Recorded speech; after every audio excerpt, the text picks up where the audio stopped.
San Cooper carried the direct bloodline of the clan's patriarch, yet within the prestigious Cooper family, he lived a life lower than even the servants. His very existence was a thorn in their side. In the eyes of the ambitious, this led to a tragic end. He was framed and brutally murdered by his own flesh and blood, dying with immense injustice. But death must have been sleeping. San opened his eyes once more, finding himself standing before a mirror in his own 4-year-old body. Behind the wide, innocent eyes of a child was a soul that had been shattered to pieces. Pieced back together by bitter resentment and the horrific memories of his past life, his sole mission was not to find lost love, but to bring about destruction. His weapons knowledge of the future and the appearance of a harmless child, the perfect cover for him to silently set deadly traps while his wicked enemies were still laughing at him. The lowly child, San Cooper, has begun the countdown to the fall of the Cooper Empire. He doesn't just want justice, he wants to turn this family into a tomb for the very people who pushed him to his death. His breathing was heavy. San Cooper, exhausted, knelt his weary body leaning against his greatsword. He was facing them, surrounded by soldiers in iron armor. A figure spoke, his voice filled with judgment. San Cooper, as a shadow of the family, you have betrayed us for your own selfish desires, colluding with the enemy. In my name, as the new head of the family.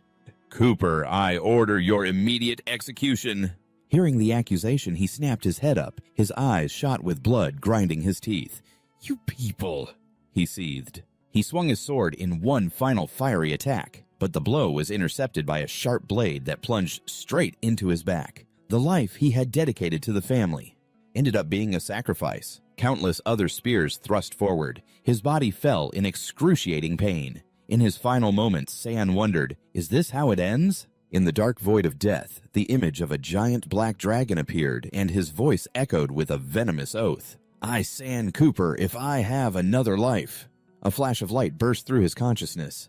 I will tear you all into 100 pieces. His final hateful curse faded into the void. His eyes snapped open. Before him was a familiar wooden floor, and his body was that of a small child, covered in bruises. San Cooper sat up with a start, warily looking around. San stared blankly around the shabby room, asking himself, where is this hell? But why does it feel so familiar? Splash! Suddenly, a bucket of ice-cold water was thrown right on him. Cutting through his chaotic thoughts, a fat maid stood there. She looked down at him with contempt and ordered, hurry up and get yourself clean. Someone will be here to take you somewhere soon. San looked up, his crimson eyes flashing with a dark, cold, and terrifyingly cruel glint. Nothing like the eyes of a child. Seeing this, the maid slapped him hard across the face, yelling, what's with that rotten look? You little snot-nosed brat, you want to rebel already? The powerful slap sent San's small, weak body tumbling onto the damp, painful wooden floor. Seeing his reflection in a puddle on the floor, he was stunned to realize. A snot-nosed brat. A bizarre and excited smile slowly spread across his young face. Even though I've returned to the age of 3, his small hands clenched with determination, I, San Cooper, have actually been reborn. Memories of his past life came flooding back like a waterfall. In my past life, I was a shadow of the Cooper family. Along with the other shadows, I was subjected to training from a young age. And the family's most brutal training, images of mountains of bones and rivers of blood appeared. Murder, arson, espionage. Just like our codename Shadow, we handled everything that couldn't be brought to light. We did it all. In return, the family bestowed upon us wealth and supreme glory. He remembered the sight of the army of shadows standing in solemn formation. That's why all the shadows were willing to be tools. But as an illegitimate child of the family, I desperately wanted to change my fate. I was bullied, my innate talents were damaged. I trained with my life on the line to make up for it. I wasn't valued. I volunteered to go to war for the family, rushing onto the battlefield like a bloodthirsty monster. To complete my orders, I beheaded enemy generals and massacred entire cities. Finally, after countless bloody battles, I secured victory for the family in the war. I thought I would be greeted with the highest, most supreme rewards. I never expected that in return, I would be framed. The unjust sentence echoed in his mind again. San Cooper, you have betrayed us for your own selfish desires. In my name as the new family head, I order your immediate execution. The memory returned to the sinister smile of Ellen, the new family head. He revealed the cruel truth, the truth about the existence of the shadows. To be honest with you all, from the day you became shadows, I cast a dark magic, a shadow oath upon you. Ellen's voice echoed in San's mind as he was dying. Your growing power was continuously transferred to me, and any wounds I sustained, you bore them for me. As for the glory and money, that was all just a trick to deceive you pathetic insects. You filthy, pitiful little bugs. Ha ha ha ha ha ha! His maniacal laughter rang out, his reflection appearing in San's fiery eyes. Ah! San let out a furious roar, finally overcome with uncontrollable rage. I put all my strength into one final sword strike. A fiery attack carrying all his resentment shot straight towards Alan, but the force seemed to be reflected, throwing him far back. Though he had collapsed and was coughing up blood, he realized something. Through that, I was able to comprehend the blood magic to reverse the Shadow Oath, taking back all the power that Ellen had stolen from me. But my life also came to an end because of it. Back in the present, little San's eyes shone with determination. So, in this life, I absolutely will not make the same mistakes again. But just then, a growl echoed. His stomach rumbled. So hungry. It seems I haven't eaten in 3 days. A timid mouse suddenly crawled out from a pile of dry straw in the corner of the shabby room, looking for food. San's lips curled into a twisted smile as he lunged forward and snatched the creature. I'll just eat this rat to tide me over for now.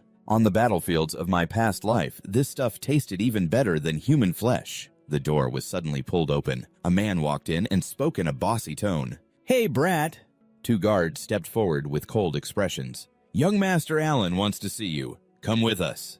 As they roughly grabbed him, San calculated in his head, in my past life at this time, I was chosen to become a shadow, but the memory of the ceremony is gone. They must have used the blood magic shadow oath on me back then. A meaningful smile appeared on the boy's lips. Instead of fear, there was a sudden surprise. San turned and bit down hard on the guard's hand, his eyes blazing with a fierce bestial intensity. The guard screamed in agony. Damn it! Is this brat the pack leader? Get him now! San stepped back into a defensive stance, his sharp eyes watching as the enraged soldier rushed in to strike. You little mutt! Don't you dare be insolent! In the blink of an eye, San's small body dodged the attack by a hair's breadth. His tiny hand gripped the hilt of a heavy greatsword. San swung the sword twice the size of his body and struck down the soldier, who collapsed instantly. The other soldier fell to the floor, staring in terror at the child before him. This kid? How can he possess such incredible talent for swordsmanship? San stood proudly, his blazing red eyes reflected on the cold blade of the sword. Well then, this is the perfect opportunity for revenge. Memories of an old forbidden art resurfaced. It was an ancient blood magic where the master, by offering a bit of blood, could turn a target into a shadow that would bear all of their injuries. Because of its cruel nature, the Empire had ordered all related magic books destroyed and forbade anyone from using the Shadow Vow for the last 100 years. At the scene, Alan was then only 8 years old. He slapped the useless subordinate across the face, gritting his teeth in fury as he glared at the soldiers. Even a stray dog can walk all over you. What does the Cooper family feed you good-for-nothings for? The soldier trembled in fear.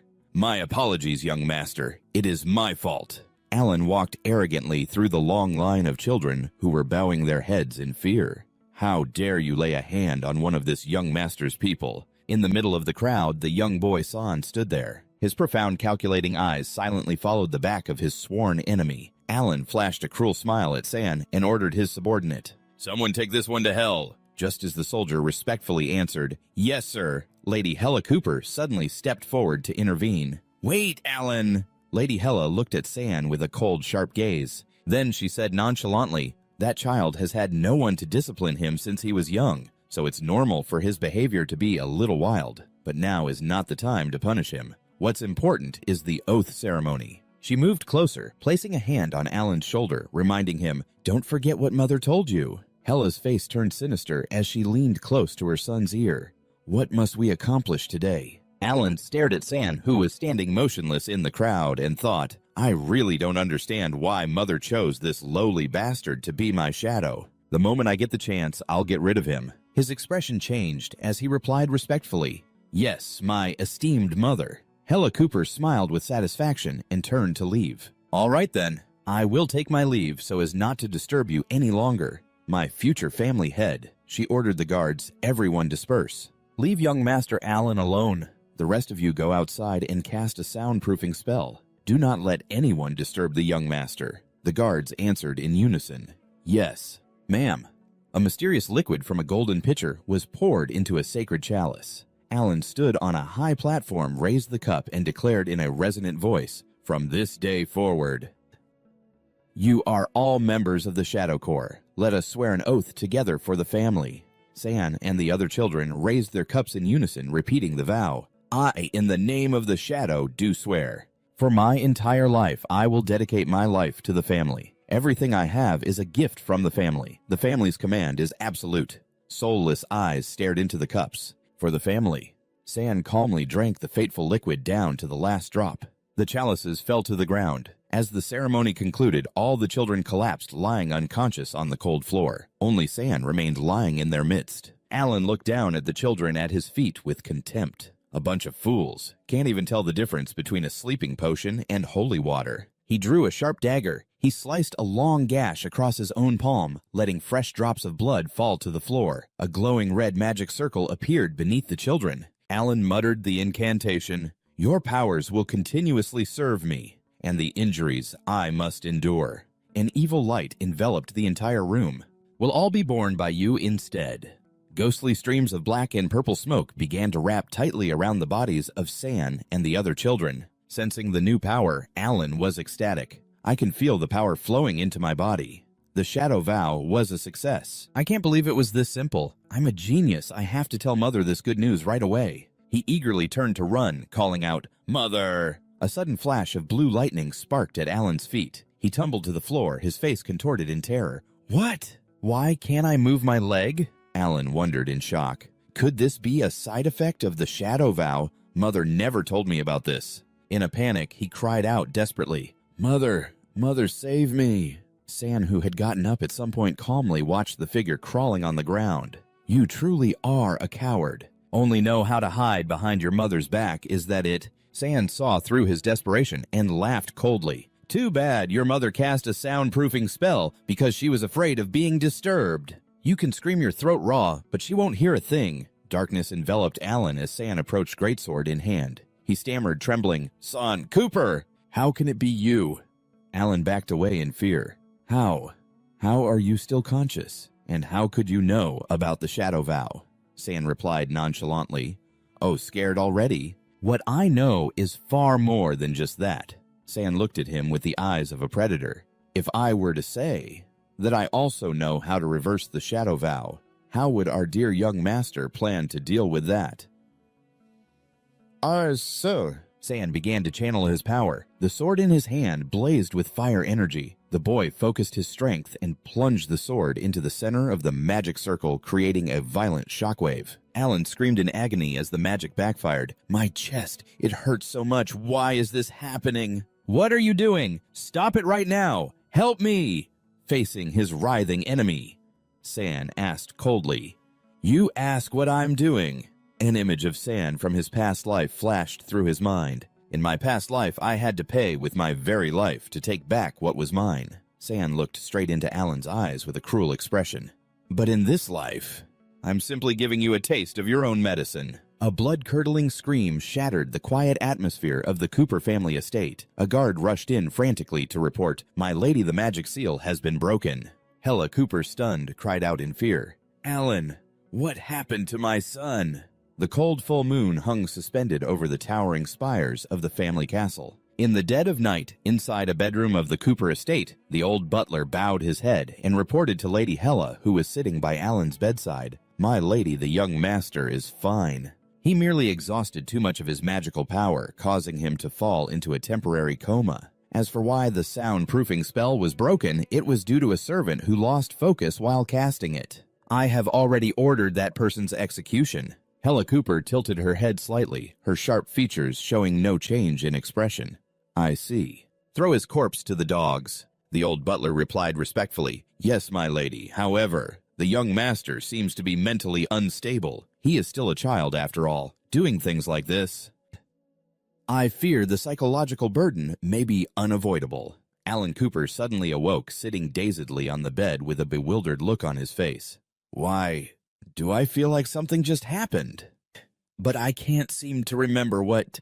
Lady Hella gently reached out, stroking her son's hair with a tenderness that was full of calculation. She looked deep into her son's eyes and reassured Alan. You don't need to trouble yourself over those shadows. This world is by its very nature a place where the strong devour the weak, and you are... Alan grabbed his mother's hand, cutting her off with a determined gaze. A twisted smile appeared on his face. Why would I ever worry about them? I am the future head of House Cooper. Those commoners were born to die for me. Seeing her son reveal a cruel nature just like her own, Hella smiled with satisfaction. Isn't that right, Mother? She pulled Alan into a tight hug and laughed loudly.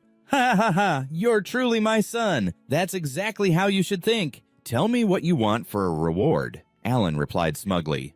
Awesome, you're the best mom. Behind the window frame, San Cooper stood watching in silence with a contemptuous smile.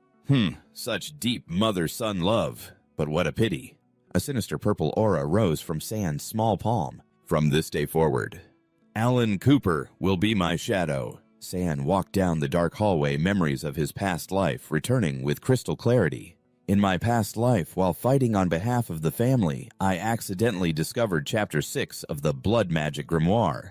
The records on the Shadow Pledge. Back then, I was foolish and full of hope when I presented it to the family. An image of the past San kneeling and offering the book to a figure seated on high. But I never could have imagined that I myself had long been designated as their sacrifice. Fortunately, I managed to memorize the contents of the book and combined with the experience of reclaiming my power from my previous life. His eyes blazed. Now, by paying a price in blood, I can completely reverse the relationship between myself and Alan. However, this 3-year-old body is still far too weak. It's not strong enough to confront them head-on. I must start getting stronger right now.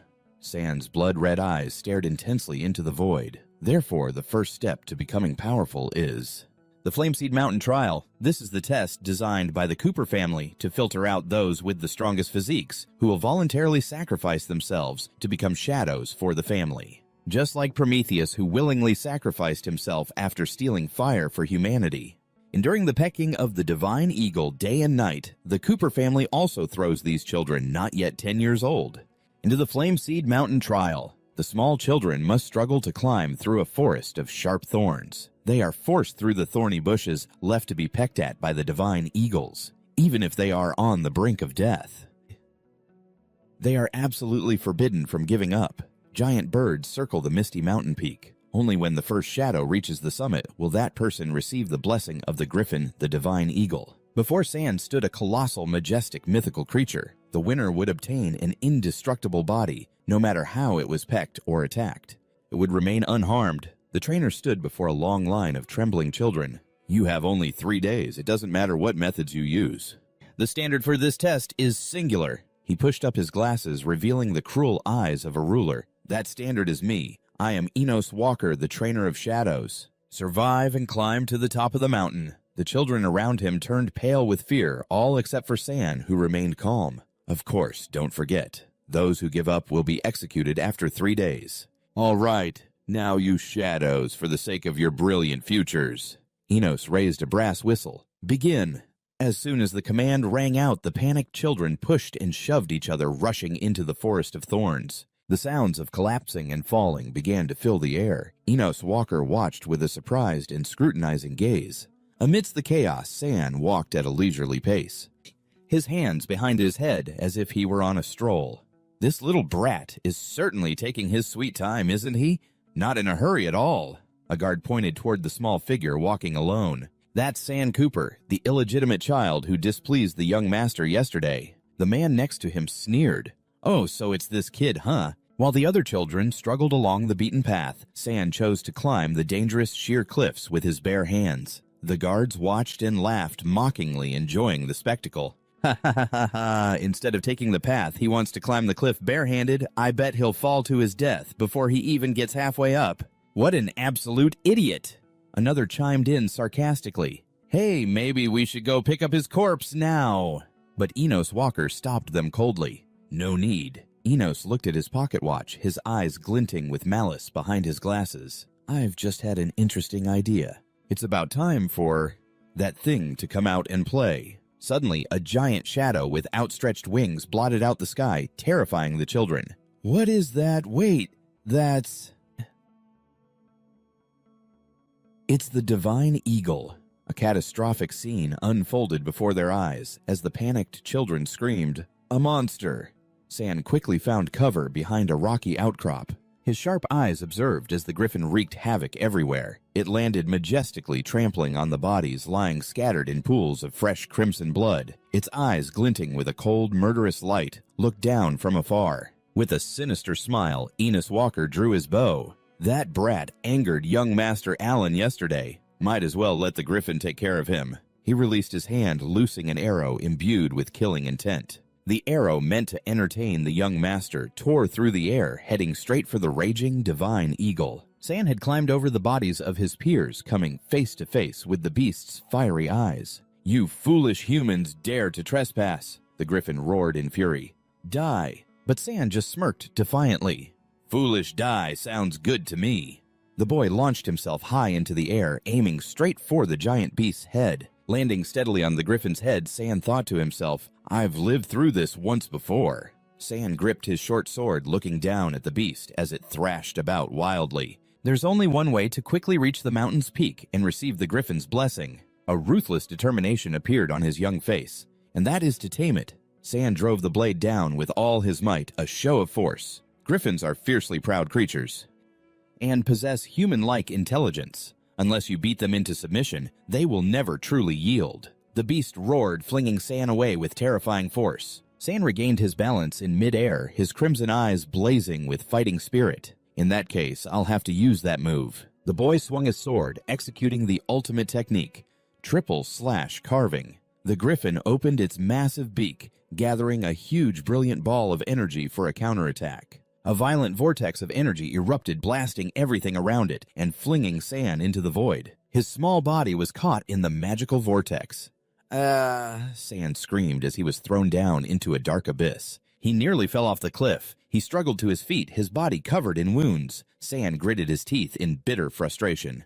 "Damn it, I was too careless. I'm only 3 right now, not 30. So what if I have the sword skills from my past life?" Looking at the monster circling above, he realized the harsh truth. "With my current body and weight, I can't even get close before it blows me away." San's gaze suddenly stopped on a dark entrance. Thankfully, there's still another way. I just need to get to that cave. San stood up straight, gripping his sword, preparing for a more daring plan. Under the furious gaze of the divine eagle, San struggled to dodge the beast's deadly breath. His face was covered in dirt, but his eyes were still sharp. This wind is too strong. He quickly analyzed his opponent's attack pattern as pillars of wind closed in around him. Every time the griffin exhales a wind orb, its power increases from level 1 to level 10. If it unleashes the 10th orb, not even 100 of me could hope to escape. Suddenly, a bold idea flashed in the boy's mind. That's it! San spun around his small feet, pushing hard against the ground, launching himself into a desperate leap. Instead of running away, he charged straight into the center of the vortex with a calculating smile. If I can't avoid it, San gritted his teeth, enduring the flesh-tearing pain as the immense pressure hit him. Then I might as well take the hit head-on. He would use the force of the wind to fly straight into the cave. San's small body was flung high into the air, shooting like an arrow toward the cliff face while suspended in mid-air. He began to use a forbidden art on his hands to lessen the cost. I'll activate the Shadow Vow and drain the power from that bastard Allen. At the same time, back at the manor, a teacup suddenly fell to the floor and shattered. "Young master, someone come quickly!" A guard screamed in horror as he saw his young master suddenly collapse. Young Master Allen has fainted again. Back at the cliff, San made a spectacular landing at the cave entrance with a triumphant smile. The plan was a success. Without a moment's delay, the boy gripped his sword and rushed into the deep darkness. I have to get inside now. The giant silhouette of the divine griffin landed at the mouth of the cave. The ground trembled beneath its claws. The beast roared furiously into the dark cave. "You little rat, let's see you run now." It stomped its sharp, scaly feet on the stone floor, ready to slaughter the one who dared trespass on its territory. Suddenly, the monster froze its fiery eyes wide with terror. "What?" San calmly walked out, his small hands holding a baby griffin that was crying out, "Mommy, help me! Is this your treasure?" Looking at the beast, which was trembling with fear for its offspring, San coldly revealed, "Few people know that the mighty griffins give birth to children with deformed wings. and cannot fly. Are you afraid I'll do something to your child? Relax, I won't harm it. Sand smirked, making an offer the stunned griffin couldn't refuse. On the contrary, I have a way to heal its wings and help it soar through the sky. Sand's gaze became grave and full of authority. However, I have one condition. Outside the cliff, the guards were smugly retreating to report to their superior. It's gone quiet inside. That little brat was definitely torn to shreds by the griffin. Let's go. Time to report back to young Master Allen and collect our reward. Sand's voice suddenly came from behind them. How wonderful. In that case, let me see you off. The guards were scared out of their wits when the massive silhouette of the griffin loomed up right behind them. Sand stood on the beast's head, smiling cruelly at the trembling men. But you might have to take the short end of the stick. Go wait for him in hell. Ed, Sand Cooper. How can it be you? The griffin opened its giant beak and lunged down, swallowing the soldiers whole amidst their desperate screams. No, don't! The gruesome screams stopped, leaving only splatters of blood everywhere. Sand stood facing the now submissive beast. I have fulfilled my promise. Now it's your turn. Take me to the hidden sanctuary at the northernmost peak of this mountain range. The griffin bowed its head in submission. Understood. Let's go. Two figures, one large and one small, stopped before an ancient towering stone gate, the land of the stonescape. As we agreed, the griffin warned, looking at the gloomy gate. You go in there, get the holy sword Perseus, and then bring Medusa's blood back here to heal my child. Sand nodded. All right, no problem. But the moment he turned his back, a brutally ruthless glint flashed in Sand's eyes. What a shame. My target was never that holy sword. And it certainly wasn't to help you. Griffin placed a hand on the stone wall and pushed it open. Sand stood proudly before the vast entrance to the hidden realm. What I wanted was to borrow your strength, to completely destroy this place. Inside the hidden realm, the haunting image of the snake-haired goddess Medusa appeared with blind eyes and sharp, cold teeth, standing before a high-level magical beast that could turn any living creature to stone. Sand's small figure looked incredibly lonely. Memories of his past life resurfaced vividly. When I was 12 years old, the matriarch sent the Shadow Legion here to seize the holy sword Perseus for Allen. Because inside was the incredibly dangerous Medusa statue, the tragic image of the Shadow Legion being turned to stone and slaughtered appeared. The other shadows had to risk their lives as bait so that Allen could get close, causing immense casualties. Sand gritted his teeth as he remembered that injustice.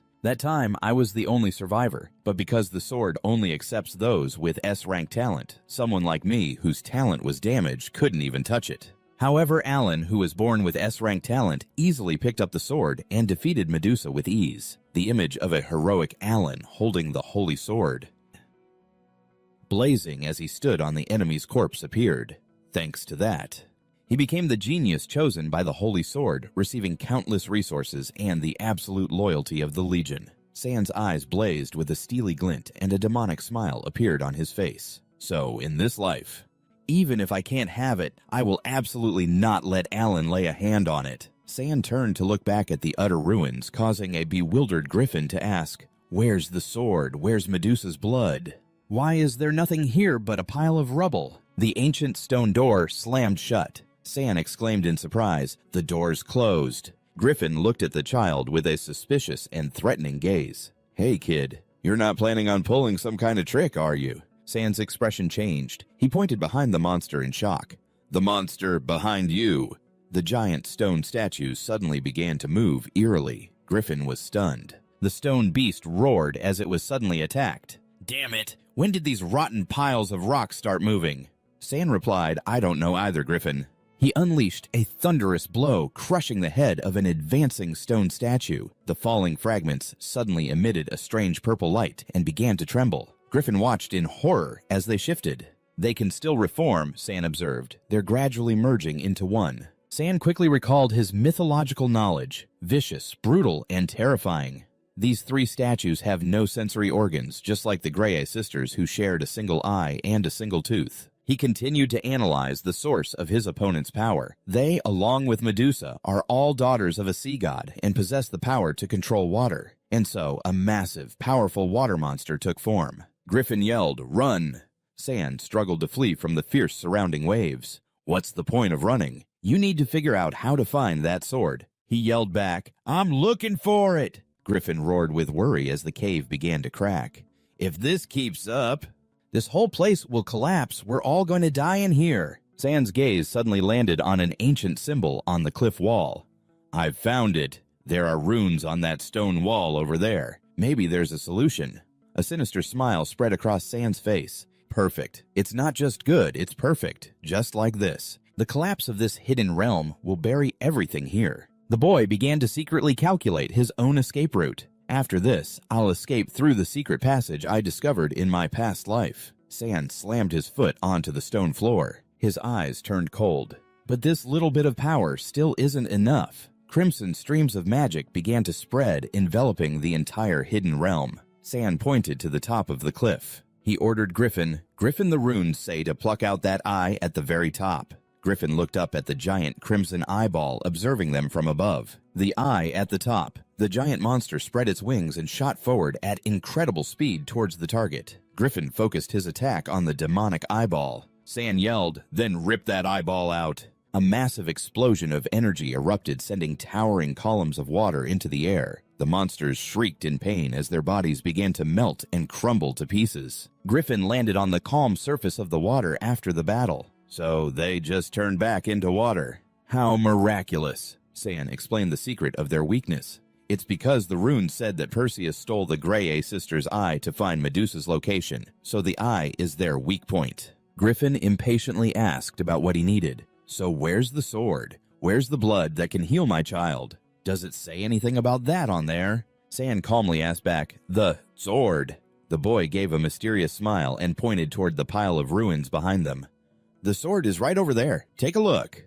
Griffin was stunned. He discovered the Crimson Holy Sword plunged deep into a critical point. Just then, the entire structure of the hidden realm began to collapse violently under Medusa's destructive magical power. Sand decided to leave as the collapse intensified. "All right, time to get out of here." As the boy ran quickly through the debris, he silently calculated, "Once the Medusa statue has been activated, unless you use the sword Perseus to cut off its head, it absolutely cannot be stopped." Sand's crimson eyes narrowed, focusing intently on his opponent's every move. The boy executed a spectacular slide to dodge a tail whip from the monster. He landed solidly on the dusty ground in a defensive stance. Sand quickly regained his balance, and as he looked up, he saw the beast's terrifying transformation. Sand exclaimed, "What is this?" He looked around for help, but only saw an empty ledge.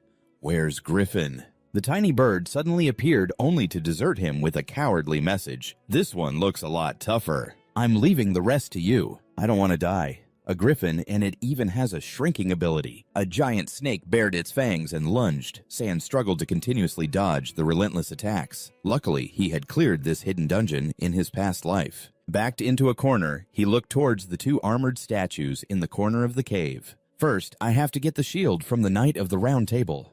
Sand quickly approached and grabbed the necessary equipment. "With this, I can use the reflection to avoid being turned to stone if I accidentally look into Medusa's eyes." At the same time, the monster let out a threatening roar as Sand held the shield high. This shield can also block Medusa's petrifying gaze. Sand ducked behind the round shield, steadfastly resisting the two deadly beams of light shooting from her eyes. The immense magical pressure from Medusa made him grit his teeth in pain. The violent impact flung Sand's small body away, sending him crashing to the ground. Collapsing in pain, Sand bitterly realized his current strength wasn't enough. This is bad. The shield alone isn't enough. Medusa slithered forward, blocking the path. A hopeless voice echoed in his mind. The secret passage from before has also been completely destroyed. Sand's gaze turned to the flaming greatsword stuck in a block of stone, but with his current talent level, it was fundamentally impossible for him to lift the sword of Perseus. "No!" He stubbornly rushed toward the legendary sword, a desperate look in his eyes. "If I don't try, how will I know? If I don't risk it all for one last fight, I'm definitely going to die here today." His small, bleeding hand gripped the hilt, pouring every last bit of his strength into this one single attempt. "Therefore, even if I have to sacrifice everything I am..."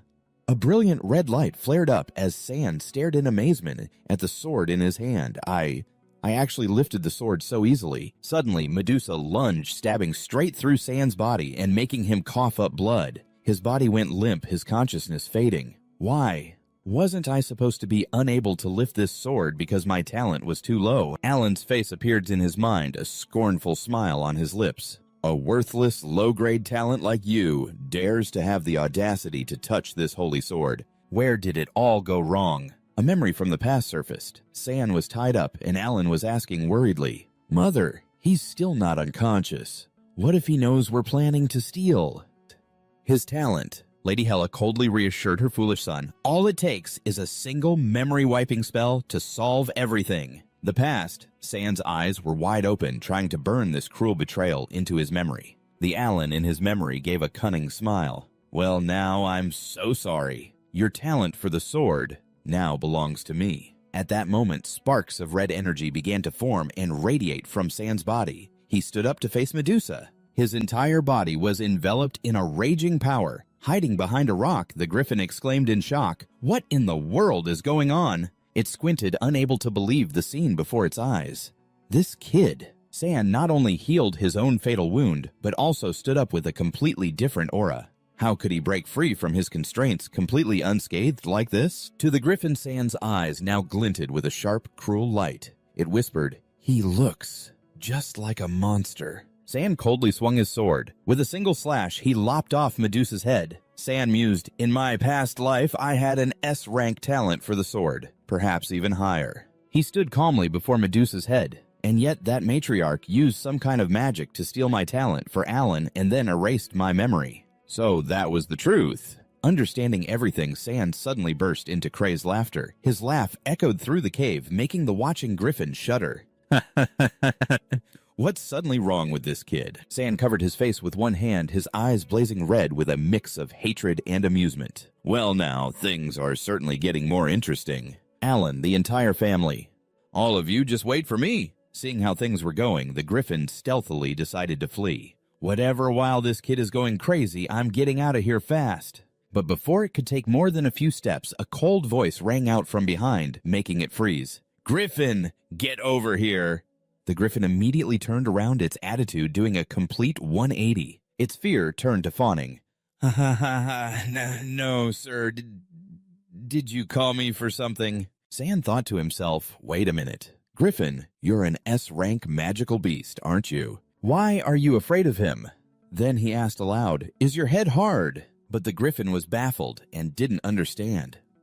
Hearing this, the griffin immediately flew up and headbutted a large stone pillar, smashing it to pieces. Landing on the ground, it thought smugly, "This rotten kid, he must have wanted to use me to destroy this hidden dungeon from the start. Well, since he can cure my child, I'll let it slide for now." Meanwhile, the hidden dungeon's collapse grew more severe. The statue of Medusa's head fell and began to emit a massive amount of energy. The stone statue's eyes flashed with a strange light. Finally, it faded away. Back at the griffin's lair, it appeared in its enormous, majestic form and spoke to San Cooper. "We, in the name of the great griffins, I will bless you." A golden light enveloped San as the griffin continued, "May you be granted a body that no matter how it is torn or attacked, will not be harmed." San felt a change in his body. It felt much tougher, and his minor wounds had already healed. Good. This will reduce the injuries I sustained, so Alan won't have to constantly take the damage for me and arouse the suspicion of that matriarch. His eyes became resolute. Also, for the time being, I must hide my S-rank swordsmanship talent to avoid unnecessary trouble. With that, San took out a vial of potion and gave it to the griffin. "Griffin, have your child drink this. Its wings will be healed." The baby griffin obediently drank the blue liquid. Immediately, its small wings began to glow and mend. The young griffin joyfully flew around in the air. Chirping happily, the mother griffin watched her precious child moved. "My darling, you can finally fly." Then San turned to the mother griffin and said, "It can only fly, that's all. If it doesn't accept a master before it matures, it will just end up as a stupid bird." The mother griffin asked in surprise. "What do you mean?" San crossed his arms and replied casually, "Nothing. Just consider it a kind reminder since we're acquainted. After all, you only became this powerful after accepting a master yourself. Didn't you?" The griffin briefly recalled the past. "You have a point. In the beginning, if my master hadn't fed me human brains every day, I would never have gained sentience and grown stronger. But my master passed away 100 years ago. Where could I find someone as powerful and as ruthless a killer as he was? Suddenly, it had a revelation, its eyes shining brightly. That's it. It looked down at the small figure of Sam Cooper. His shadow on the ground appeared large and authoritative. The griffin bowed its head respectfully. Please, sir, take my child as your familiar. He is young, but he possesses cunning and wisdom far beyond his peers. In the future, he may even surpass Blade. A mysterious smile formed on Sam's lips. He thought to himself, the fish has taken the bait. Sam looked directly at the griffin and stated his condition. All right. I can take him as my familiar, but you must make a deal with me. The griffin asked. A deal? Sam replied. I want all the information you have on Blade Cooper, and the precious key that opens the place where the Cooper clan worships the sword spirit Blade. Meanwhile, in a magnificent white castle at night, an angry voice rang out. You can't find the cause. Lady Hella, the matriarch of the Cooper clan, furrowed her brow in anger. The young master has fainted a dozen times. You expect me to believe this is natural, this condition.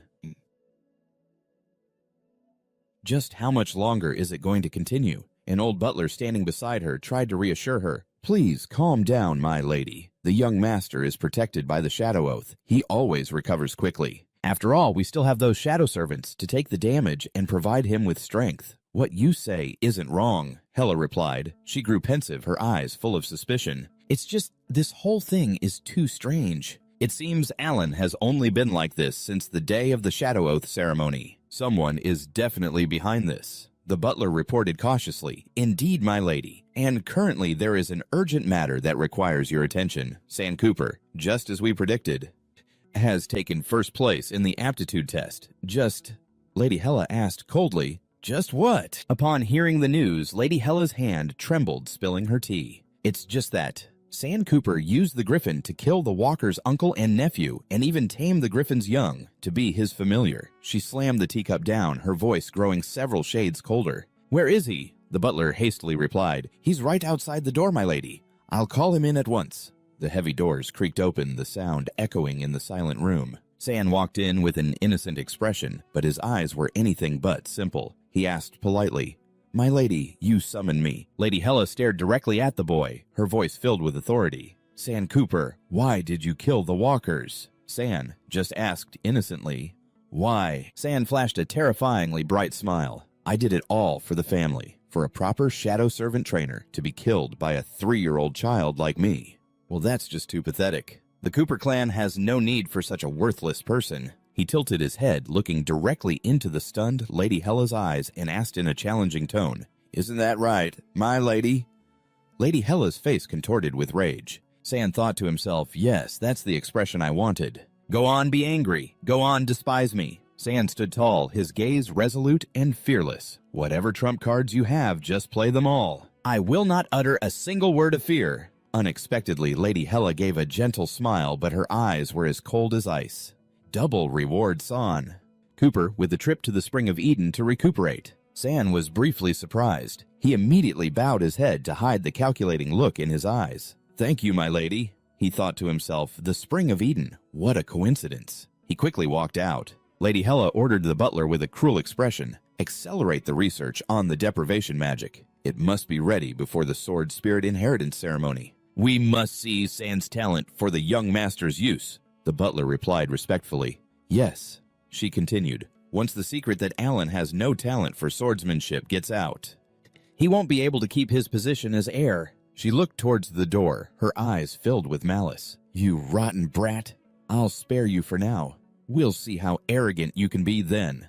The scene changes to the Fountain of Eden, a vast and magnificent white place. Sam stood by the lake, watching the other children soaking themselves in it. In Sam's mind, the griffin's voice echoed from before its death. The master used a forbidden spell to seal his soul at the bottom of the Fountain of Eden, specifically to pass on a lifetime of swordsmanship to an heir who possesses S-rank swordsmanship talent. This will ensure the Cooper family's status in the Empire will not be shaken. After you get to the bottom of the lake, follow the undercurrent, and you will be able to enter an underground cave. This key will lead you to the master. The griffin continued to instruct, but there seems to be something strange about the Fountain of Eden. The master and I have been separated for too long, so I don't know the specifics anymore. The only thing I can tell you is, the master uses blood magic. He won't be easy to deal with. San thought to himself, blood magic and something strange, huh? It seems that surpassing Alan to get the swordsmanship won't be a simple matter. Just then, the whispers of two nearby children could be heard. Is that San Cooper the one who took first place in the aptitude training? That's right. He even tamed a baby griffin. So amazing. Suddenly, a shrill voice cut in. Amazing? What's so amazing about that?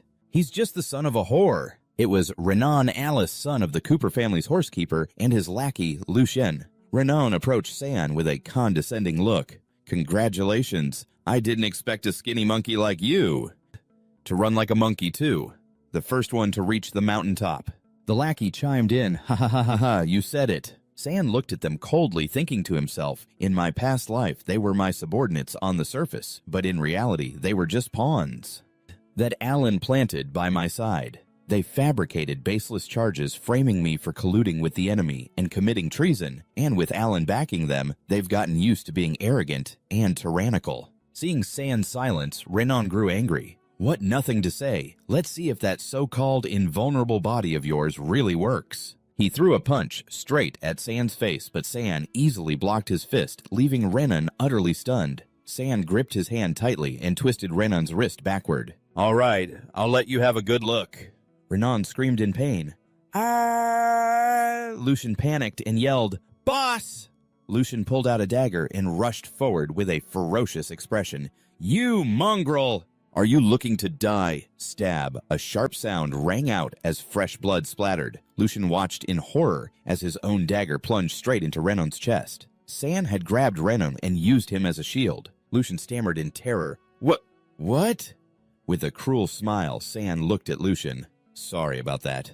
My hand slipped. I ended up using this guy as a meat shield. Immediately after, he launched a massive kick at Renan, sending him flying and knocking the stunned Lucien into the lake with him. He then said, conveniently, this spring water can heal wounds. Just stay in there, all right? He looked down at the two sinking figures with a cold gaze. In any case, in this life, I'll still want to use you for practice next time. I will give you a reason you can't refuse to become my pawns. As Renan's body sank, a strange black aura emanated from his wound. San immediately recognized the aura of dark magic. He frowned, thinking, this forbidden art is no less evil than blood magic. How can it appear in spring water that has the ability to heal injuries? Perhaps this is the strangeness the griffin spoke of. San looked at the rippling surface of the water, but no matter what, I can't go into this water. I have to think of a way to get to the bottom of the lake without touching a single drop. Suddenly, a familiar cry for help rang out. Help me! San turned surprised to recognize the familiar voice belonged to... A servant was grabbing a little girl by the hair, yelling, You can't even serve tea properly. It looks like you're asking for a beating. The girl pleaded, I didn't mean to. I beg you, sir. Please spare me. San was stunned. Andrea. The servant raised his fist. Still talking back. Are you trying to rebel? Slash. A streak of red light flashed. The servant's face froze in astonishment. The little girl, Andrea, screamed in fear as a flaming sword slashed through the servant from behind. The people around them panicked and fled. It's a murder. Go report it, run. San walked over and held out his hand to the trembling Andrea. Are you okay? Andrea's perspective. In that moment, the image of the boy before her became so tall and radiant like a prince. She thought to herself, is he a prince? San's perspective. Seeing the girl staring blankly at him, he thought, did I scare her? San said awkwardly, sorry for frightening you. Andrea quickly shook her head. No. The little girl looked up, her sparkling blue eyes shimmering. Thank you for saving me. My name is Andrea, and you are... Memories of his past life suddenly flooded back. An image of a grown-up Andrea appeared. She said worriedly, look at you. You're hurt again. San recalled to himself, Andrea was my closest friend in my past life. She possessed a talent for magic that far surpassed others her age. We also had a brief time together. The Andrea from my memories fighting by my side confidently said, just charge ahead, I'll back you up. And then there were her hesitant, unspoken words. Isan, actually, I've always... And of course, back in reality, Andrea stuttered, hey, are you... Mr. Cooper. Anyway, thank you for saving me. San blushed and thought to himself, 5-year-old Andrea really is adorable. He cleared his throat, trying to act suave. It's nothing. It's what any gentleman would do. Besides, just call me San. However, he turned serious again and got to the main point. Andrea, do you know any way to drain this lake? Or a way to get to the bottom without getting wet? He told himself, I can't forget the main reason I'm here. If it's Andrea, she'll probably have a way. Andrea was surprised. Don't tell me. You figured it out too? San asked blankly. Figured what out? With a serious expression, Andrea explained. There's a strange kind of magic in this spring water. It can heal wounds, but from then on, you can't receive any other kind of healing magic. You can only rely on this spring water for recovery. And that's it. San clenched his fists, his eyes flashing with rage. So that's how it is. It seems this is another one of the Cooper family's tricks to control the shadow servants, making them suffer in pain with no one to turn to but the family. Andrea smiled brightly and took San's hand. However, to thank you for saving me, of course, I have a way for you to get in the water without a single drop touching you. The little girl began to use her magic. A warm, golden energy enveloped her body. That light then spread out to envelop San as well. Andrea proudly introduced it. Look, this is called duckling magic. San was stunned. Duckling magic? Andrea explained, it helps people be like a duckling. Even though you're underwater, your inner layer of feathers won't get wet. San broke into a sweat, thinking to himself with a forced smile, isn't this just isolation magic? Andrea's naming sense is just as unique as ever. Just then, a group of guards burst in, pointing at them. He's in there! That's the brat who killed someone! Andrea panicked. Oh no, they're here to catch us! Without a moment's hesitation, San grabbed Andrea's hand and pulled her towards the lake. Run! They both jumped into the lake, sending up a huge splash of water. Under the surface, San spotted his target, the undercurrent at the bottom of the lake. That must be the place. Suddenly, Andrea held San back her mouth, making muffled sounds as she frantically waved her hands in fear, trying to signal, don't go there. Let's leave quickly. San was surprised. Huh. But it was too late. A violent whirlpool sucked them both in. Their screams were drowned out by the water. In a dark cave, Andrea shook San's body. San! San! San, wake up! San slowly opened his eyes, still dazed. Ugh. He sat up and looked around the unfamiliar cave. Where is this? He started fumbling around, searching for something. San took out the griffin key. He wondered, what is this? Andrea recognized it. The Jade Key. It's the key that can open the shrine of the Sword Spirit. San scanned their surroundings, but there were no doors anywhere. How am I supposed to use the key here? Andrea pointed at a strange stone pillar. Maybe it needs to be summoned. San asked again. Summoned, Andrea said confidently. Even though I don't know what a sword spirit is, I can give it a try. The little girl took the key and began to chant. A brilliant golden magic circle appeared at her feet. Okay, please heed my summons. Go find your master and open the gate to where they reside. The magic circle glowed intensely and the stone pillar began to shake. San sensed a sinister aura. He immediately shouted, This is bad. Thorny vines shot out from the stone pillar, heading straight for Andrea. San quickly rushed forward and grabbed the little girl. Andrea! He held her tightly in his arms as they skidded across the ground. In front of them, the stone pillar cracked open, revealing a purple spatial gate that looked just like a giant mouth full of sharp teeth. San exclaimed, It's appeared! He gently shook the little girl in his arms, but she had fainted. Andrea. San gently picked the little girl up. He looked towards the terrifying gate. There's no other way. I'll just have to leave her here for now. He laid Andrea down. A soft golden light emanated from his hand as he used the concealment magic that Andrea had taught him in his past life. I'll leave her here for the time being. If any danger comes, she won't be easily discovered. San's gaze became resolute as he turned to face the gate. After all, if I want to gain the Sword Spirit's acknowledgement, it's definitely going to be a tough fight. He stepped through the spatial gate. Inside was a hellish landscape littered with countless corpses. San looked around warily. Even though I had prepared myself for this, a scene like this. A hideous monster was strangling a corpse. The sickening sound of bones breaking echoed through the air. The monster, covered in countless eyes, turned around and gave a grotesque smile. Oh, we have a visitor. It was then that San realized the Eden Spring outside, supposedly a medicinal hot spring, was actually a place the Cooper family used to relocate their concubines. And now he knew the true fate of those women. San thought in horror. So in the end, they all became nutrients for the sword demon. Suddenly, as fast as lightning, the monster appeared right in front of him. It took a deep sniff, its face filled with satisfaction. The scent of an S-rank talent. San hastily backed away. He immediately went on the defensive, drawing his dagger, his eyes wide with astonishment. How could it know? The disgusting monster was now holding a blood-red sword, looking at San with suspicion. Could you be Alan Cooper, the kid who is rumored to have been born with an S-rank talent? It looked at San's filthy appearance. But you don't look pampered or spoiled at all. Then it offered a second guess with a cunning smile. Or rather, you're just a bastard child who came here seeking the inheritance. The monster launched the blood sword towards San, creating a terrifying clash. San raised his dagger to block it, responding decisively to the provocation. I won't just hand it over to you, not unless you get past me, he stated firmly. Rest assured, I came here to kill you. The monster laughed loudly, easily dodging San's attack. It praised him, worthy of being my descendant Black Coopers anyway. It swung its sword down hard. Cocky enough. Its claws stomped hard on the ground. San quickly rolled away, dodging the crimson slashes from the blood demon's relentless attacks. Finally, one slash hit its mark, tearing through his shirt. It made San let out a cry of pain. Ugh, San fell to the ground, blood dripping from his wound. The monster looked at him with contempt. But you're still too weak, kid. The monster was surprised by San's recovery speed. Oh. San stood up, the wound on his chest already fading. The griffin's blessing. I can't believe that stupid bird actually acknowledged you. The monster chuckled. Tisk tisk.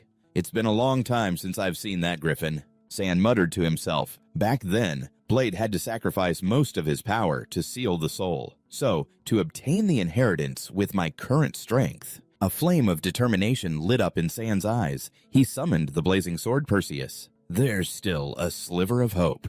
The brilliant Perseus appeared, forming a giant cross of golden light that plunged straight into the ground. The monster was stunned. That cross emitted a brilliant light, creating an arrow that shot straight into its hand. The monster screamed in pain as it was enveloped by the brilliant light from the cross. Blood demon sealing formation.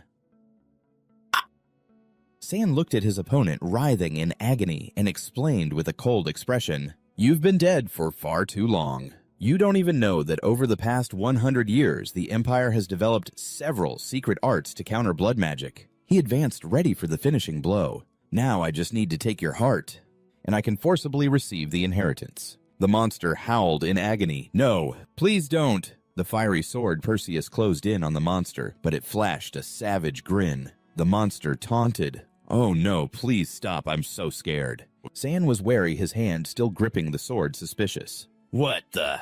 The monster let out a sinister laugh.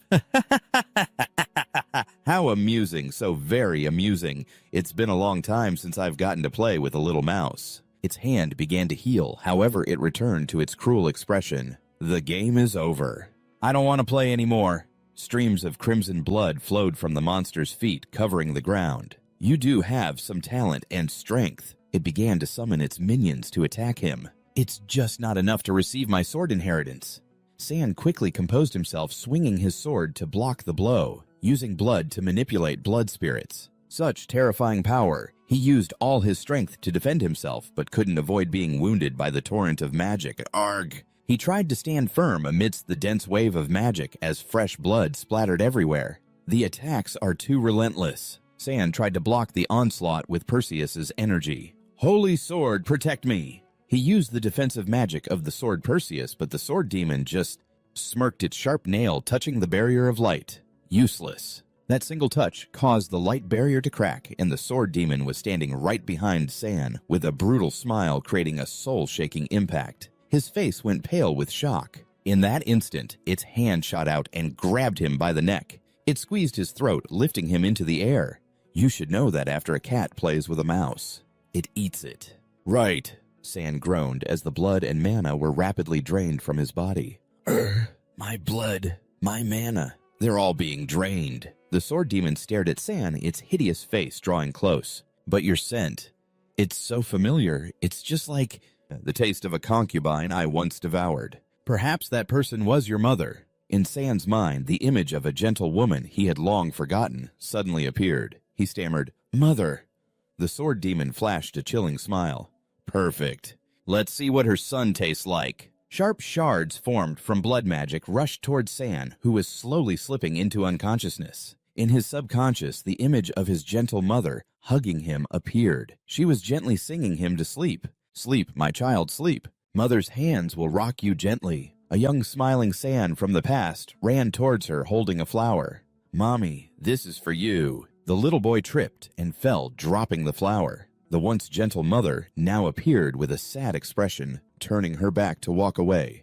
Son, I'm sorry. I have to go. The desperate young San screamed, Mom!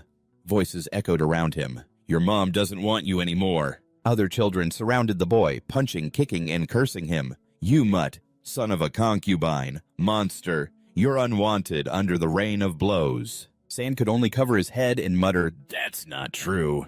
The boy looked up at the night sky, his eyes filled with tears. Mom wouldn't abandon me.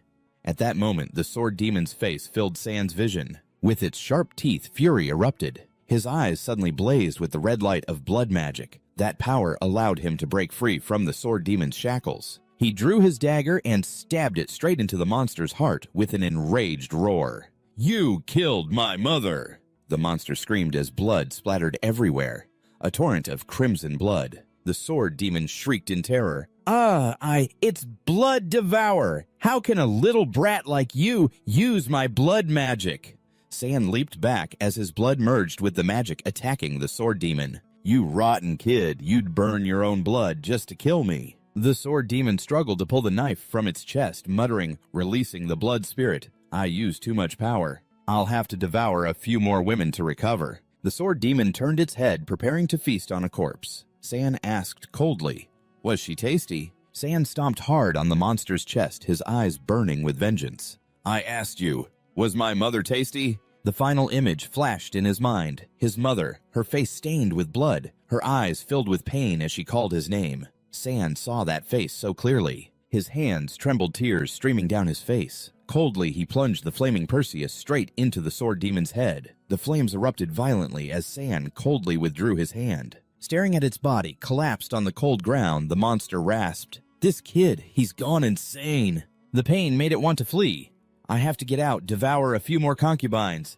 If this goes on... Just then, San's sword lunged forward once more. San stabbed the sword demon relentlessly, his eyes wild with madness. Terrified, the demon begged, Don't kill me. I can bind myself to your sword, become your sword spirit, and enhance your power. San's cold gaze swept over it as he cut the sword demon off. You are not worthy.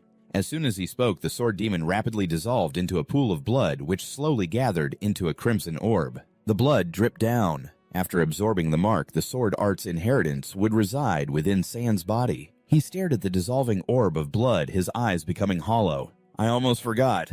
I never had a mother to begin with. He gave a bitter, twisted smile. It was all just my own ridiculous illusion. What a pitiful monster! Suddenly, a faint, ghostly figure embraced San. A gentle voice echoed in his mind. You are not. You are not a monster. Mother is always with you, my child. Stunned in his mother's arms, the boy only caught a glimpse of the faint silhouette before it vanished. Just then, Andrea rushed in. San, are you okay? The little girl looked him over anxiously. Why are you covered in blood? Where are you hurt?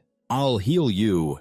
Andrea held San's face, her hands glowing with a warm, magical light. In his subconscious, San saw a vision of a grown-up Andrea chained and surrounded by bloody hands. In his past life, Andrea had met the tragic end of a concubine. San suddenly pulled Andrea into a hug, surprising her. He held her tightly, his eyes becoming resolute. The flames of hatred in his heart were replaced by a powerful will. In this life, I will absolutely not let that tragedy repeat itself. After the sword spirit's disappearance, internal disputes began to plague the Cooper family. The guards of the Eden Spring were all executed, and the servants, having witnessed San's ruthlessness, no longer dared to bully Andrea. Amidst the swirling rumors, San was framed as the mastermind behind the sword spirit's disappearance. But with no evidence, Lady Hela could only intensify her torment. She had San imprisoned his blood drawn and poisoned him. But thanks to the powerful body blessed by the Griffin, San survived it all unscathed. 4 years later, at the Cooper family's training grounds, a man screamed in pain. Struck by a wave of sword energy, Alan Cooper appeared sword in hand, looking down on his kneeling subordinates with contempt.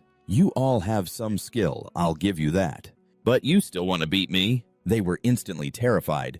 No, no, we wouldn't dare. You are still the strongest, sir. Suddenly, two distinguished guests arrived. We have long heard of the young master of the esteemed Cooper family. Born with an S-rank talent for swordsmanship. Meeting you today, it's clear the rumors are true. It was Duke Isaac of the Isaac family and Duke Leon Cooper. Leon, head of the Cooper family, replied humbly, Ahem, you flatter me. Suddenly, a servant shouted, Oh, look over there! Both dukes turned their heads to look. San, now older, was using his sword to defeat a group of shadow servants. So noisy. San drew his sword, preparing to use a skill. He chanted the name of the technique Shadow Blade. A wave of ice-cold blue sword energy shot forward. It sent the shadow servants flying before they could react. The single blow quickly defeated them all, causing Duke Isaac to exclaim in amazement. That technique. Duke Leon assessed him. A normal person at this age would still be at the Iron Sword Apprentice level, but this child has clearly reached the Silver Sword Guardian level. Unbelievable. Alan clenched his fists, his eyes filled with hatred. That bastard! Daring to steal my spotlight! He drew his sword and pointed it straight at San, provoking him. Hey, you! Do you dare to fight me? San gave a mysterious smile, calculating. The crowd roared, Amazing young master, beat him. That's right. Young Master Alan, show him what a true sword genius looks like. Go, young master. Alan charged forward, his blade glowing with a powerful purple light. Yes, he's definitely going to win now. San parried the blow, his eyes filled with contempt. Put some effort into it, great young master. Did your mother forget to feed you or something? Alan was stunned, utterly shocked. What? With just a slight flick of his wrist, San sent Alan flying. Alan roared in fury as his magical power erupted. Impossible! Mother told me that with my current strength, no one in the family could be my match. As San calmly dodged, he assessed his opponent. Too weak. Even the mana infused in his sword is unstable. It's obviously been artificially enhanced. It seems I was overthinking things. This guy has no talent for swordsmanship whatsoever. San leaped into the air, his cold voice echoing. Let me show you what a real thrust looks like. Alan only had time to look up, his face filled with terror. The image of San's attack was clearly reflected in his pupils, which were shrinking in fear. San struck in a flash with his Shadow Blade technique. A 3-hit strike landed directly on Alan's face, making him let out a blood-curdling scream. Arrgh! Alan collapsed to the ground, clutching his eyes and howling in agony. Ah, my eyes. His soldiers, witnessing the scene, rushed to his side in a panic.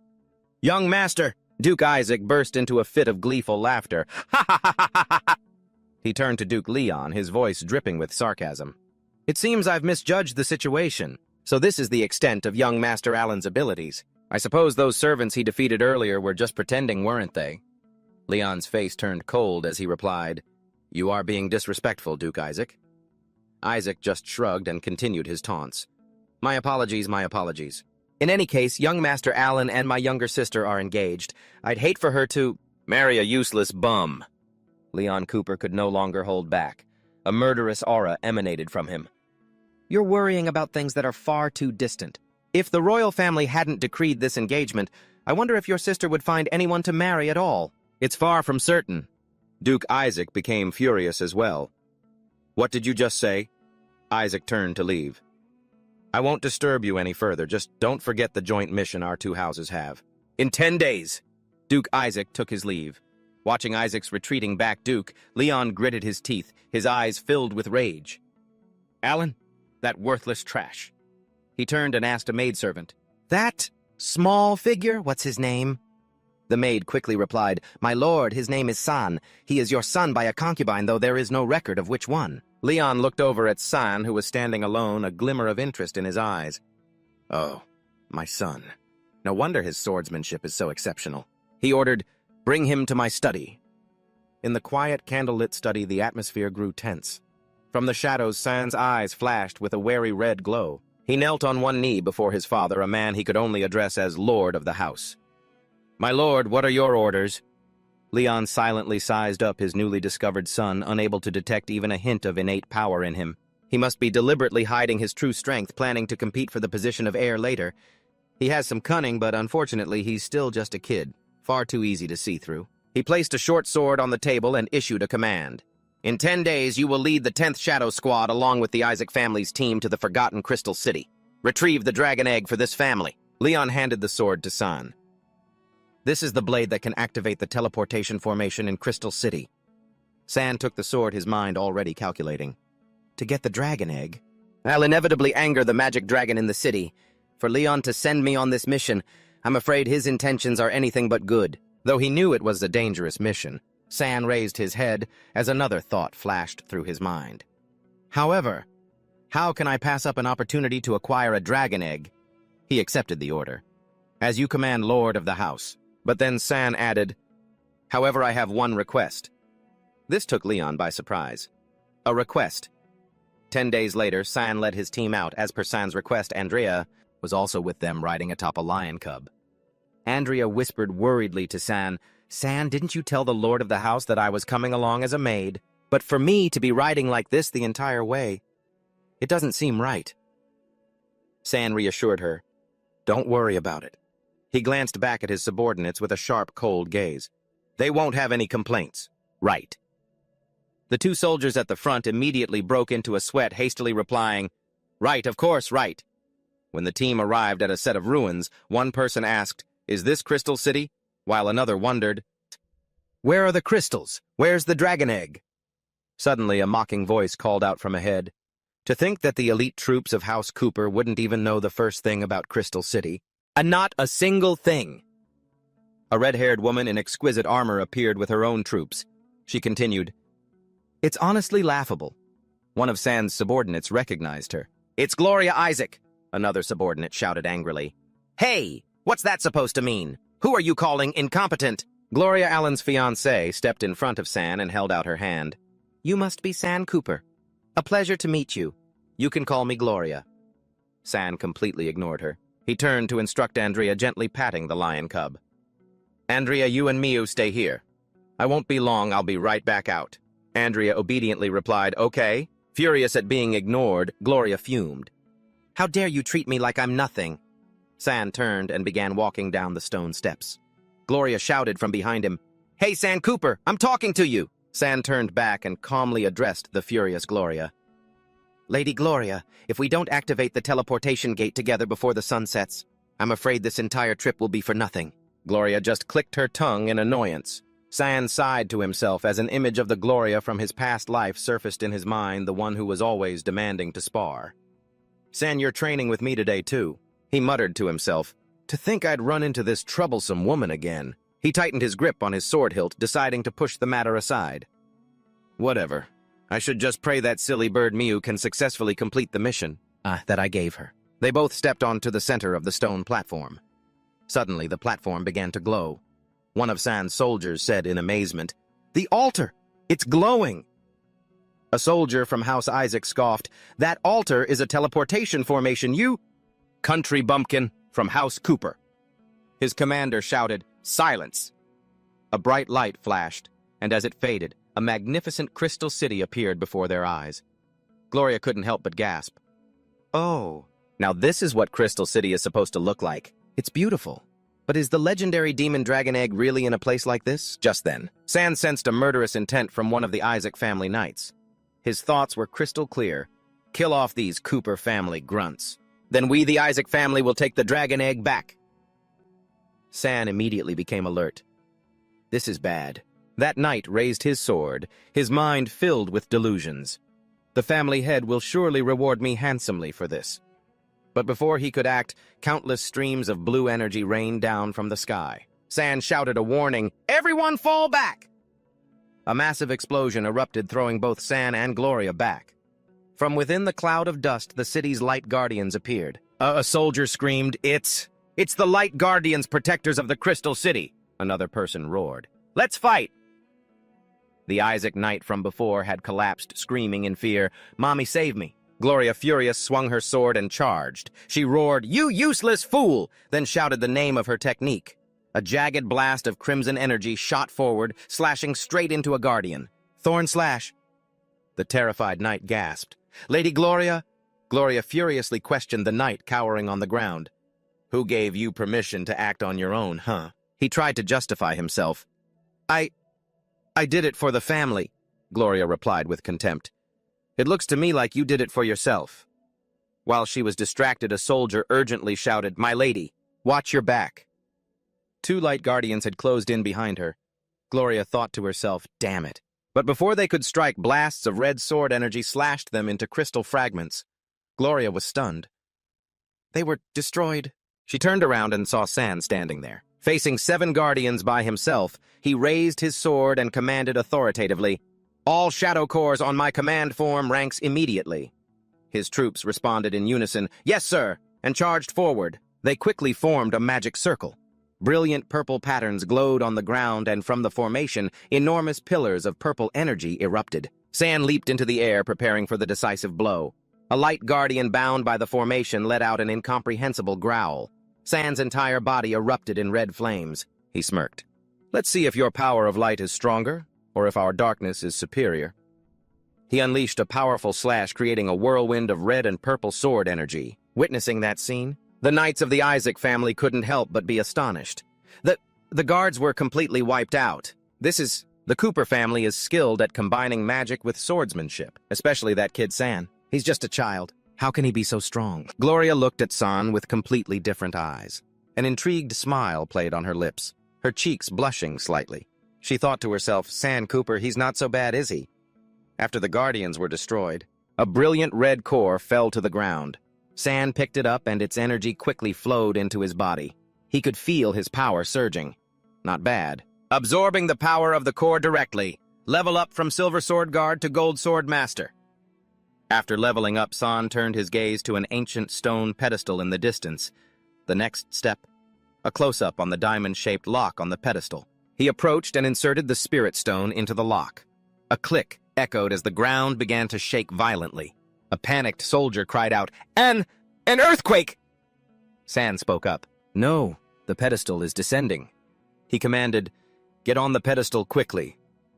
The secret passage to the dragon's lair had opened. The stone platform slowly lowered, taking the entire team into a dark tunnel. The team stood on the platform as it descended deep underground. When it stopped, a massive cavern filled with dragon eggs was revealed. This is the demon dragon's lair. The soldiers cheered with joy. Amazing. I never expected there to be so many. With this many, we don't need to split them. Everyone gets a share. Let's hurry and take them all back. San looked at the soldiers with cold contempt and said, You idiots, rushing to become food for the demon dragon. Just then, a colossal demon dragon emerged from the darkness. Its roar echoed throughout the cavern. What is that? The demon dragon. The demon dragon has awakened. San drew his sword and calmly commanded, Don't panic. Let's fight. I'll cover the rear. You guys get the dragon eggs out of here. But one soldier had already rushed toward the pedestal. Activate it. Let's go up. A strange sound echoed. The commander of the Shadow Corps asked, What was that noise? The traitorous soldier Ray was secretly destroying the teleportation mechanism. Ray, what are you doing? He thought to himself about the plan he'd been given. Use those Shadow Corps members to hold back the demon dragon. After taking the dragon eggs out, destroy the teleportation pedestal to give the Isaac family no chance. As for San, just let him fend for himself. He let out a wicked smile. My apologies, everyone. In this empire, there can only be one family that possesses dragon eggs, and that is the House of Cooper. He said to the ones left behind, For the sake of the family, please make this sacrifice. I'll be leaving now. Those left behind roared in anger. You bastard, get back here. Gloria landed beside San. She said sarcastically, The head of the Cooper family is certainly cold-blooded enough. Not only does he treat us this way, but he even treats his own people as disposable pawns. San replied calmly, This was within my expectations. Gloria was surprised. Within your expectations? Then why did you rush in here to die? San replied, You're overthinking it. The demon dragon spat a massive fireball. San quickly dodged it, then delivered a critical strike severing one of the dragon's wings. Because I have no intention of dying here. He quickly stepped back, facing the wraith dragon as it roared in agony. The dragon instantly lashed out with its claws, sending San flying. Gloria rushed over, screaming, San! Seeing the wraith dragon unleash its foul breath again. Gloria calmly shouted the name of her technique, Moonflower Sword Shield. She used her sword to create a shield of light blocking the wraith dragon's attack. I told you I was fine. Are you all right? He quickly sat up and said, I'm fine. Help me hold it off first. I'll take the chance to strike its heart. San looked directly into Gloria's eyes, his voice filled with confidence. I'm counting on you, Lady Gloria. Only you can do it. Gloria blushed and stammered, okay. She gripped her sword tightly, telling herself, I'm a genius swordswoman too. I can't let this guy look down on me. San smirked. Everything was going according to his plan. Gloria charged forward, drawing the Wraith Dragon's attention. She yelled, San, now attack! Seeing San just standing there, Gloria angrily turned back and yelled, Hey, are you going to do something or not? What are you just standing there for? While fending off the Wraith Dragon's attacks, she thought to herself, Damn it! Could that fall have been so bad that he can't even attack? At this rate, we're both going to die, I guess. I have no choice but to use that move. Gloria fell back into a stance. She growled, Sword Dance of Ruin! Her slashes formed a deadly dance, striking the Wraith Dragon repeatedly and forcing it to roar in pain. After the attack, the dragon staggered. Gloria panted heavily. Did it work? Seeing the dragon lying motionless, San's 2 remaining soldiers cheered and kicked its body. Take that, you stupid dragon, taste our might. Gloria still couldn't believe it. Did it really work? Suddenly the Wraith Dragon's pupils contracted. It opened its eyes, staring coldly at the clowns dancing before it. The soldier panicked. Oh no. The Wraith Dragon has entered its berserk state. Run for cover. Gloria was horrified, unable to believe her eyes. How can this be? San, who had been silent until now, suddenly spoke. Hide. He placed a hand on his chest. He pulled out the blade Perseus. A blazing red flame enveloped the sword. He whispered, Legacy skill, 3rd sword art.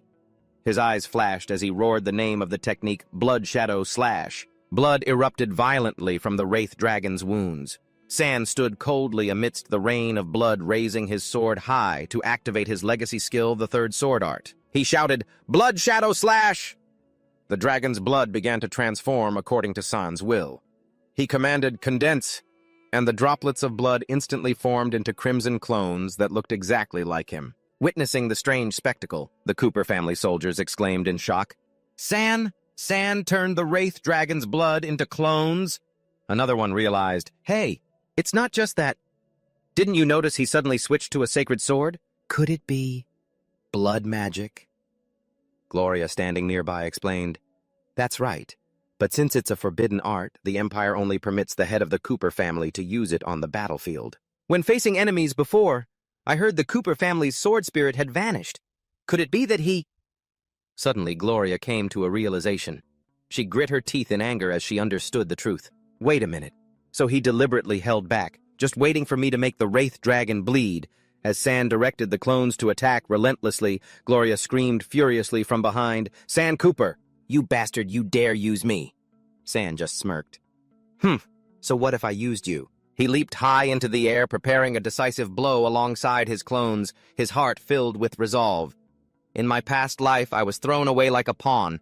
In this life, how could I possibly just sit and wait to die? A sharp shing sound echoed as the sword sliced cleanly through the monster's neck. The Wraith Dragon's enormous head fell to the ground with a thud. The soldiers ran over gleefully. Not bad! The Wraith Dragon is finally... But before he could finish, the eyes on the dragon's severed head suddenly blazed. San shouted a warning, Don't come over here! San rushed forward to shield everyone. His eyes suddenly turned crimson. He coughed up blood. Cough. In agony, San saw his own reflection in a pool of blood. A voice echoed in his head. San, did you think you could rest easy just by killing me? You will become just like me, needing to consume more and more flesh and blood, just to maintain your power. San's mind began to waver. Before his eyes, the images of Andrea, Gloria, and the others became distorted. A demonic phantom appeared, whispering in his ear, Go on, little mouse. They are all your prey. Go enjoy the slaughter. San panted, trying to resist. Gasp. Ha! San lost control. He charged madly towards everyone, screaming, I need more blood! Gloria realized the dire situation in horror. He overused the blood magic. He's been corrupted. Help run. Just as his blade was about to strike his comrades, a pair of clear eyes appeared in his mind, along with an earnest voice calling his name. San, don't... Andrea suddenly appeared. Her hands radiating a holy light pressed against San's chest. The stream of light pushed back the madness. San fell backward, his eyes gradually returning to normal as he heard her call, San. He felt as if he were sinking into deep water where Andrea's hand reached out to save him. When San opened his eyes, he found himself lying under the shade of a tree. Andrea was looking at him with concern. San, you're awake. Seeing him open his eyes, she cheered with relief. Oh, thank goodness. You're finally awake. I used a purification art on you, so you won't be corrupted for a while. Everyone else is safe and sound, too. A cheerful tune played. Ding, ding, ding. Andrea happily showed off her spoils. In her arms, she held a large dragon egg. Behind her was her griffin Mew and the two traitorous soldiers tied up with gags in their mouths. A perfect dragon egg, completely unharmed. It's the only one left, you know. The little girl smiled brightly, reassuring San. Also, I didn't tell the Isaac family about the dragon egg. That red-haired girl already led her team away, so you don't have to worry about failing the mission. Cheer up. San looked at Andrea with a rare, gentle expression. Thank you, Andrea. But actually, I wasn't worried about that. But right after that, his eyes darkened as he clenched his weapon, thinking about the plan that had fallen apart. The original idea was for Mew to take Andrea to a prearranged location and then falsely report that she had died in an accident. That would have allowed her to leave the family for good. Unexpectedly, San turned in anger and swung his sword at the bewildered griffin.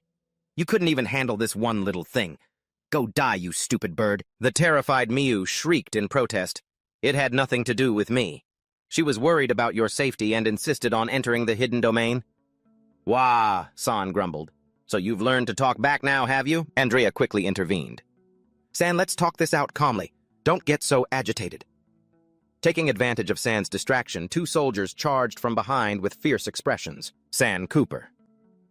They swung their swords, aiming to ambush him and Andrea. San looked at the two who had just tried to sneak attack him with a chilling gaze, a contemptuous smirk playing on his lips. Huh, so you finally bared your fangs. You want to steal the dragon egg from me? But right after that, San's eyes flew open in utter astonishment at their unexpected move. Instead of attacking him, the two soldiers suddenly turned their blades and stabbed the man who was tied up. Fresh blood spurted everywhere. They both dropped to their knees before a stunned San. They bowed their heads and plunged their swords into the ground, expressing their absolute loyalty. Master Cooper, please forgive us for our previous disrespect. If you had attacked us, outcasts like us would have surely died here. From now on, we no longer take orders from the family. We will only obey your commands. We swear to follow you to the death and will never back down. San broke out in a cold sweat, still reeling from this sudden turn of events. You guys. Just then, Andrea pointed to the egg in her hands and exclaimed, San, look, the dragon egg. Large cracks appeared on the dragon egg's shell and a crisp cracking sound echoed out. A small purple dragon broke out of the shell, soaring into the sky with a tender roar. Andrea panicked and screamed, Wow, a demon dragon. The demon dragon has hatched. San calmly extended his hand toward it with an air of authority. Demon dragons only submit to the strongest. Do you wish to accept me as your master? The baby dragon happily flew down and nuzzled San's palm, cooing affectionately. The two newly acquired subordinates were overjoyed. This is great. The demon dragon has submitted. Under the brilliant sunset, the group departed together. From this day forward, the rebel faction belonging to San Cooper was officially born. The scene changes to the magnificent, ornate White Castle of the Cooper family inside a luxurious living room. Alan was whining to his mother. Mother, when can I go to the racetrack? Lady Hiola replied indulgently. As soon as your father is done with his work. Unexpectedly, the head of the family, Leon, walked in and delivered a thunderous slap across Alan's face. Smack go-go where all you know how to do is indulge in pleasure. You're not even as good as that bastard child, do you know that? That kid named San not only slew the demon dragon, but he also tamed a baby dragon. Lady Hiola quickly hugged her precious son, defending him. It's not his fault. Why are you taking it out on him if it were our Alan who went? He definitely would have been able to tame the demon dragon too. Alan quickly chimed in. Yes, that's right. Leon, fed up, turned to leave. Fine, forget it. Talking to you is a waste of time. Hela turned to comfort her son. Alan, let's go. I'll go with you to the racetrack today. Yes, Mother. The door slammed shut, but the dark conspiracy continued in another hidden corner. In the grand hall, Leon paced angrily, shouting loudly, Quickly bring me my horsewhip. Meanwhile, a butler secretly approached Lady Hola. Hola covered her mouth, asking in a hushed, venomous tone, How is the research on the magic stealing spell coming along? The old butler gave a sinister smile and reported, Rest assured, my lady. The research was a success. We just need to find an S-rank talent to test it on. Once we confirm it's viable, we will immediately use it on San. Hella's cruel nature showed as she tightened her grip on her fan. Excellent. This time we must eliminate that brat for good. Time flew by. 5 years later, at the group's hideout, San was performing a healing technique. A magical light enveloped him. This time the purification will be complete. San sat on the bed, smiling. Andrea spoke gently. You won't be corrupted by demonic energy anymore.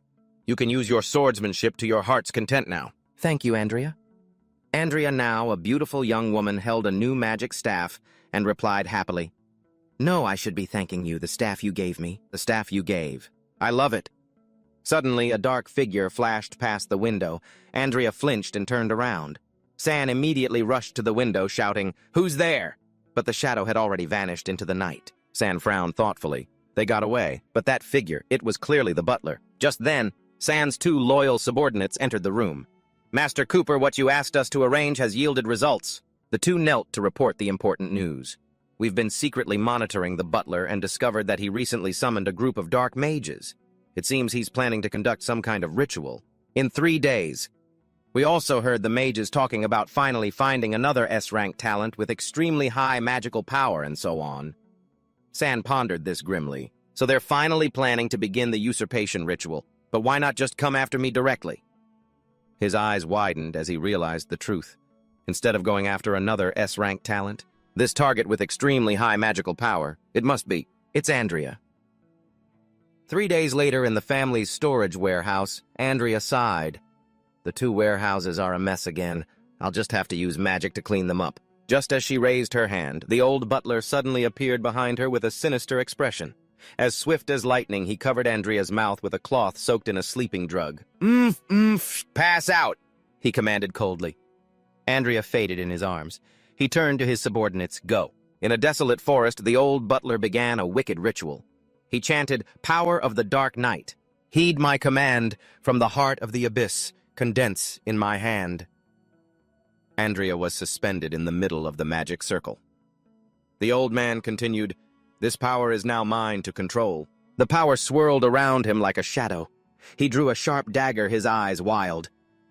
I just need to mix her heart's blood into the matrix, and her gift will be mine. Whoosh! A sound cut through the air, and his dagger plunged into the ground. The old butler was horrified. What's happening? Seeing Andrea's form vanish in midair, he broke out in a panicked sweat. That was illusion magic. From the shadows, the real Andrea emerged, staff in hand. With a determined look, Andrea said, Don't underestimate me. The young girl raised her staff and shouted the spell's name, Celestial Flash Shining Chains. Countless chains of light shot forth. They bound the old butler tightly, giving him no time to react. Damn it! This brat is incredibly cunning! He roared, ordering the stunned men in black around him. What are you doing? Seize her for me! They responded in unison. Yes, sir. In that critical moment, Andrea remembered San's words. Next, you just need to close your eyes. She heard nothing, saw nothing. Suddenly, a ground-shaking roar echoed out. Roar. The old butler looked up in fear. What is this? That sound. The dome has been shattered. A demonic dragon and a young lion charged down valiantly. The soldiers were in an absolute panic. A dragon? It's a dragon and a lion, too. How can this be? How could magical beasts come to her rescue? The scene erupted into chaos. As the beasts ravaged the enemy formation, the old butler trembled vaguely, guessing who was behind the dragon and the lion. Could it be? You even dared to lay a hand on Andrea. You truly have a death wish. Just as he predicted, San Cooper stepped out with a flaming sword resting on his shoulder. It's San Cooper. In an instant, San was upon him, pressing the flaming blade to the old man's neck and growling, Why did you go after Andrea? Scared out of his wits, the old butler hastily confessed, Because the usurpation magic can only be used on a target once to ensure the young master. If Alan could receive your gift, we had to find a test subject first, so please spare my life. I was only following orders. San looked at the old man with a mixture of contempt and rage. So, you harmed Andrea because of me. Unexpectedly, San retracted his sword and turned to leave. I can spare you. The old butler was stunned, unable to believe his ears. However, he began to slice a cut into his palm. A red light flared as San's blood dripped down, forming a magic array. He screamed in agony, "Ah, this is the Shadow Pact!" San grabbed the writhing old man by the hair and gave him an ultimatum: go report to your mistress that the usurpation ritual test was a success. She can make her move on me immediately. If not, you know the consequences. The old man moaned in agony. Why? San's eyes flashed with a devilish calculating red light. Isn't it obvious? To completely expose Alan for who he truly is. Back at the Cooper mansion, the butler, his arm bandaged, knelt to report. My lady, the usurpation experiment was a success. Hella fanned herself smugly. Meanwhile, in a corner of the garden, Alan was trying to woo Gloria. My beautiful Lady Gloria, would you do me the honor of a stroll through the flower garden? Gloria coldly replied, get lost. Hella couldn't hide her glee. What, are you absolutely certain? The butler affirmed, 100% certain, on the night of the full moon next month. That coincides perfectly with the young master's coming-of-age ceremony. We can make our move then. Hella let out a satisfied, ambitious smile. Good, very good. My dream of all these years is finally about to be realized. Alan Mother will ensure you are secure in your position as the future family head. Alan, however, was lost in his delusions of grandeur. Known as the Empire's #1 powerhouse, he turned back to tease Gloria. Lady Gloria, are you playing hard to get with me? Too bad for you, I've seen right through your little act. Mother really is something else. Leaving me and my fiancé alone to cultivate our feelings. I mean, what lady wouldn't want to be with me? Suddenly, a sharp blade was pressed against Alan's throat, making him jump. Playing hard to get! Gloria aimed her sword at him, her eyes filled with murderous intent. A useless scarecrow like you? Thinks he's worthy of being my fiancé. Alan broke into a sweat, thinking, is this woman insane? He hastily stepped back and drew his sword, but still put on a brave face. You'll have to get through me first, Gloria. Without another word, she lunged. A panicked Alan screamed, Guards, get her away from me! Clang! The sound of metal on metal echoed through the garden as another sword suddenly appeared. It parried Gloria's fierce attack, protecting Alan. It was San in a guard's uniform. He gave a smirk. Young master, are you unharmed? Your subordinate has come to your aid. Alan, having just escaped death, clung to his arrogance and yelled, Who needed your help? I just didn't have my sword on me, that's all. You dare wait for the perfect moment just to mock me. But then he froze as he recognized the person in front of him. San, what are you doing here? Gloria cheerfully linked her arm with San's in a familiar way. Perfect, come and spar with me. San politely refused, I'm sorry, I have other business today. Alan stood behind them, witnessing the entire scene. His heart stirred with unease. Why is Gloria so friendly with that punk? Could it be?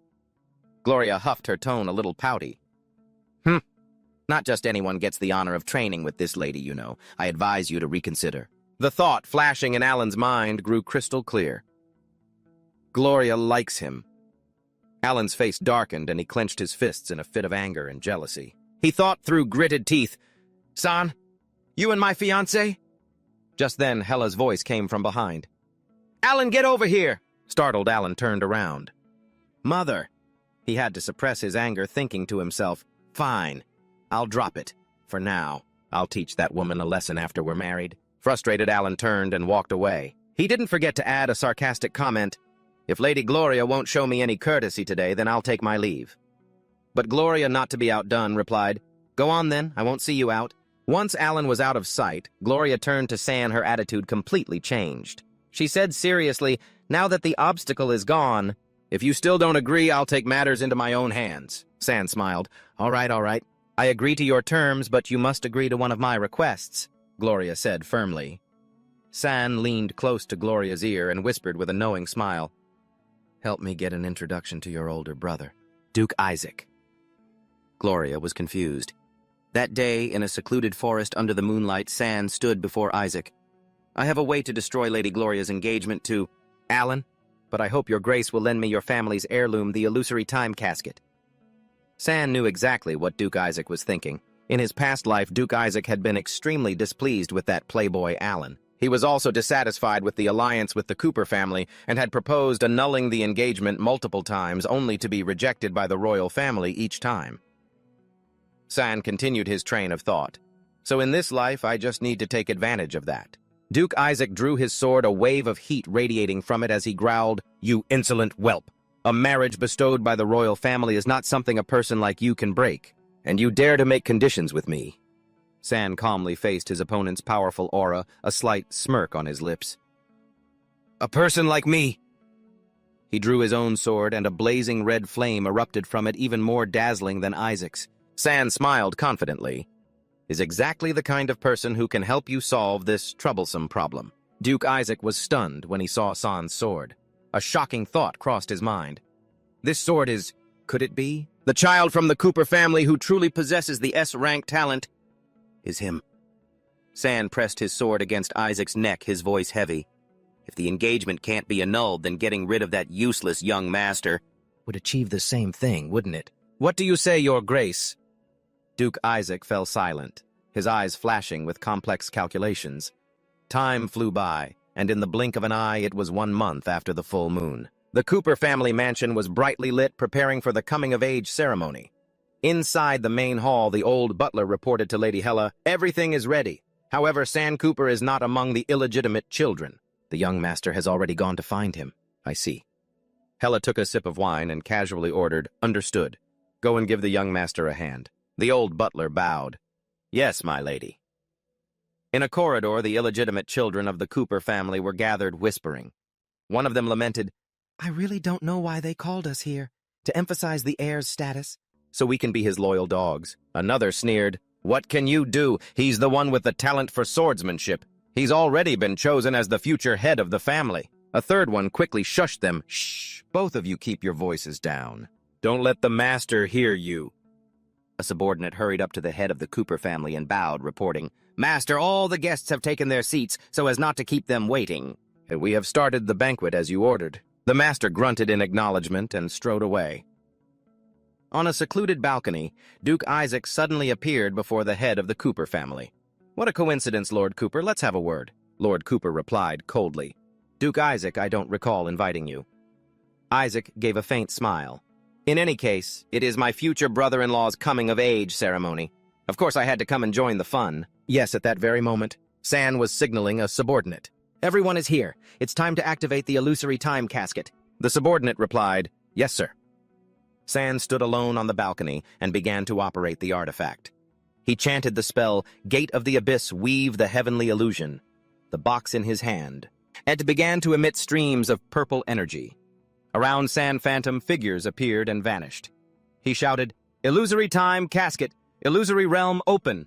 A massive complex magic circle with mystical purple patterns enveloped the entire mansion. In a dark room, Alan suddenly appeared behind San. He said, "Finally found you." Alan walked over holding a glass of wine and smirking sinisterly. "What are you doing hiding here all alone?" He led San into a dark room where a trap had been prepared below. The scene changed. San was now chained tightly to an iron cross.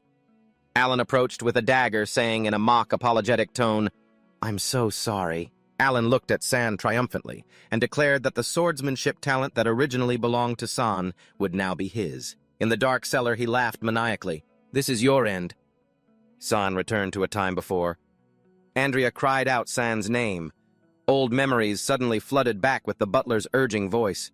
"Break time is over. Stop dozing off and get back to work." Andrea, startled, exclaiming, "San!" then quickly replied, "Ah, okay." She realized her spiritual perception was awakening and affirmed to herself, "This isn't a dream. It's real from my past life." This power was incredibly special. Spiritual perception. One of the awakened talents of a time system mage. A mage who awakens. Spiritual perception can see fragments of time, from the past and the future. She realized with alarm San's in danger. Andrea ran for her life through the night, endlessly calling San's name. She told herself she had to act fast to stop everything before Alan made his move. At the same time, in the cellar, Alan handed the glass of wine to San and lied. "This is a wine Father has rewarded you with." Watching from a distance, Andrea sighed in relief when she saw her target had been found. She began to chant a spell to turn the table's silent light by the power of the stars into a long slumber, intending to put Alan to sleep for a few months, but suddenly Lady Hella appeared from behind with a cold voice. "Andrea." Hella mercilessly ordered her subordinate, "Take her down." "Do it gently." The henchman immediately obeyed. "Yes." Andrea was completely restrained, only able to let out muffled cries. "Umph! Umph!" Hela looked at her with suspicion. Weren't we told the deprivation experiment was a success? Why can she still use magic? She quickly pushed the thought aside. She had to focus on the main objective. Forget it, now's not the time to think about this. The deprivation ritual is more important. Back in the dark room, San nonchalantly drained the glass of red wine Alan had given him. Immediately after, the glass fell to the floor and shattered. Seeing San collapse, Alan sneered with contempt. You fool, falling for the same trick twice. He began to unleash all his resentment and jealousy. On what grounds do you have an S-rank talent? His madness didn't stop. On what grounds did you get the magic dragon? Alan hissed in extreme jealousy. On what grounds does Gloria like you too? He stabbed San's body hard and screamed, all of this should have been mine. Hela, standing nearby, coldly reminded him, That's enough, Alan. Stop your nonsense with him. Let's begin. He quickly replied, Yes, mother. The butler hurriedly brought the weapon. This dagger was specially made. Even with his indestructible body, it can temporarily pierce through. Hela praised him with satisfaction. Excellent. With a vicious look in his eyes, he declared, Too bad. Your swordsmanship talent is mine now. He plunged the blade in deep and laughed loudly. This is your end, San, causing San to scream in pain. Ugh! Ah! Alan was lost in his frenzy. Why scream? He declared, From now on, I am the true heir to the Cooper family. I will possess the highest talent and power. No one will be able to stand above me. Amidst Alan's laughter, San silently endured. The chains wrapped around his body, when suddenly San lifted his head and burst out laughing. Then he looked at Alan mockingly. What kind of stage play are you performing? My dear older brother. Both Alan and Lady Hela were horrified, not understanding what had happened. What? The iron chains clanked and then shattered from the explosive power. San's incredible power. San stood up majestically, looking at Alan with contempt. Open your eyes and look carefully. Who is this end truly for? He slowly lifted his finger and snapped it. Snap, activating the true power of the spatial illusion. Treasure. The illusion suddenly shook and vanished, revealing a scene that stunned everyone. This is the banquet hall. Alan and Hela were horrified to realize that all their crimes had been exposed for everyone to witness. Outraged whispers began to spread throughout the room. He's lost his mind. How could he do something like this in front of everyone? So the eldest son of the Cooper family is this kind of person. The rumors about his S-rank swordsmanship talent were probably all lies, and everyone agreed. That must be it. The fury of the nobles erupted. A person like this is worthy of being the heir. The kid's truly disgusting. Some even took the opportunity to speak up. I'd rather do it than him. Hela stood frozen to the spot, beads of sweat rolling down. Impossible! How did that brat know we were going to make a move on him? She panicked, trying to salvage the situation. It doesn't matter. How do we fix this now? And she wondered, the experiment was clearly a success. Where did we go wrong? Alan lost control, screaming in despair. It's not like that. You've all been deceived. That bastard is the one who framed me. Amidst the chaos, a pair of hands clapped softly. What a fine play. Isaac calmly walked up to the stunned head of the family. Wouldn't you agree, Duke Cooper? Duke Cooper trembled with rage, his eyes shot with blood as he roared, Alan! Alan stammered in fear, Foth! While Hela quickly knelt and took all the blame. It was all my doing. I forced the child to do it. If you want to punish someone, punish me. A deafening explosion rang out. Boom! Duke Cooper unleashed his punishment, sending his son flying. Hela screamed in despair, Alan! San watched from a distance and watched. He crossed his arms, a cold smile playing on his lips. Oh, how cruel. Alan lay writhing on the floor, but still stubbornly screamed, What did I do wrong? He's just an illegitimate son. Everything should have been mine to begin with. Duke Cooper shouted, forcing his son to be quiet. Alan, shut your mouth! At the same time, the nobles began to gossip about the Duke's own past. I remember Duke Cooper's own origins weren't exactly legitimate, were they? He earned his position through his own strength, though he never tried to hide it. But how could his own son bring that up in front of outsiders? This made the crowd sneer. Tisk, tisk! How foolish! The Duke values his pride above all else. Duke Cooper turned back to his son with a deathly expression. Is that so? This made Alan stammer in fear. He raised his sword, blazing with purple energy, and declared a cruel command. All my children heed my command. From this day forward, the inheritance contest begins. The Cooper children gasped in horror. The inheritance contest. Does that mean the eyes of the other children suddenly lit up with greed? All of us have the right to fight for the position of heir, using any means necessary. No holds barred, the winner takes all! The hall erupted in a fiery roar. Kill Alan first, kill him! Witnessing the family tear each other apart. Duke Isaac let out a sarcastic laugh. So this is the legendary might makes right spirit of the House of Cooper. Well, today has certainly been an eye-opener. Isaac turned and declared coldly, now that it's come to this, the engagement between our two houses is hereby cancelled. I will not allow my sister to marry such a constant liar who possesses no real power whatsoever. The head of the Cooper family gritted his teeth looking at San and mentally piecing everything together. It has to be the power of the chrono-illusion box. There's no doubt about it. That brat has teamed up with Isaac. He glanced at the surrounding nobles pointing at him and thought, all the noble houses are here. If these rumors reach the royal family, it would be disastrous for House Cooper. I might as well take a step back for now and deal with him later. The head of the house shook Isaac's hand diplomatically. Rest assured, I will seek the king's counsel and give House Isaac a satisfactory explanation. Then he placed his sword against San's neck, threatening coldly, if you want to fight for the right to succession, brat, be my guest. But you are forbidden from doing anything that would harm the family's honor. His eyes grew sharp. Otherwise, I will make you disappear from this family entirely. San suddenly let out a soft chuckle, looking at his father with a provocative gaze. Do you really think I care about that worthless inheritance? He pressed his hand against the sword's blade. Fresh blood streamed down his arm. If you want me to disappear, then do it now, father. The head of the house stared at his illegitimate son, inwardly astonished. This kid, what in the world is he thinking? After a moment of silence, he sheathed his sword, turned, and walked away. He's just leaving. My lord, are you really not going to teach him a lesson? There's no need. He's actually got some backbone. I'm eager to see what he'll do next. However, he thought, still annoyed, it's just that brat's personality is not the least bit likable. I wonder who he gets that from. That night, under the cold, full moon at the Cooper estate, Hella was in a furious rage, smashing things. Who the hell leaked the information? How did that brat find out? Before we could act. The old butler replied, trembling. I don't know, my lady. He asked fearfully, My lady, what should we do with that maid? Hella glared at him with cruel eyes. Feed her to the demonic beasts. Do you really need to ask me about such a trivial matter? Suddenly she froze, her eyes narrowing in suspicion. Wait a minute. He clearly used magic earlier. This means either the deprivation experiment was a failure. Ah! Lady Hella became enraged as she realized her plan had failed. She roared, The deprivation ritual was never performed at all! She glared menacingly at the old butler, Dak. Dak, didn't you tell me you had already stripped him of his talent?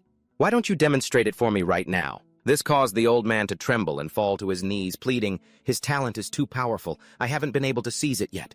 Please, my lady, just give me a little more time, he begged, while thinking fearfully. Don't tell me. She's already figured it out. But Hella just replied coldly, That won't be necessary. Without a moment's hesitation, she ordered the soldiers, Guards, drag him out and execute him on the spot, ignoring Dak's cries for help. As the soldiers complied, Yes, ma'am, Dak screamed in desperation. My lady, please let me explain. It was San Cooper. He was the one who forced me, just as the sharp blade was drawn. A spray of blood shot through the air, ending the traitor's life. Hella looked at the corpse and declared coldly, When a dog betrays its master, the master puts it down. What's there to explain? As Dak let out one last pained gasp and collapsed, she turned to the tightly bound Andrea. She grabbed her by the neck and said sinisterly, As for you, why don't you just hand that talent over to me? Let's put you to good use. A crackling sound echoed as magical energy surged around her. She was stunned to see the girl's skin was completely unharmed. Not a single burn. A shocking thought flashed through Hella's mind. Could this girl be an ice soul physique? She began to calculate Andrea's value.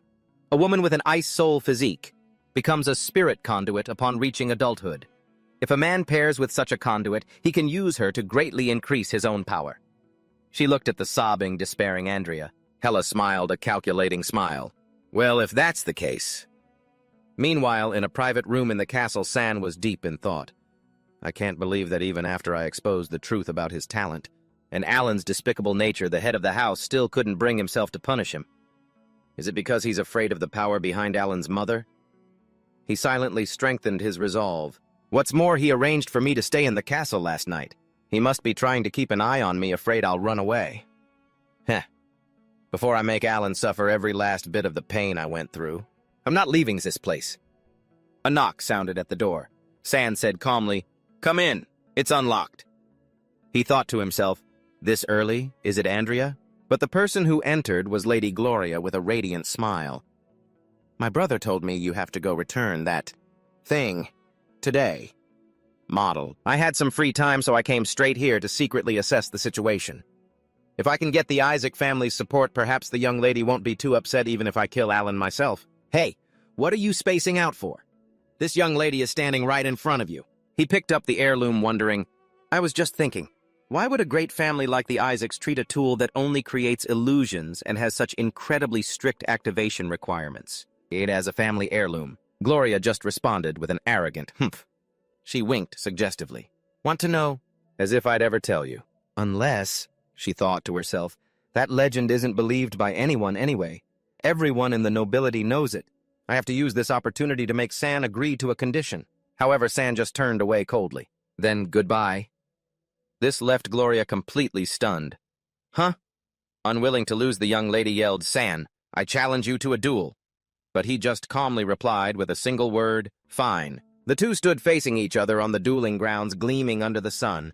Gloria charged forward first, attacking with a loud cry, "Ha!" The young lady unleashed a flurry of sharp strikes that tore through the air toward her opponent, but San calmly blocked the attack and deflected it with ease. With a lightning-fast counter, San held his sword to her neck. "You've lost again." This made Gloria sulk. You have no chivalry at all," San reminded her of their deal. "You were the one who told me to use my full strength. As promised, you have to tell me the secret of the box of illusory time." Gloria sighed. "Honestly, it's just a legend. No one knows if it's true or not, and no one has ever managed to do it. Do you still want to hear it?" She began to recount the ancient secret. The legend says that if someone gains the recognition of the spirit of knowledge and masters time magic, and is willing to sacrifice their entire life force, they can use the box of illusory time to help another person be reborn. The shocking truth dawned in San's mind. So, in my past life, Andrea sacrificed her own life to give me a second chance. This time, I won't just get my revenge. I have to take good care of Andrea. I absolutely will not give that bastard Alan another chance. Just then, a subordinate rushed in with terrible news. "Master San, something terrible has happened. Andrea has been captured." San was stunned by the news as two subordinates rushed in to report. "What? Who took Andrea? Speak clearly." One of them, trembling, explained what happened during the night. "Last night, while we were making our move, someone saw Lady Andrea being taken away by the madam and a few servants in the forest." The other one added information about the malicious rumors that were spreading. "Speaking of which, this morning, I think I heard two maids saying that Andrea has been taken by the young master to be his personal maid, and that he'll make her his concubine once she comes of age." Standing nearby and hearing the whole story, Gloria mused with a surprised look. "Back then, I thought they were talking about San, so it wasn't him." Rage erupting, San shot off like an arrow, his killing intent overflowing, which horrified his subordinates. "Alan, you're asking to die. What are you two standing there for? Hurry up and follow him." That look in his eyes. He's not going to save someone, he's going to kill someone. "Oh, right." Elsewhere. Alan was roaring with humiliation despite his subordinates' attempts to calm him down. "That damn Sant! How dare he humiliate me in front of so many nobles? I'll make sure you die a miserable death." "Young master, please calm down. Didn't the madam already say to wait on everything until you've come of age?" In an uncontrollable rage, Alan kicked his attendant away. "Get lost. Go die." Seeing this, a henchman approached and offered a vicious plan targeting San's weakness. "Young master, I heard that San fellow is very fond of that Andrea girl the madam captured. Why don't you make that little wench pay his debt for him?" "Heh. You're a sharp one, aren't you?" Alan walked up to the captive Andrea with a disgusting smile. "Andrea, my future concubine. Under my tutelage, you will surely become a true whore." Seeing Alan's perverted smile, Andrea cried out in despair in her mind. "What do I do? My magical energy is completely suppressed by these shackles. I can't fight back at all. San, where are you? Please come save me." Tisk, tisk, Tisk. Look at this pathetic sight. I wonder what kind of face he'll make when he sees you enjoying yourself under me. What kind of expression will he have? Just as Alan reached out to touch Andrea, a thunderous roar shook the very air. You just obediently accept your fate. Be a good little concubine for me. San appeared, his silver hair standing on end, eyes blazing with fire, and his entire body enveloped in a violent aura. Without a single wasted word, he delivered a thunderous blow that sent Alan flying. Alan screamed in pain. Ha! Ah!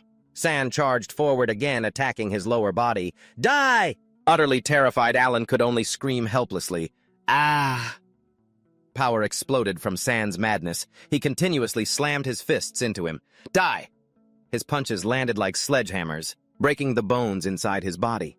San stood at the center of a dark aura, his eyes rolled back white, completely out of control. Alan trembled, begging for his life. Help! Save me! The panicked Cooper family guards rushed in, trying to save their master. Quick, save the young master. Ha ha ha ha! Gloria's group arrived just in time, horrified by the scene before them. This is bad, Master San. In the chaos, the bone chain on Andrea's neck suddenly cracked. Gloria shouted for Andrea to stop San before it was too late. Hurry, Andrea-san is about to lose control again, yes. Andrea rushed forward, hugging San tightly from behind. Her desperate calls helped him find his reason again. San, snap out of it, I'm fine, San. And Drea. Just as San faltered, the servants hurriedly dragged Alan out of the danger zone. Get young Master Alan out of here. Lady Hyola appeared, witnessing her son beaten to a pulp. Alan! She pointed at San, hissing out the most vile insults. San, you damn mongrel! Is this how you repay the kindness of your father for taking you into this castle? San silently drew the sword from his belt, his eyes bone-chillingly cold. He slowly advanced towards Hyola, a crimson flame beginning to wrap around the blade. San! The overwhelming threat made Lady Cooper step back in fear. San, you... What are you trying to do? San grasped the blade with his hand, letting his blood run down the length of the sword like a sacrificial ritual. He loudly declared an irrevocable challenge in front of everyone. I, San Cooper, hereby initiate the sacred duel to the death with Alan Cooper. A fight to the death. I will absolutely not allow this threat to Andrea to continue to exist. Absolutely. 7 days later at the arena, nobles sat in their extravagant seats. They watched the duel to the death between San and Alan, who stood facing each other in the vast arena below.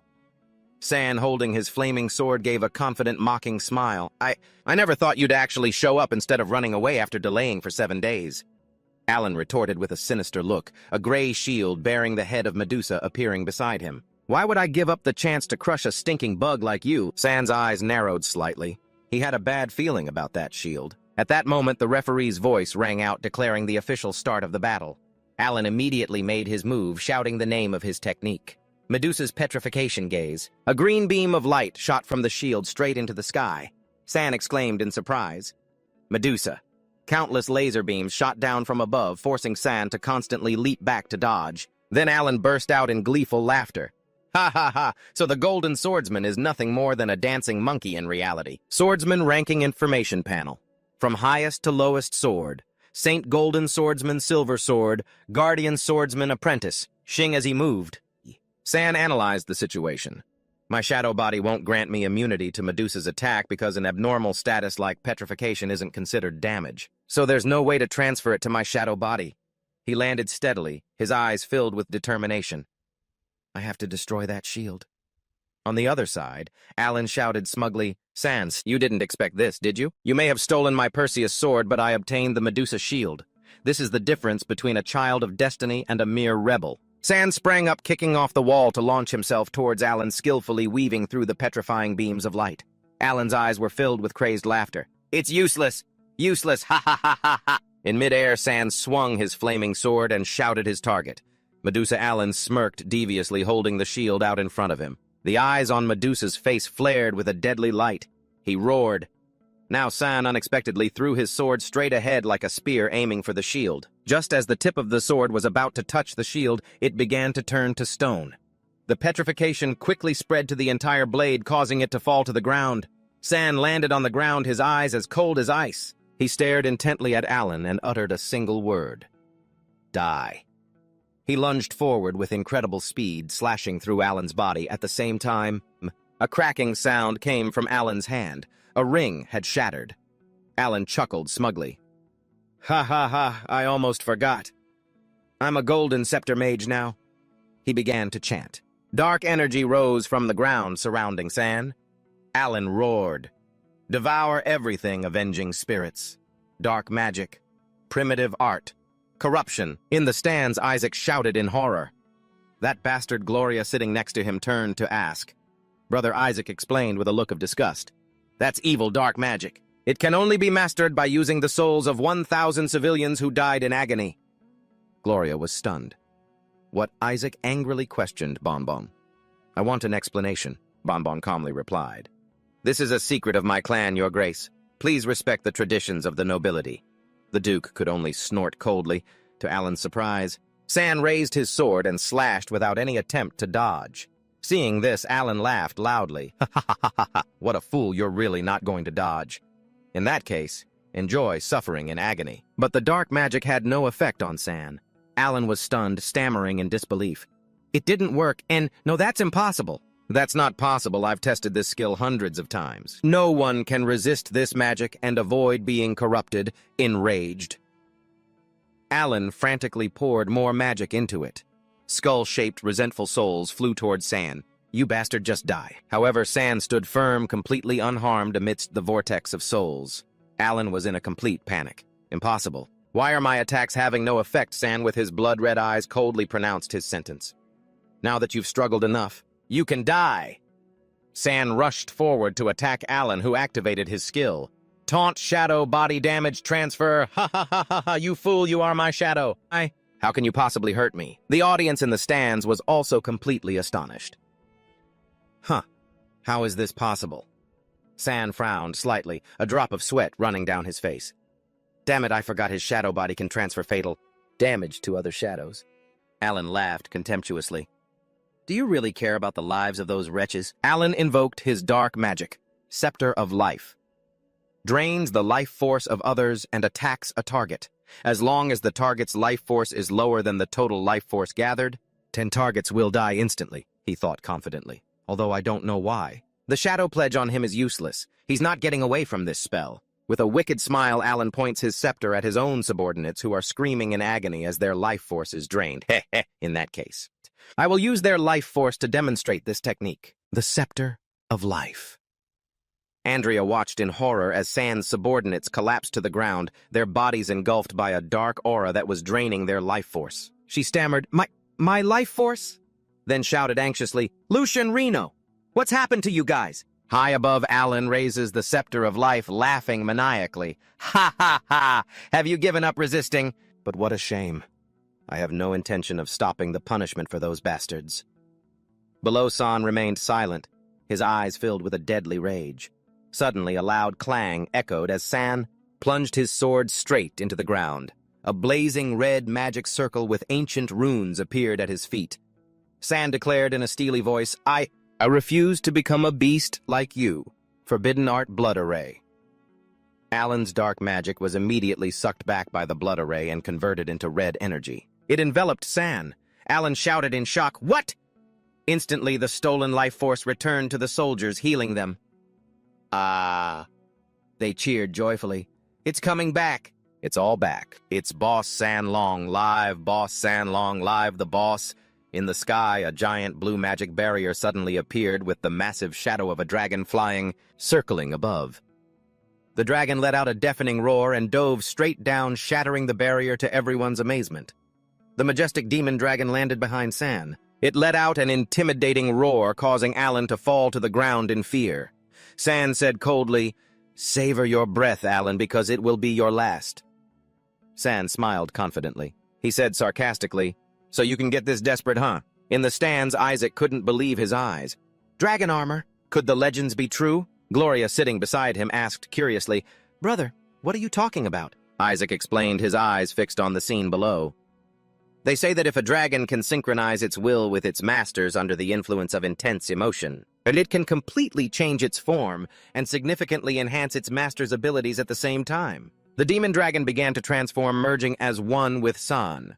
Sharp, jet-black pieces of armor with glowing blue patterns began to form and envelop San's body. The entire process was complete. San stood there in a full suit of dragon armor exuding an overwhelming power. Isaac continued, "This is called dragon armor." In a state of utter panic, Alan screamed, "Impossible! This is absolutely impossible!" Even if you have the recognition of that little beast, there's no way you two... Could have synchronized your hearts and minds. In his panic, Alan tried to calm himself and gathered a large amount of dark magic. "This must be an illusion. I'll shatter this mirage right now," ran Forbidden Art. He summoned a giant skeletal monster from his magic. In response, the wings of the dragon armor on San's back merged, forming a colossal flaming greatsword. San declared, "What connects our wills is our rage, directed at you." He swung the sword. A powerful slash tore the skeletal monster apart. The greatsword didn't stop. It continued on, shattering the scepter of life and striking Alan. His arm was sent flying as he screamed in agony. "Ah, it hurts! This slash is for the innocent people whose talents you stole." In the stands, a horrified Hela screamed, "Alan!" But Duke Bo ordered Hela sit down in the arena he had quickly summoned, a grotesque flesh monster growling in fury. "You bastard! How dare you! How dare you!" San leaped into the air, preparing for the finishing blow.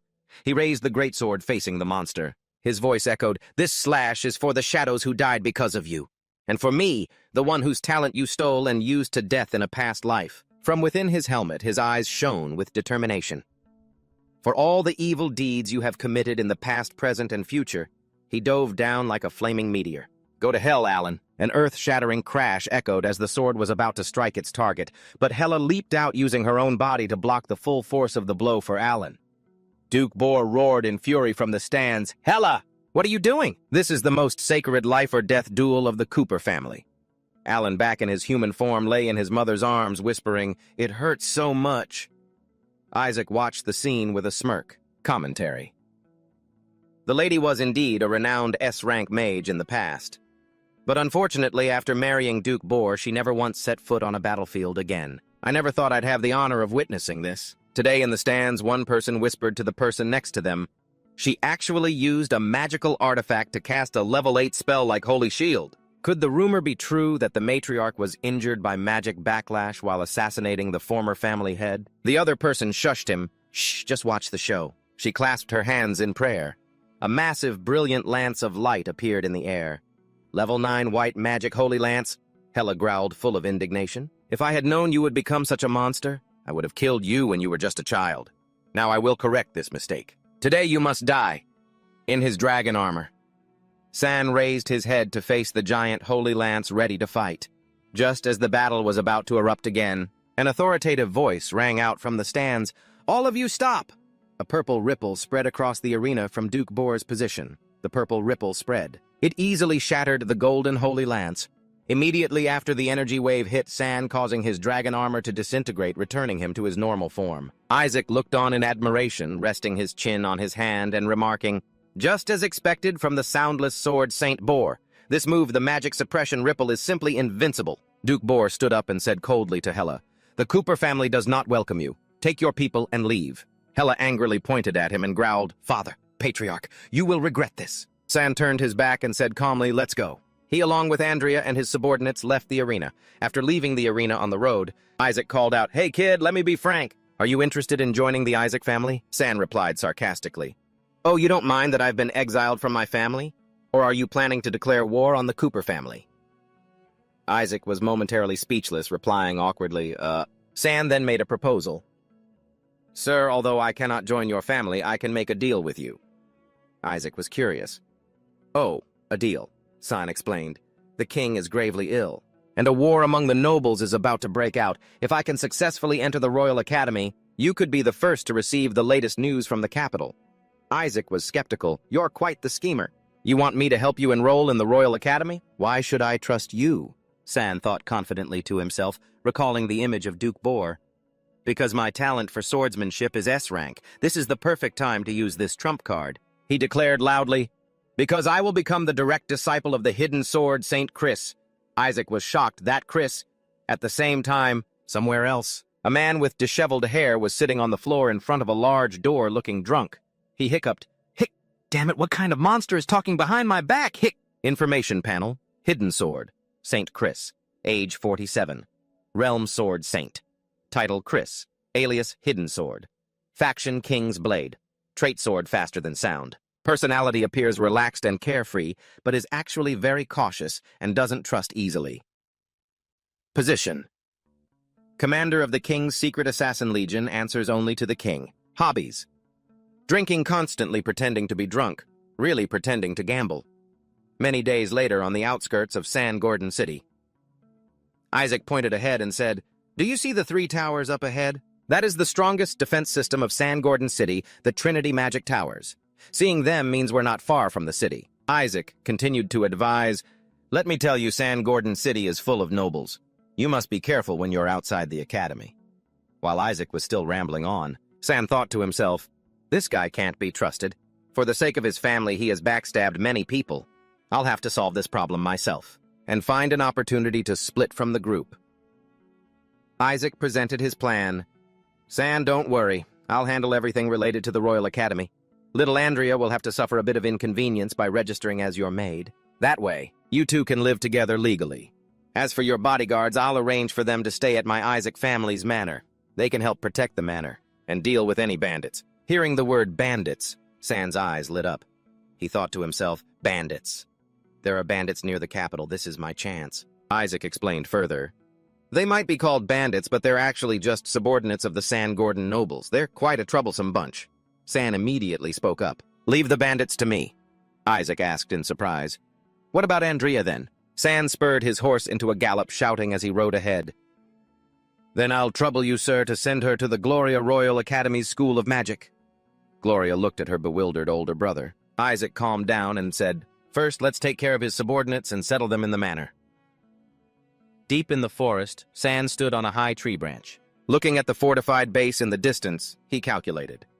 Based on what Angela told him in his past life, she should be about 7 years old right now, secretly imprisoned in a cave. This must be the bandits' den. He moved quickly through the trees, his thoughts racing. Her father Chris has been searching for her, frantically willing to spare no expense. Looking at his demon dragon, he concluded, "If I can save Angela, I can successfully become his disciple." He activated his dragon armor once more. His entire body was enveloped in majestic armor, radiating a powerful energy. Below, a group of bandits was on patrol. A black shadow flashed past them at an imperceptible speed. Instantly, threads of darkness pierced through each bandit's throat, killing them on the spot. San stood on the corpse of a bandit, his sword still stained with threads of blood. First skill of the inherited sword. Style: Fleeting Blood Shadow. He soared into the air, then charged at the remaining bandits. Second skill of the inherited sword. Style: A fiery serpent shot out from his sword, incinerating the enemies. Raging Blood Serpent. The leader of the Plum bandits jumped out from the base holding a great sword that crackled with lightning. "Who dares to be so bold? Die!" With a deafening clang of metal, the two swords clashed. San flew high into the air, swooping down for a critical strike. Third skill of the inherited sword style, Blood Shadow Touch. Plum realized in horror. That sword technique. The Blood Demon Sword. "You're from the Cooper family. Do you know who we are?" Before he could finish his sentence, San's slash tore his body in two. The bloody halves disintegrated into the air with a gruesome, sizzling sound after San's attack. San in his dragon armor looked coldly at the remaining enemies and declared, "I don't care what kind of vile bastards you are." After dealing with the enemies, San returned to his normal form. Suddenly, a griffin flew down from the sky and let out a cry. The small griffin nuzzled its head affectionately against San's shoulder. San smiled, stroking it affectionately, and asked, "How did it go? Did you find the place I told you about?" The griffin took off and flew away. San pointed in its direction and ordered, "Lead the way." Following its guidance, San found a hidden cave entrance.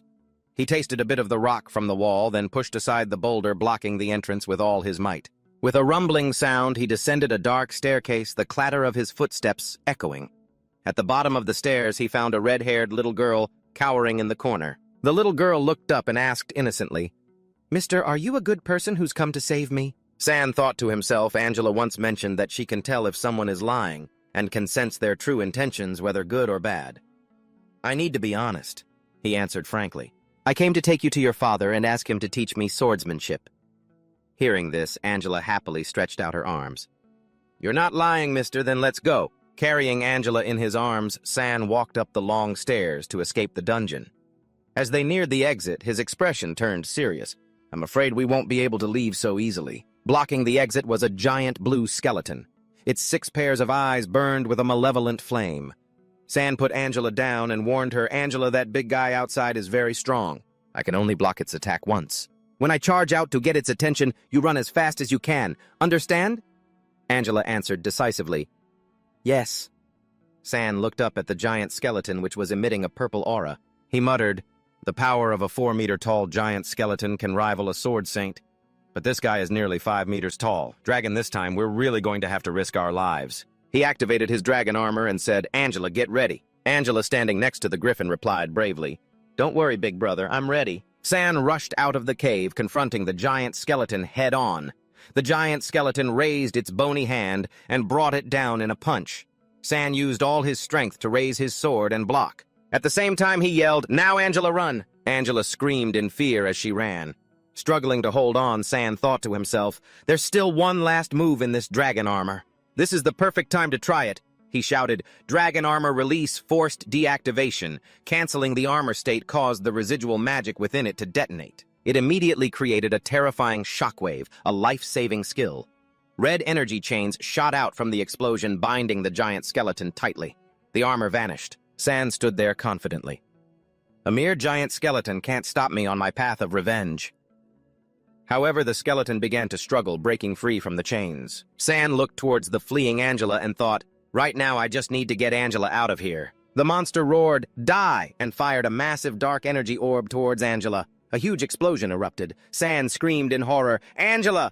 Fortunately, the griffin swooped in just in time. It snatched Angela and flew into the air, escaping the blast. The griffin released Angela and San rushed forward to catch her. He held Angela tightly, continuously jumping and dodging the energy orbs fired by the skeleton. The two of them landed in a strange room. With a giant ceiling magic circle on the wall, San realized their situation. "Damn it, it's a ceiling-type magic circle. I have to destroy the core of the formation to escape." Carrying Angela, San desperately dodged the attacks. He growled, "But with this damn thing chasing me, I don't even have time to examine the formation and find its core." Angela looked at San and asked, "Big brother, this core you just mentioned, is it in an important area and that other people aren't allowed to enter?" San was surprised. "That's right. Do you know where it is?" Angela pointed towards a building in the distance. "When they occasionally let me out, there were 3 places they never let me go near, but that one is the closest." San said decisively, "All right, let's go there first." While running at full speed, dodging the giant skeleton's energy orb, San analyzed, "That damn thing may be strong, but it's slow and can only use its bone cannon from a distance." He carried Angela on his shoulder and jumped over a ruined wall. "But," he told himself, "I don't have my dragon armor right now. I'll be seriously injured if it even grazes me." The two of them landed in a strange room. Where a giant sphere of blood hung suspended by chains, San noted that the room had been reinforced, but would probably not hold for long. Angela's eyes suddenly began to glow with a blue light. The little girl said, "Brother, that bow, it seems to be calling to me." San looked at the magic circle on the floor and replied, "All right then, let's see what it does." A stream of blue energy enveloped the girl, forming Sinf's bow of light. Angela giggled happily. "Heh." San was surprised. "This is Sinf's blessing," Angela urged him on. "Yes, brother, that huge monster is coming. Let's leave and go to the next place." San agreed. "All right." The two of them flew out of the room just as the giant skeleton burst through the door. Angela shouted, "Brother, the second location is just ahead." They landed in another room. There a black sphere rested on a pedestal. San said, "I've found it. It's right here." But as he looked inside the sphere, San's expression changed in astonishment. "No way." At that very moment, the giant skeleton behind them began to self-destruct. San realized the mage who had set up this formation had activated the giant skeleton's self-destruct mode. He turned to warn Angela. "Angela, I might lose my mind after using this technique. If I attack you, you have to find a way to protect yourself." Angela replied firmly, "Yes. Don't worry, Angela trusts you, brother." A bizarre multi-eyed specter appeared behind San. He took a stance, preparing to unleash his final technique. "I can only use that move. Inherited sword technique, 4th skill." He unleashed a terrifying wave of energy toward the black sphere. Bloodbath Tempest. A raging storm of crimson energy engulfed the sphere, shattering it into pieces. After the explosion, a dark entity entered San, possessing his body. It whispered, "Now you are mine." Below, a horrified Angela cried out, "Brother!" Meanwhile, in the royal capital, the green city of Gopton, a drunken man was leaning against a wall outside the Royal Academy. A subordinate in a black cloak approached to report, "Sir, the one who brought about the deaths of the two princes has left the city." The man asked in return, "Should we send someone to follow them?" A cold glint flashed in the man's eyes. "Drunk. The second one, Sandrew, is out of the city." He stood up, dusted himself off, and ordered, "Watch my wine. I'll go check on this myself. I'll be back to drink later." Then he vanished. The subordinate, wearing a red demon mask, picked up the wine bottle and laughed sinisterly. "Hey, at last my lord is free again. Back at the bandit's den, back at the well." San, controlled by demonic power, radiated a crimson killing intent. Below, the dragon and the young lion were on high alert. Angela called out in fear, "Brother!"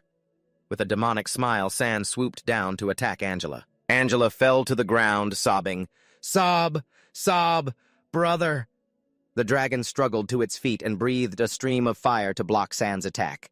San easily slashed through the flames with his sword. Seeing Angela in danger, the heavily injured young lion still managed to crawl forward using its mouth to push Simp's bow of light towards her. Angela remembered San's warning before he lost his mind. "Angela, I might lose my mind after using this technique. If I attack you, you have to find a way to protect yourself." The girl gripped the bow of light tightly, responding decisively in her mind. "Yes, don't worry. Angela trusts you, brother." Her eyes filled with determination. Angela raised the arrow of light, telling herself, "Brother, don't worry. Angela will definitely survive." She drew the bow, and a brilliant arrow of light formed, aimed straight at the demonically controlled San. San quickly dodged and launched a counterattack. The girl stood on the young lion's back, the bow in her hands still glowing, creating a tense stalemate. San, controlled by the blood demon, let out a savage smile. Heh. Such a tempting little apple. I wonder which part I should eat first." Under the terrifying killing intent, Angela trembled. She thought in despair, "No, I can't move anymore." The blood demon controlling San lifted Angela into the air. Its voice was filled with lust. "Such pure blood should flow from a ripped-open chest and slowly trickle down my throat." Seeing a tear roll down San's cheek, Angela also started crying. She comforted him. "Brother, don't be sad. You did your best." In the darkness of San's subconscious, his tear transformed into a speck of light falling and stirring the surface of a silent lake. San's consciousness awakened. His eyes blazed with crimson fury. He roared in his mind, "Blood demon, you've gone too far." The blood demon was shocked to see San regaining control. "Impossible! Impossible! How could you break free on your own?" The blood demon roared, "Stop resisting! You can't stop me! Your mind will never escape my control." San, struggling, admitted, "That's true. Your influence on my mind is truly terrifying." But then he gave a confident smile. "However, one move is all I need." San raised his sword high, a whirlwind of blood energy enveloped him. He shouted, "Blood feast!" The blood demon panicked. "No, you're destroying yourself. Don't even think about becoming a swordsman." "In the future," San scoffed. Hey, don't worry. Chris will help me solve these problems, and very soon you'll be dealt with too." At that moment, a cloaked figure appeared standing over San's unconscious body. He was the one who brought about the death of Sandrew, and he spoke in a cold voice. "Don't place your hopes in others. You will regret it. You will definitely regret it. You who dared to cause trouble for His Highness." He raised his sword high and shouted, "Die!" Without a moment's hesitation, Angela rushed forward, her arms outstretched to shield San. "Don't hurt my brother!" Suddenly, countless sword strikes flew past, shredding the attacker's arm. My arm. How can this be?" Chris arrived just in time, scooping Angela up in one arm. He spoke in a gentle voice. "Angela, my child, you've suffered so much all these years. I'm sorry I was late. Come on, let's go home." Angela struggled in her father's arms, sobbing. "No, I want my brother. Don't leave him behind." In their mental space, Chris spoke to San. "Hey, kid, do you want me to help heal your body?" Though severely injured, San replied with determination, "That's not the only thing I want. I risked my life to save Angela so that I could inherit your legacy." Chris, holding Angela, chuckled and said to San, "Heh, but I'm the one who saved Angela just now. Although your mistake caused a few minor problems, it also freed you from the second prince's control, didn't it? 7 days later, at the Royal Academy." Chris told San, "Your body might not be fully recovered yet, but I've already announced to the entire empire that you will inherit my title in the future." San asked, "So, does that make me the public enemy of the Royal Academy now?" Chris replied indifferently, "You can always choose not to become my disciple." Around them, other students were whispering, "Look, isn't that the guy who killed his own brother? I heard he killed his whole family. Apparently, he even tricked the Sword Saint Chris." San thought to himself, "Your legacy isn't the only thing I'm after. A mere group of hostile students will never stop me." A young student in shining armor stepped forward to block San's path, announcing loudly, "William, the #1 ranked commoner in the Royal Academy's combat division, the Golden Swordsman. You are a villain who framed your own blood brother, and a scoundrel who deceived the Sword Saint Chris with your schemes. I, William, challenge you today to strip you of all your honor." San realized immediately. Such intense hostility, he can't even hide his killing intent. This must be the work of the second Prince Sandrew, the one behind those bandits. "So this is your plan, is it? Using William's sense of justice to deal with me while I'm severely injured?" William drew his sword tauntingly. "If you don't dare accept my challenge, then get away from the Sword Saint Chris and renounce your noble title." San recalled his past life. "Oh, William, the first time we met in my past life, you challenged me because you were being manipulated. I can't believe it's happening all over again. After my rebirth?" He smiled. "In that case, we'll do it the old way. All right, William, I accept your challenge, but if you lose, I want your eternal loyalty." The crowd of students roared, "Go, William! Kill him, William! Yeah, teach him a lesson. Show him the Royal Academy isn't a place where any stray dog or cat can just waltz in." William lunged forward, his sword glowing with a blue light. "San, take this royal sword art charged slash," San countered with a move of his own. "Blood demon sword art, blood light stealing shadow." Chains of blood surrounded William. San said, "William, just admit defeat." "You're no match for me." William roared, shattering the blood chains with a powerful surge of energy. "Royal sword art berserk fury," San thought to himself. "This is bad. I just used bloodlight stealing shadow and need at least 10 seconds before I can use it again." William unleashed a flurry of combination attacks. A spectator gasped in amazement. That's William's ultimate combo. He's actually mastered that move. While he's still a student here. William planted a hand on the ground, gathering power for a massive attack. He leaped into the air, shouting, "Swallow's return," as he brought his sword down in a mighty slash. He roared, "Repent for your evil deeds, heavy slash!" Seeing the sword rushing toward him, San assessed the situation with a confident smile. Blood magic is different from other kinds of magic. In my current physical condition, I can barely even perform the second form of the blood demon sword art, which is only at the Silver Sword Guardian level. A memory of William's oath flashed in his mind. San remembered the warning he'd once been given. If you use the third form, it won't just activate the blood demon illusion. It will also cause your fragile, newly healed body to collapse. Again! But San's resolve was firm. "I'm sorry, Master, but William's loyalty is something I am willing to risk my very life to obtain." William poured all his strength into the final blow, yelling, "It's over!" As San lay on the ground, a blazing red aura erupted from his body to parry the attack. He leaped to his feet, activating his ultimate technique. Blood Demon Sword Art. Third form 1,000 blood shadow blades. Countless blades made of blood rained down from the sky as San commanded coldly, "William, block this!" His opponent was stunned, unable to react to the terrifying power. In a flash, San appeared right behind William, his sword at his throat. William gasped in horror. "Can swordsmanship really do something like that?" San smiled wistfully. "Oh, my honest, dependable William. I finally get to see that fascinating expression on your face again. It's so nostalgic." Suddenly, San's eyes glowed a demonic red. He threw his head back and laughed maniacally, completely out of control. "Ha ha ha ha ha ha!"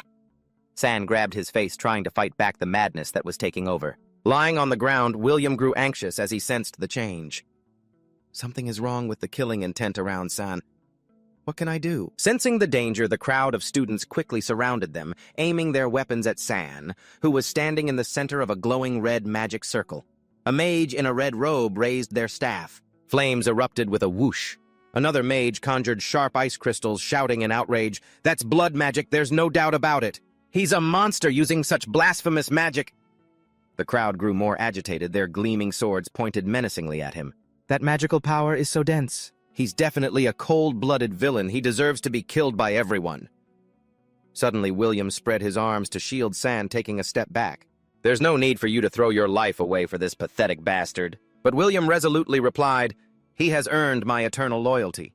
If he is truly a villain, then I will protect him and die before he falls. Amidst the extreme tension, the sound of heavy footsteps echoed as a pair of black shoes stepped forward, shattering the atmosphere. A hand suddenly chopped down hard on the back of San's neck, knocking him out instantly. The man sighed. Tisk. This kid really is just like I was when I was young. So troublesome. Ugh. San let out a groan and collapsed. The sword saint. Chris caught him. His sharp gaze swept over the surrounding students. Taking advantage of others when they're in trouble is not the style of a Royal Academy student. Once San recovers, there will be plenty of opportunities for you all to compete with him. The killing intent radiating from Chris terrified the students to their core, their faces draining of all color. So scary. I feel like I could die at any moment. I feel like I've already died once. In a hidden corner, the two princes, Sandrew and his subordinate, observed everything. The subordinate asked, "Your Highness, what should we do?"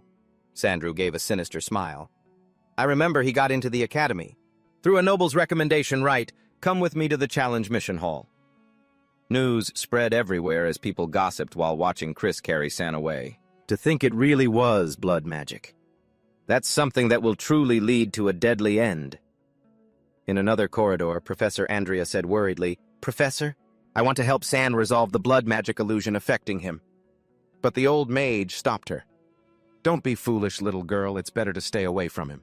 The magic he practices is the evil blood magic." Andrea argued back. "But didn't you once say that the faction of magic and its morality are unrelated?" The mage placed a hand on her shoulder and explained with a grave expression. "That's right. Most of them are unrelated.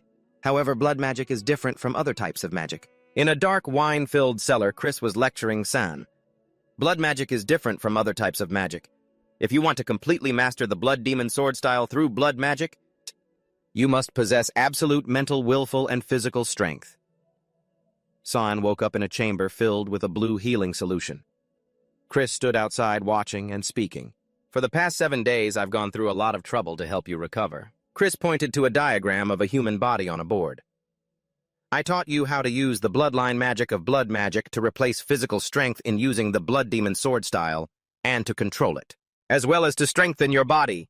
He angrily clenched his fist, growling in reproach. "Is this how you repay me? By using your body when it hasn't even... I'm fully recovered to do something so reckless? If you want to cripple yourself that badly, then who's going to settle your feud with the Cooper family?" San stepped out of the healing chamber, calmly drying himself off and replying, "Of course I'm not that naive. But some things are worth risking everything for. Wouldn't you agree?" Chris shot back, "What if you had died? What if you had harmed others?" San smiled confidently. "I believe that Master would not tolerate his own direct disciple going mad and causing a massacre." Suddenly, the sound of coughing, ahem ahem, came from the door. Chris was startled and recognized the visitor. "George, why are you here? You're not welcome here." Outside, a man in armor replied, "I'm standing outside the room." A nameplate read, "Combat Academy Branch, Chief George Brandon." George entered holding a scroll in his hand and announced coldly, "San Cooper, you are a student recommended by a noble. According to school regulations, please complete the challenge mission within 1 week to prove your qualification to remain at the Combat Academy." San exclaimed in surprise, "Huh?" George turned to warn Chris before leaving. "Chris, don't let your petty schemes disrupt the normal teaching order of the school. The headmaster may tolerate you, but I will not." "Master!" Chris broke out in a cold sweat, able to do nothing but silently take the abuse. After George left, San turned and asked curiously, "Master, do you have some kind of grudge against him?" Chris waved his hand with a disdainful look. He's just a sword anyone can use. A stubborn old fool who was lucky he didn't die by my hand." He pointed, giving an order. "As long as you don't break the rules, you don't need to pay him any mind. Now go and complete the challenge mission as quickly as possible." San nodded. "Yes, go and get ready. If the mission was arranged by that stubborn old fool himself, I'm afraid it won't be easy."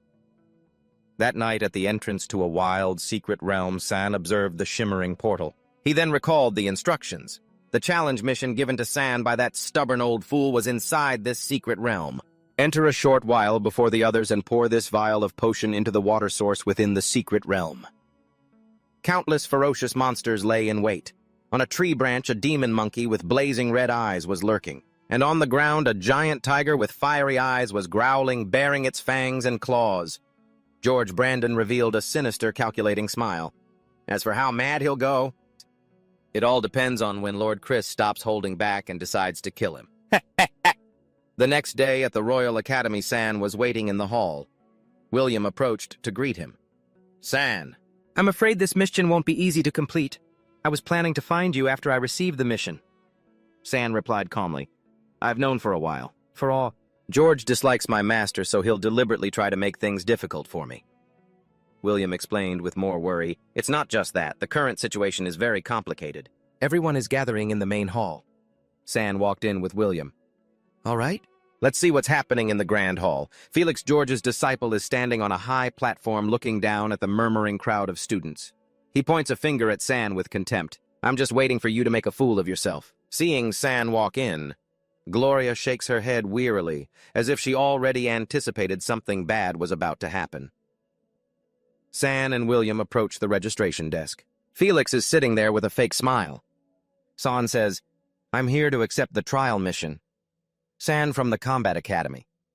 Felix pushes up his glasses and announces with a malicious tone, I'm very sorry, but due to a mutation in the secret realm, the difficulty of student San's trial mission has been raised to an extremely dangerous level. It now requires a team of at least 4 people. Surprised, William suggests, then let's switch to a normal difficulty solo mission. Felix holds up 3 fingers, explaining with a triumphant look, the suitable solo missions will only be announced next week. But according to Academy rules, student San must complete his trial mission within 3 days to officially join the Academy. Immediately, the surrounding crowd of students starts to shout and mock San. Get lost! The Royal Academy doesn't welcome scum like you. For student San, are you going to find a way to gather enough people, or are you just going to leave the Academy safely? Felix, why are you wasting your breath on him? If I were you, I'd ban him from taking any missions for 3 days.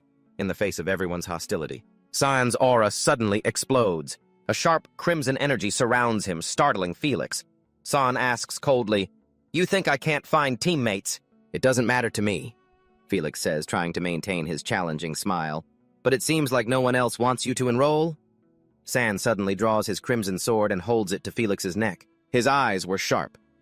And more importantly, if I can find enough teammates, I want you to get on your knees and apologize to William for humiliating him. Enraged, Felix grinds his teeth. You dare! Unless you kill me, don't even think about making me kneel. San gives a knowing smile.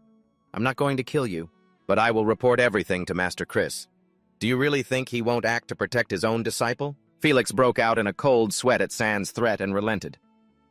You can talk after you've gathered your teammates. Tonight. That won't be necessary. If it's just a 4-person exploration team, he slams his sword on the table, trying to act tough. Suddenly, a group of people steps out from the crowd.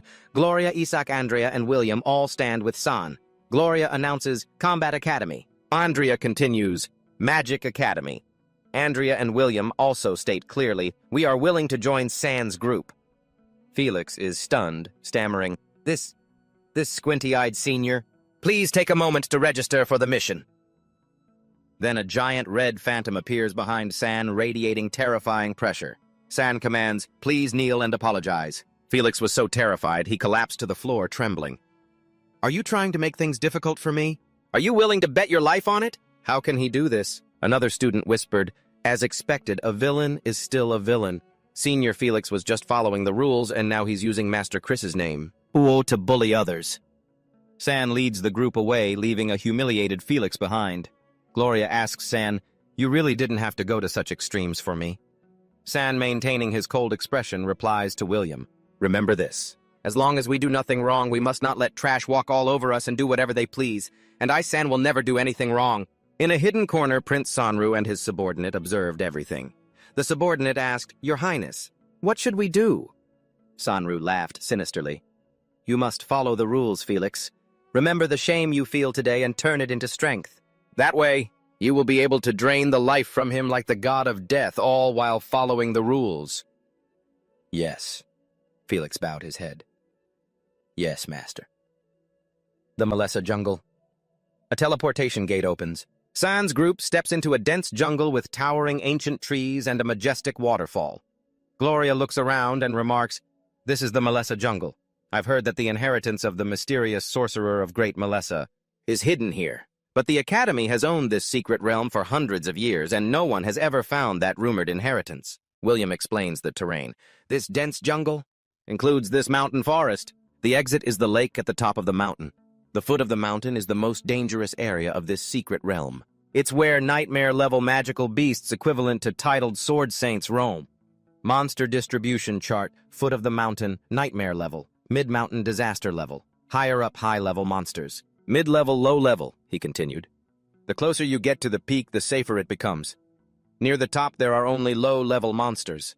If you're near the pond, you don't have to fear the magical creatures. They won't attack unless provoked." Gloria adds more information. "The fog in the forest is poisonous. A gold-ranked swordsman can endure it for about 10 hours, thanks to their physique. But for mages, if they don't have a corresponding physique and rely only on mana for resistance, even a gold staff mage will lose all combat ability in about 6 hours." Suddenly, San signals for everyone to stop, his eyes wary.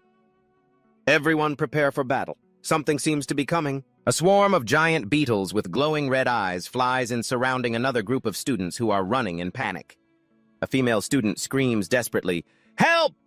William draws his sword on guard. So this is the Melessa insect swarm. Not only is it hard to shake them off, but they don't offer any benefits either. We just need to get out of their path. It's no use. We've been running for 20 minutes and changed direction 5 times, and they're still chasing us. Suddenly, a shrill voice rings out, "Fat Cat hoo-hoo." William is surprised. "Fat Cat hoo-hoo, what kind of magic is that?" A girl creates an energy shield, pushing back the swarm of beetles. San angrily shouts, "You all spent 20 minutes running away, but you don't even have the courage to draw your swords. Do you even deserve to be called geniuses?" Meanwhile, the group of rescued students is still trembling in fear. San swings his flaming sword and yells the name of his technique, Blood Serpent. A stream of blazing red energy shoots out from the tip of his sword. It pierces through the hard shell of the charging giant beetle. With a loud crack squelch, the monster's body is instantly crushed. In a crimson flash, blood and flesh fly everywhere. Standing among the beetle carcasses, San withdraws his magic and remarks with disappointment, "It didn't even increase my blood magic, as expected. These are just worthless evil creatures." After the danger had passed, the rescued students let out a sigh of relief. "We're finally saved." William stands in front of them and coldly asks, "Aren't you ashamed of being saved by your enemy?" A female student with round glasses and an arrogant expression brushes dust from her shoulder and scoffs, "Tisk! A country bumpkin like him has absolutely no taste." She continues to spew malicious, contemptuous words. "A bastard like you who can't even inherit a title or land. Do you think any noble would actually consider you an enemy? You're nothing more than a bit of entertainment. If you know what's good for you, escort me out of here, and I might consider leaving a retainer position for you." Suddenly, William and the female student jump in terror, shouting in unison as they look ahead. "What is that?" From the darkness, beasts with fiery eyes appear. San immediately deduces they must be monsters attracted by the insect swarm. "Everyone be careful. There's something wrong with these monsters." A giant bear lets out a ferocious roar, a dark cloud of killing intent enveloping it. San calmly raises his sword, his gaze sharp. "It doesn't matter. I just have to kill them all, one by one." Info. The Cooper family's blood magic swordsmanship is an inherited style that uses blood magic as its core. San charges straight toward the pack of monsters. He swings his sword hard at the bear, thinking to himself, because it uses magic instead of physical strength, the techniques of blood magic swordsmanship are bizarre and unpredictable. That makes them hard to defend against. Attack Crimson Lava Afterimage. San unleashes a 3-hit combo that pierces the bear's rock-like hide. For a user of blood magic, to increase their magic capacity, much like how warriors strengthen their bodies, all they need to do is kill. The tip of his sword sinks into the beast's head as San coldly commands, "Blood control, use blood." A blood flame erupts around San. "Absorb blood, evolve blood." This is the core of blood magic. Lances of blood shoot out like arrows, wiping out the surrounding wolves to protect Andrea. The young girl looks at San surprised. San's eyes are glowing red as power surges through him. No matter how much magic is contained within the blood under the secret inherited techniques of blood magic swordsmanship, it will only make the blood swordsman stronger. A smiling demonic phantom appears behind him. The only problem is the malice of the dead towards the living that lingers within this blood. It will condense within the body into an eternal blood demon phantom. The phantom looms over the group of three. Andrea looks worriedly at San's expression. It is an eternal curse that only those with an indomitable will can suppress. San, are you all right? Just then, the pack of monsters continues to charge forward. San reassures everyone. Don't worry. With Master Chris regulating my power, why wouldn't I be fine when facing these high-level magical creatures? But right after that, San's body suddenly freezes. He clutches his chest in pain. Urk! An uncontrolled torrent of black and red energy erupts from San, forming a violent vortex accompanied by a piercing scream. Ayy! Andrea quickly creates a shield to protect everyone from the shockwave. Gloria asks worriedly, "Is this like that time in the Dragon's Cave?" Andrea shakes her head. Sweat pours down her face. No, this time it feels different. It feels like... The girl with the glasses speaks up again, scoffing. What's there to be confused about? Practitioners of blood magic always end up going mad. Isn't that common knowledge? The first and second heads of the Cooper family both went insane because of blood magic. It's said that the current head became a sword saint, specifically to isolate the blood magic's influence on the bloodline. The family turns a deaf ear to such talk. Andrea tries to use her magic to connect with San. Starlight, please combine for me Starlink technique. The other girl clicks her tongue. Tisk, that's useless. Using a mental resonance technique on that lunatic, you're actually asking to die. San is now completely enveloped in killing intent. Andrea's face pales, her eyes widening in horror as her consciousness is dragged elsewhere into San's crimson mental world. A blood demon was sitting there. It sees Andrea's soul and clicks its tongue. Tisk, tisk, tisk. To think someone would be willing to risk their life to save him. Andrea bravely asks, "What have you done to San?" The demon points upwards and explains, "It wasn't me, it's because that brat ate something he shouldn't have. The first Cooper, the one who created me, was killed by this exact same damn thing. So little girl, you still want to save him? Let me plant a blood demon seed in your heart and I will show you the way." Without any hesitation, Andrea steps forward. To save him. The demon bursts into gleeful laughter. Ha ha ha! People like you are always the biggest fools, too kind for your own good. Andrea's gaze was more determined than ever as she told herself, "San, I will definitely save you." Andrea hugged San from behind, casting her most powerful purification magic, Starlight. Purification technique, Lightstream. Seeing that, the female student was jealous and furious. Using 7th Circle Starlight magic at such a young age. You must have spent all your time training. What a country bumpkin who doesn't know how to enjoy life. William couldn't take it anymore. He pointed his sword at her and shouted, "You the noble lady over there? Either you come over here and help, or you shut your mouth and hide in the back, got it?" She just clicked her tongue and turned away.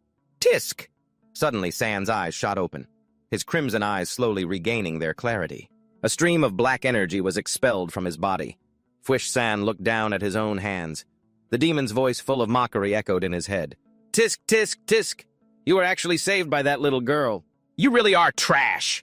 San roared in anger, dispelling the black energy around him. Get lost! The demon didn't let up. Tisk, tisk, tisk. If I hadn't promised that girl I would save you, I wouldn't have even bothered to appear in this disgusting place. In San's mind, the image of the blood demon appeared clearer than ever. It gave him an ultimatum. I will only teach you this once. Remember it well. It pointed to a red crystal spinning in a storm of blood. Identify the difference in the blood and pinpoint exactly what made you lose control. If you let this damn thing invade your blood again, I will kill the girl you care about. Do you understand? A brilliant red crystal hovered, emitting an eerie light in the spiritual world. The blood demon smiled maliciously, saying to San and Andrea, "We'll be seeing each other again very soon." Heh. San gritted his teeth, his eyes filled with rage. Humph, the next time we meet, you'll regret it. San swung his sword to the sky, creating a giant vortex of fire and shouting, "Blood discharge, frenzied feast." Countless fire serpents descended, tearing apart the magic wolves. Sizzle. The sound of the sword slicing through the air rang out. The red crystal began to absorb blood from the monster corpses. In the sky, a giant pillar of light shot straight down onto the mountaintop. Andrea exclaimed, "Ah, a half-saint level expert has entered the Academy's mystic realm. They must have realized the situation and sent a teacher to pick us up." 6, San replied calmly. Why would a half-saint level expert be deployed? Has something changed in the trial mission? Either way, I will complete it. From the pillar of light, a man in armor appeared, sword in hand. Whoosh, countless monster corpses surrounded him.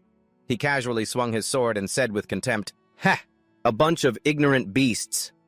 Countless monsters died in a single sword strike. That man was Oliver, a teacher from the Advanced Sword Art Academy, a half-saint level gold sword master. He thought to himself, "Heh heh, as long as I bring that bastard's corpse back, I will definitely be valued by His Highness Sanru." Oliver held a magical positioning device in his hand. He was confident with this item. Designed by the Magic Academy to specifically locate users of blood magic, I can easily find that brat and kill him. He continued to think, William. Do you know why the half-saint rank exists? It's probably for people who want to save face and call themselves by this title. He saw San's group from a distance, his eyes sharp. Are those the students who were rescued along the way? With these students as witnesses, it won't be easy to deal with that brat directly. The group of rescued students cheered with joy when they saw Oliver. "Professor Oliver, are you here to get us out?" "Thank you so much, Professor Oliver." Oliver raised his sword high. "1," he smiled. "2, there's really no other way. I am a good beloved teacher after all. 3, he swung his sword down. Fwish. In his mind, he thought, eliminate the evil disciple who caused the abnormality in the mystic realm and reveal his true nature. The students will thank me. San sensed the killing intent and turned to look. A wave of killing intent. A red sword aura shot towards him, aimed directly at him. Seeing San easily cut down, Oliver stepped forward, sneering. You should be honored to be killed by a sword saint-level slash? So the so-called half-saints are just gold sword masters capable of launching as sword saint-level attacks, but right after that, a demonic red phantom appeared behind him. Just as expected of the Academy creating something so ostentatious yet so impractical, he immediately realized and turned around to attack. San, you're actually not dead. It's the mysterious nature of blood magic. I'll just have to kill you again. San blocked the blow with his sword. Clang, he thought. Blood magic teaches its user to detect toxins in the blood by using blood magic, but this isn't a toxin. This is something else. It's how his internal energy works. By sensing this, I can see through his movements and actions. Once I understand the mechanism, I can even copy other people's techniques in the future. Suddenly, a green protective circle appeared around San, along with a shout, "Fat cat, hoo-hoo!" Immediately, William rushed forward, unleashing a lightning kick. Imperial sword art! He raised his sword to block.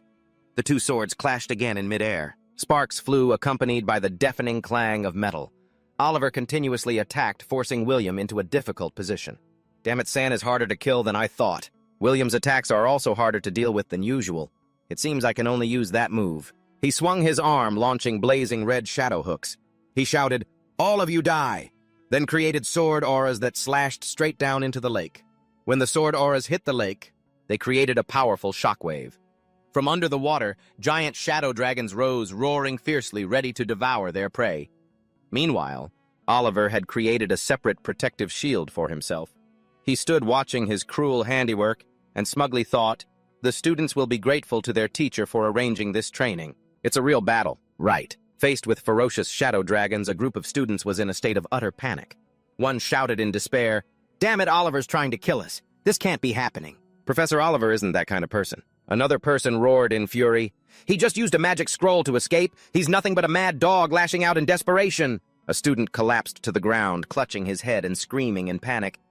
"I can't die. I still have to earn money to support my family. I need to succeed. I can't die." But then fear turned into courage. He stood up trembling and raised his sword with determination in his tear-filled eyes. "I will fight right now." A shadow dragon lunged forward, its fanged maw wide open, ready to devour him. Just then, San and William rushed in, blocking the attack with their swords. San yelled, "William, give it everything you've got! We have to block this attack!" William gritted his teeth, straining. Ugh. Meanwhile, the other dragons simultaneously unleashed destructive energy beams. San ordered Andrea Gloria, protect those useless fools, they're still human. Andrea raised her hand, creating a sturdy wall of light, and shouted the skill's name, Wall of Testimony. Gloria, while fighting, grumbled, "Andrea, you couldn't think of a cooler spell name than that?" Andrea was left dumbfounded. Huh. In the midst of battle, San turned and yelled to William, "William, give me the crystal." William hesitated. "But that's for your trial mission," San said decisively. "If we can't kill it, I'll fail the mission anyway. Just give it to me." Without further hesitation, William threw the bag containing the crystal to San. San caught it and quickly calculated. A disaster-class monster. If I use a technique at the level of Blood Shadow Blade, I'll definitely give the Blood Demon a chance to take over my body. So what if I use swordsmanship and magic below Silver class? His decision made San began to absorb energy from the crystals. Dark magic swirled around him. "William, cover me, I need some time." Without a word, William bravely charged forward to face the giant dragon head-on. The monster roared as its heads lunged forward in unison, creating terrifying pressure. A worried shout came from behind. "San, be careful!" The multi-headed dragon bared its sharp fangs, seemingly wanting to devour everything. William strained with all his might, using imperial swordsmanship. Ugh! But he was still overwhelmed by the dragon's power. Behind him, San had finished absorbing the energy. "Blown away," William shouted in desperation. "San, how much longer until you're done absorbing it?" The Blood Demon Crystal. Now stronger, San unleashed fiery slashes while replying, "Just a few more minutes," not letting San fight alone.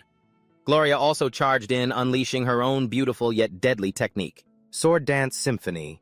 But her attack wasn't strong enough. She was knocked down by one of the dragon's heads. Andrea cried out in panic, "Gloria, someone save her!" In midair, Gloria was enveloped by a massive surge of blood-red energy.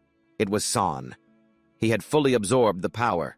Standing in a sea of blood, he declared, "You demonic beasts! Your time has come." All the energy converged into his sword, forming a giant fiery serpent. San swung his sword and roared, "Blood Flame Serpent Slash!" The slash, carrying destructive power, tore the shadow dragon to pieces. When it was all over, San stood there muttering about his new power, so simple. The blood-red smoke gradually dissipated, revealing a desolate landscape. San staggered exhausted after using such an overwhelming attack. As Andrea and Gloria rushed to support him, the group of rescued students emerged from the forest led by a young man in silver armor. William, surprised, called out his name, Lewis. Lewis looked at San with hatred in his eyes, muttering accusations. The demon who uses blood magic. The evil one who abandoned his family, the bastard who harmed his own brothers. William yelled in panic, "Louis, no!" But it was too late. Louis raised his sword, let out a roar, "Hi-ya!" and swung it straight down. The sword plunged into the ground right next to San. Lewis dropped to one knee, bowing his head in remorse. "Student San, if it weren't for your help, I would be dead. Please accept my sincerest apology and gratitude. Please forgive my past foolishness and ignorance." Following Lewis's lead, all the other students knelt down in unison, chanting together, "Please accept our sincerest apologies and gratitude." Just then, a female student with glasses suddenly gasped. Pointing to the sky, she said, "Everyone look, what is that?" In the direction she pointed, a dark red cloud of countless mosquito-like magic insects was swarming, obscuring a corner of the sky. San narrowed his eyes, his pupils glowing red as he activated blood sight. With his special vision, he saw through to the energy streams connecting the swarm and realized, this swarm is definitely hiding some kind of secret. Without a moment's hesitation, San shouted, "Bloodlight doppelganger!" Then turned to instruct Andrea, "Protect yourself and take care of those students." A blood-red shadow separated from San and shot straight down into the lake where the swarm of insects was thickest. The dark red energy pierced through the swarm, revealing the magic threads connecting them. Sinking deep to the bottom of the lake, San discovered the source of it all, a heart beating rhythmically in the middle of a dark magic circle. He muttered, "I see. The so-called Melissa swarm is just a tool to harvest life force. The real goal is to use the heart inside the magic circle to resurrect the sorcerer named Melissa. More dark magic. Damn lunatics. Heh! A bastard who steals the lives of others just to extend his own should just die already." San swung his sword, launching a destructive attack at the heart. "Let's go, blood devourers, frenzied feast." As the heart was destroyed, a stream of green life force radiated outwards. It enveloped the exhausted students. One said in surprise, "Hey, my stamina has recovered." Another exclaimed joyfully, "My magic is restored too." The green energy converged, opening a spatial gate. A student shouted, "Look, isn't that the gate to the hidden realm?" San in chibi form thought to himself, "I can't believe I accidentally found the exit." Meanwhile, outside the hidden realm, Oliver stood guard, thinking to himself, what happened in the hidden realm must absolutely not get out. If word gets out His Highness's plan to take over the academy, will be affected and I won't have a place here anymore, he mumbled anxiously. Humph. As expected, things always take a turn for the worse. The gate to the mystic realm has opened ahead of schedule. Who could have survived? He drank a strength potion, his eyes turning vicious. I have to go all out to prevent any mistakes. From inside, the students cheered. The gate is opening. Once it's stable, we can leave. Fantastic. I don't want to stay in this godforsaken place for another second. Andrea saw San emerge from the water and rushed over. San, you're back. Are you okay? San calmly replied. I'm like everyone else. My stamina and mana have fully recovered. And I also found 2 things at the bottom of the lake.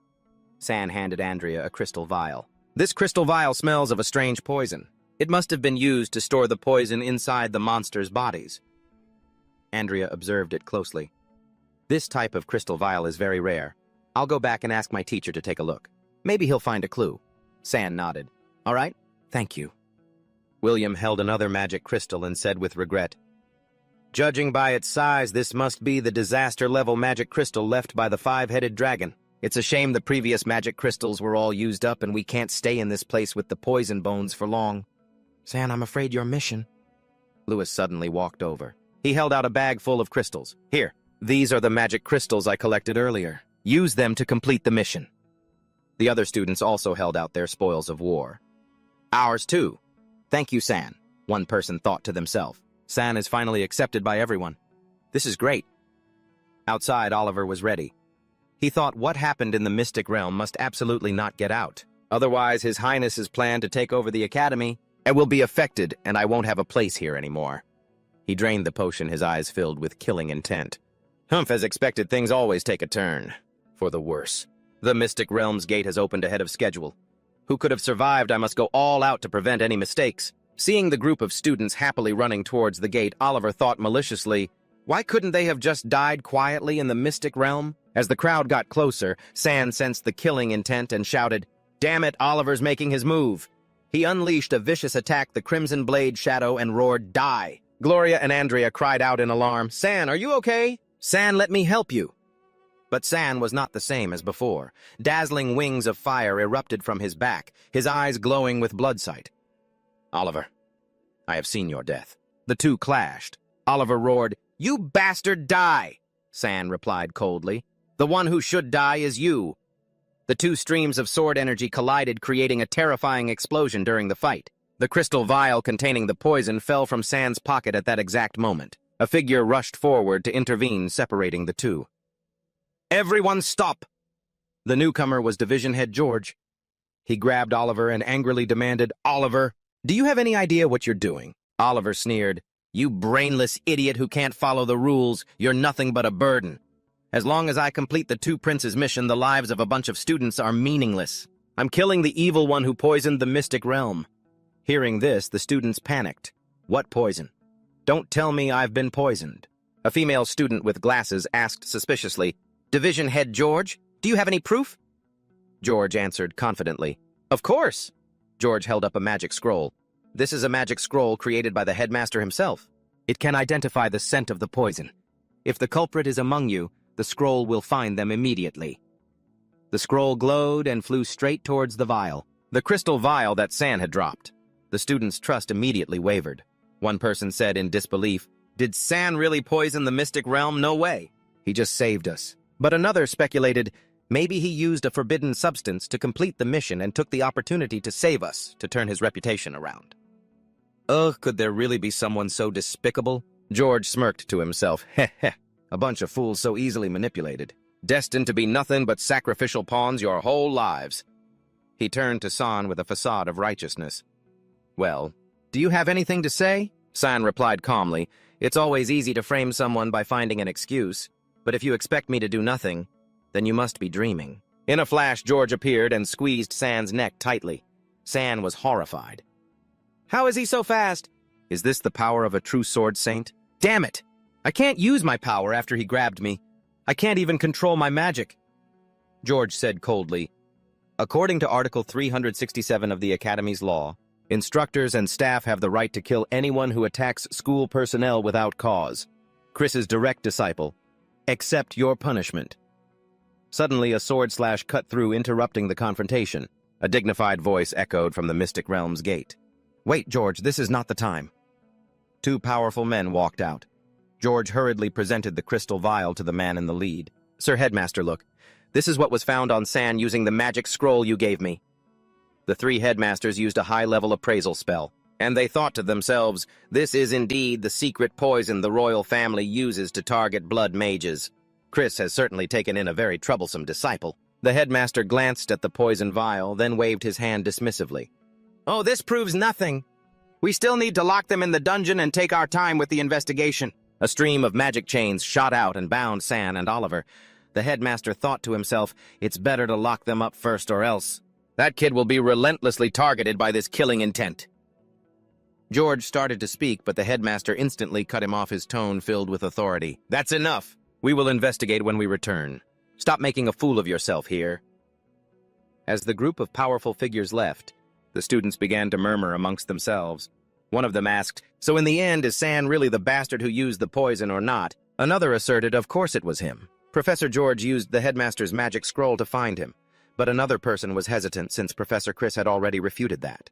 And the headmaster didn't punish San on the spot either. A student who was still biased said, I still think San is the culprit. But Lewis spoke up in his defense. I believe it was all an act by Professor Oliver. We all saw how he disregarded our lives in the secret realm. The scene shifts to a gloomy, cold place, the Academy's dungeon. In a cell, Professor Chris is treating San. He explains that this type of poison is used by the royal family. It's specifically for dealing with blood demon sorcerers. But according to my investigation, it came from none other than the second Prince Sanru. San, gritting his teeth in anger, interrupts. I won't forgive him. I'll kill him. Chris turns and walks away, tossing back a cold remark. How childish. You stay here and think carefully. This world isn't lacking for enemies to kill. Meanwhile, San sits alone, thinking to himself, you're an idiot. Professor Chris's duty is to protect the royal family, yet you told him to his face that you're going to kill His Highness. In another cell, San is confronting Oliver. He says mockingly, I never thought that even at a time like this, you'd still be serving your master. He doesn't care about your life at all. Oliver glares back and retorts, shut up. It is my honor to be able to dedicate my strength to His Highness. San recalls his family's oath. As the shadow guards of the Cooper family, it is our highest honor. San mutters in disgust, damn royals. San approaches the iron bars, questioning, have you ever considered whether it's worth it or not? Is your talent and hard work just to satisfy the desires of that trash? You must have felt it too, what it's like to be a disposable pawn abandoned at any moment. Oliver hangs his head, sweat trickling down his temple. San continues to persuade him. Don't you have anything else to care about? Like your family. If you're willing to confess everything about the secret realm to Headmaster Ambrose, I promise I'll help you escape the second prince's control. Oliver jerks his head up. He roars in San's face. Shut your mouth, you bastard. Don't you dare think about making me betray my family like you did, you despicable traitor. San shrugs. Is that so? Then let's see how the master you're so loyal to will treat you. That night, a mysterious cloaked figure appears before Oliver's cell. The person tosses a vial of poison down, a cold voice echoing from beneath the hood. Oliver. His Highness has arranged a duel for you and San in the Beast Arena. This is your last chance.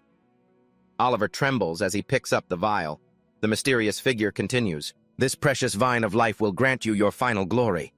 Oliver grits his teeth and swears, I swear to follow His Highness's command, even if I die. The mysterious figure replies, I'm glad you understand. His Highness will accept your loyalty. Oliver stares at the vial as San's voice echoes in his mind. You'll surely die if you use the vine of life. What's the use of gaining glory after death? He recalls his past when his father also sacrificed his entire life for the family and became a sacrifice. San's voice speaks again in his mind. Is glory really that important? Is it worth giving up your life for? The scene shifts to the Empire's Beast Arena. The roar of the crowd echoes everywhere. It's about to start. Hooray! In the arena, San and Oliver stand facing each other with magical chains between them. A voice rings out from the stands. Tonight's match will follow the most ancient rule. The two warriors will fight under the assault of a mana beast. Whether by killing the opponent or by cooperating to kill the beast, the last warrior left standing will receive our tears and a reward from His Highness, Second Prince. The caged mana beast begins to awaken. Its dark tentacles stretch out, killing those nearby. The mana beast is about to awaken. The match officially begins. Oliver lunges forward, his face twisted with madness. I've seen through your blood demon sword art. As long as I widen my range of attack, your bloodlight tricks will be useless, but San easily counters. Impossible. Oliver is stunned. San asks coldly, do you have any idea how strong a 4-year-old child who has been arduously trained in swordsmanship and possesses an S-rank talent for it can be? The mana beast attacks, but San easily slices through its tentacles with his sword. He rushes forward, unleashing a powerful slash. Silent slash. My body has fully recovered. It's time to test the sword art I inherited from Chris. Oliver braces himself to block. I've recovered all my strength. You can't beat me in the stands. The second prince frowns. Why isn't Oliver using the potion? He turns and orders, someone bring Gray over here. A soldier escorts an elderly woman over. She is Gray Oliver's mother and the second prince's cook. Oliver sees his mother, his heart filled with panic. Mother, if I fail, what will His Highness do to her? He has no other choice. Oliver looks at the vial, grits his teeth. I can't fail, and gulps it down. His body begins to transform. Purple veins bulge as dark power erupts from him. Oliver charges forward like a moth to a flame, pouring all his resentment and despair into his blade, screaming heart-wrenchingly, for my mother, please, just die! As the two swords clash, sending sparks flying, Oliver grits his teeth and whispers a plea to San, please! Help me get my mother away from the second prince. In return, I'll help you deal with the Hellvine. San is stunned by the insane proposal. What the hell are you planning to do? A suicidal resolve shines in Oliver's eyes. Only my death can ensure my mother survives tonight. Just then, the giant Hellvine monster unleashes its sharp tentacles. The sharp tips attack, forcing San to leap back to dodge. Oliver yells in despair, his face streaked with tears. I'm begging you. Without hesitation, Oliver activates his ultimate skill. His whole body bursts into flames as he charges straight at the monster. Ultimate Firewine Slash. The monster retaliates mercilessly with countless dark spikes. Die. Boom! A terrifying explosion rocked the entire arena. Smoke dust and shockwaves flew everywhere. In the stands, the second Prince Sandrew cruelly kicked Mrs. Gray to the ground. Mrs. Gray said with contempt. Trash will always be trash. He couldn't even do a simple thing like that. Mrs. Gray fell crying out her son's name in agony. Oliver. She sobbed uncontrollably, tears streaming down her face. My son, I hope my death can appease the wrath of His Highness. I hope San will accept my death as an atonement. From beneath the cloud of dust, a brilliant red crystal appeared hovering in midair. The core of the Hellvine. San took the glowing red crystal and placed it on the dying Oliver's chest. He whispered weakly, Ugh, San, you have to save my mother. San looked at him coldly and asked, Is this the reason? Or why you became Sandrew's dog? The crystal passed through his ribcage, sinking deep into Oliver's faintly beating heart and radiating the light of life. San plunged his sword into the ground, smiling defiantly. If you die, I won't help you save anyone. You'll have to do it yourself. The sword erupted in crimson flames. San activated a high-level healing spell, Bloodmancy Flesh Regeneration. The fatal wound on Oliver's chest began to miraculously close under the effect of the red light. Seeing that Oliver was out of danger, San turned and walked away. The blood of the Hellvine can neutralize the negative effects of the Vine of Life's poison. Just focus on quietly recovering for now. Master Chris will come find you later. San entered the gloomy throne room. Sandrew was sitting there applauding. I never expected blood magic to be so powerful. To be able to defeat a disaster-level magical beast and a quasi-sword saint at the same time. He declared arrogantly, You are the victor of this match. You may request a reward from me. What do you want, treasure, or perhaps you wish to beg for forgiveness for your crimes? San pointed directly at the kneeling Mrs. Gray. I want her. Sandrew was surprised. Her, a mere servant, what about her has caught your eye? Oh, you still want revenge on Oliver by targeting his family, do you? Sandrew smirked with amusement. Just as I predicted. San, you truly are a natural-born blood magic cultivator. Sandrew's face revealed a greedy and crazed expression. In your very marrow flows greed, bloodlust, and the desire to destroy everything. Join me and become the new sword in my hand. San stood protectively in front of Mrs. Gray and replied coldly, Your Highness, you are always so fickle with your subordinates. With your very own. Oliver followed your orders, but as soon as he died, his family immediately lost their protection. Sandrew stepped down. Oliver's death was a tragedy. San interrupted. And what if I don't want to follow you, Your Highness? Sandru's face darkened, his tone threatening. You refuse. Blood mages are despised by the entire world from birth. Only those who hold supreme power can protect you. Become my sword, or you will be expelled from the academy as the mastermind behind the Secret Realm incident. A guard lunged at San from above. His Highness has offered you his grace, yet you dare refuse? How disrespectful, Dai. Klangsan calmly drew his flaming sword and blocked the attack, an overwhelming aura radiating around him. Suddenly, the large doors were blown open with a loud explosion. The guards shouted, "Assassins, protect His Highness!" 3 figures burst in, led by George and a familiar person in armor. Mrs. Gray broke down sobbing as she hugged her son. "My son, you're still alive." Sandru was utterly horrified when he saw the newcomer. "Oliver, you're not actually dead. You cowardly traitor, you should go to hell." The battle erupted. San leaped into the air, launching a decisive blow at the surrounding guards. "The one going to hell is you." The flaming sword in San's hand transformed. He shouted the name of his technique, Bloodlight Phantasm. The second Prince Sandru was terrified as he saw his soldiers being pushed back. San held his sword to his throat, mocking him. "It seems your power is completely useless." Cornered, Sandru turned and yelled at Chris. "Chris, you're the captain of the Royal Guard. Why haven't you killed this assassin who is trying to murder a member of the royal family?" "Don't tell me you want to be a traitor, too." Chris said nothing. With a sharp glint in his eyes, he drew his greatsword from its sheath and cut down the man standing next to him. He stood between San and Sandru, but his words were aimed at the prince. "The only one I am loyal to is His Majesty." Chris held up 3 vials of potion, as evidence, his voice firm. "These 3 potions were found in the Melessa forest and are connected to Oliver, who is of royal descent. As captain of the Royal Guard, it is my duty to investigate their origin. Fortunately, San rescued Angela at that time. Otherwise, I would have been controlled by Sandru just like Oliver." Hearing this, Sandru broke out in a cold sweat, thinking to himself, "If I really let him continue this investigation, when the truth is exposed, His Majesty will place me under house arrest. The new student exchange ceremony at the academy is about to begin, and if I'm confined at a time like this, my older brother might take over my duties. That would delay my grand plan." He immediately changed his attitude, putting on a fake smile to deny the accusations. "Those 3 potions were given to Moran previously. As for why they were found on Oliver, I know nothing." "Your Highness means to say that this was all planned by Moran and Oliver and has nothing to do with you." Sandru gave a cruel, decisive order. "That's right. I will certainly punish Moran and provide an explanation for Sword St. Chris. Someone summon Moran here." In his mind, he thought, "Clearly this San fellow is the mastermind pulling all the strings. It's not just because he's a prince. He has countless people serving him. If I really hurt him, Master Chris would be in trouble too. But in that case, I'll kill Moran first and clip his wings." Immediately, a black-haired man stepped out from the shadows, his face worried. "Your Highness, you summoned me." It was Moran. Suddenly, Moran summoned a giant snake and attacked San. "Die!" Chris quickly blocked the attack with his shield, shouting, "I was wondering who would be audacious enough to kill a member of the royal family in front of everyone. So it was a scoundrel like you." Moran stepped out arrogantly, adjusting his noble attire according to the sacred laws of the Empire. Moran was a baron. He smirked deviously, even if he had actually killed San. But all he would have had to do was apologize to the Cooper family and offer gold as compensation.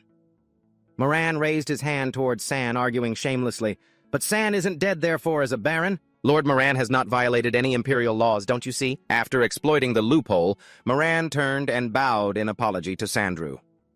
"Prince Sandru, it was a failure in the Cooper family's discipline to allow this lowly bastard to confront you. Please accept the Cooper family's apology. The Cooper's hound should be kept in his kennel instead of running around biting people, please rest assured. Prince Sandru." Then Moran turned and glared at the man in the fur coat next to San. "Long time no see, you bastard. Are you ready to be dragged back to your kennel by me?" The incident subsided for the moment. San and Chris stepped outside the palace. San said, "Your reaction today surprised me." San wondered, "When that despicable guy from the Cooper family insulted you in front of everyone, you really just ignored it and didn't get angry." Chris recalled the past. He replied calmly, "What's the use in getting angry? I've defeated him more than once in the past." But then Chris's expression darkened. "But he has the bloodline of darkness. As long as he doesn't die, the shadows in the Cooper family will be in so much pain."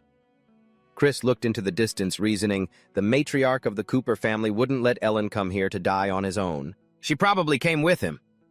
Images of dark forces secretly maneuvering flashed in his mind, including Sandrew Moran and other hidden figures. The mysterious silhouette of the woman leading the family. Cooper appeared in Chris's mind. After all, the second prince is in charge of the freshman exchange ceremony. He will definitely invite the 7 great families of the new generation if he wants to create his own faction to seize back power. In another situation, San was being provoked by fanatics. "You evil bastard, I will kill you in the name of the holy light. Lord Chris, don't let him trick you. Let me tear off his hypocritical mask." Chris just sighed. "No need to show off that quick tongue of yours, because only the dogs that can't bite bark the loudest." San drew his sword, his eyes blazing with determination. "In this freshman exchange ceremony, there will be many S-rank talents better than you two waiting for me to defeat and make into allies." He swung his flaming sword, sweeping aside the soldiers in his way. "I don't have time to play around with all of you." Seeing San's progress, Chris laughed out loud. "Ha ha ha ha ha ha! Good kid. You've finally grown up a little, though." Afterwards, Chris took San to meet someone important. "I've arranged a meeting with Headmaster Ambrose for you. He's very interested in the inheritance of the Blood Demon, the first Sword Saint. Perhaps he can teach you something new." They arrived before a large, majestic gate of the Royal Academy. Inside, Headmaster Ambrose was waiting. He said, "San, come here. Attack me with your strongest move." San hesitated. "Headmaster, I can't do that." Ambrose chuckled, suddenly attacking first. "You're a kid who knows how to respect his elders. In that case, I'll strike first." A giant green energy hand descended from above onto San's head. He was startled. "Huh." The hand punched him, sending him flying. San thought in astonishment, using magic without an incantation. San nimbly jumped out of the impact zone, sighing in relief. "Thank goodness I used my blood demon magic to cushion the blow." That force was no less than a full-power slash from a sword saint. From the rubble, Ambrose summoned an earth and rock giant. "An S-rank magic puppet model," he challenged. "Heh heh. I may not be as strong as I was in my prime, but I'm still more than enough to handle a gold-rank sword master. So feel free to use your full strength." San's gaze sharpened as he focused his power. "Then I will go all out, Headmaster. Please guide me." He shouted the name of his technique, Inherited Sword Technique 4th Form. Bloodwind Massacre? San transformed into a blazing red whirlwind, hurtling straight at the rock giant and shattering its arm in an instant. Ambrose observed the attack closely and commented, "It's very flashy, but its effectiveness is lacking. It would be better if you focused it a little more." He looked at the flames on San's body. "Blood flame. This is burning your own blood energy to increase damage." Without hesitation, San swung his flaming sword down. Berserk Serpent slash. Too reckless, the blood demon puppet. "We'll take this chance to devour its host." Immediately, the blazing red phantom materialized, laughing wildly. "Ha ha ha! Excellent! Kill, kill, kill! The blood demon feeds on flesh and blood!" San burning his own blood energy only strengthened it, leading to a backlash from blood depletion. San was bound tight by magical chains. Meanwhile, the red demon roared at the headmaster, "Release me, old man! I want to kill all of you!" Ambrose was shocked. "It's even conscious! This tone is just like that Cooper kid from back in the day." Chris shouted worriedly as he saw San in pain. "Headmaster, this isn't good. San can't take any more." Ambrose calmly reassured him. "Don't panic. I know." He cast a confinement spell formation to protect San. "I have to temporarily seal it." After the situation stabilized, Ambrose gave a stern order, San Cooper. "Until you can master the power of the blood demon puppet, you are forbidden from using blood demon magic." San, sweating profusely, protested in a panic. "But the freshman exchange ceremony is about to start. You're telling me I can't use the technique I'm most skilled with?" While Chris treated San, Ambrose explained, "That's precisely why you must master it quickly. The core of blood demon magic is blood control. I will give you special training from now on. You've become too dependent on your blood sword techniques. If this power is not controlled, it will be a disaster." He recounted a dark secret. The army led by the first and second Coopers was once invincible, but they all died in a single night. Aren't you curious how that happened? San recalled reading the documents and pondered, was it because the blood demon sword technique went out of control?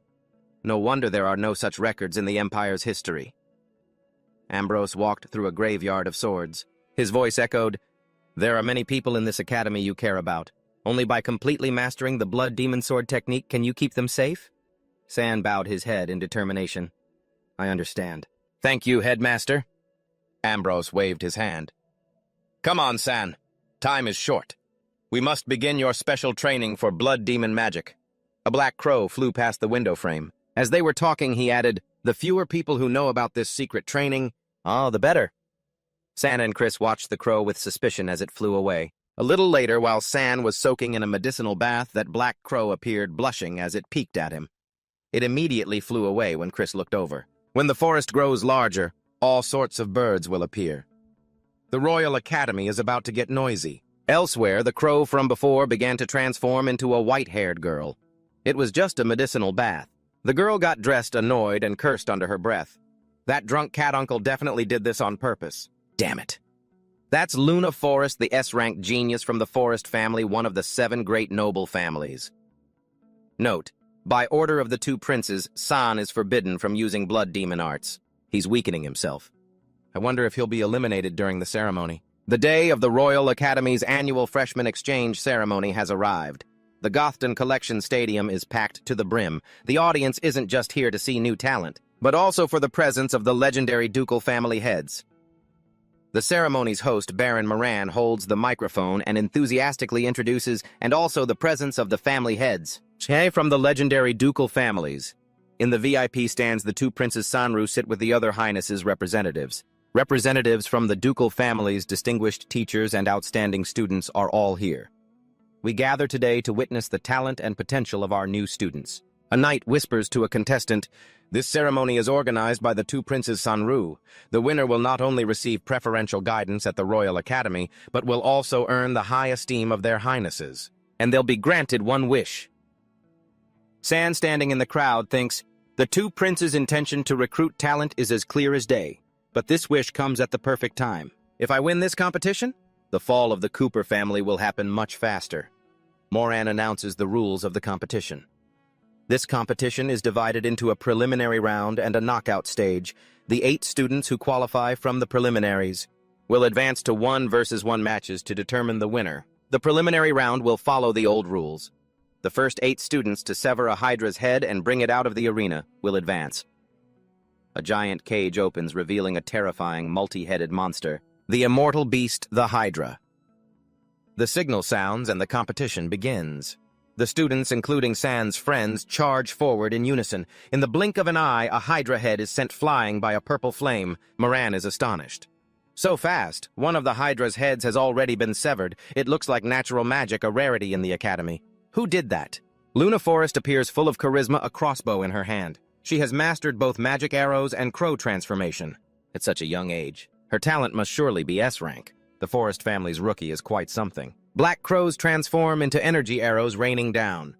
San observes and thinks to himself, as expected, this freshman duel ceremony is full of hidden masters. Suddenly, a giant chain hook tears through the air, carving up the ground at terrifying speed.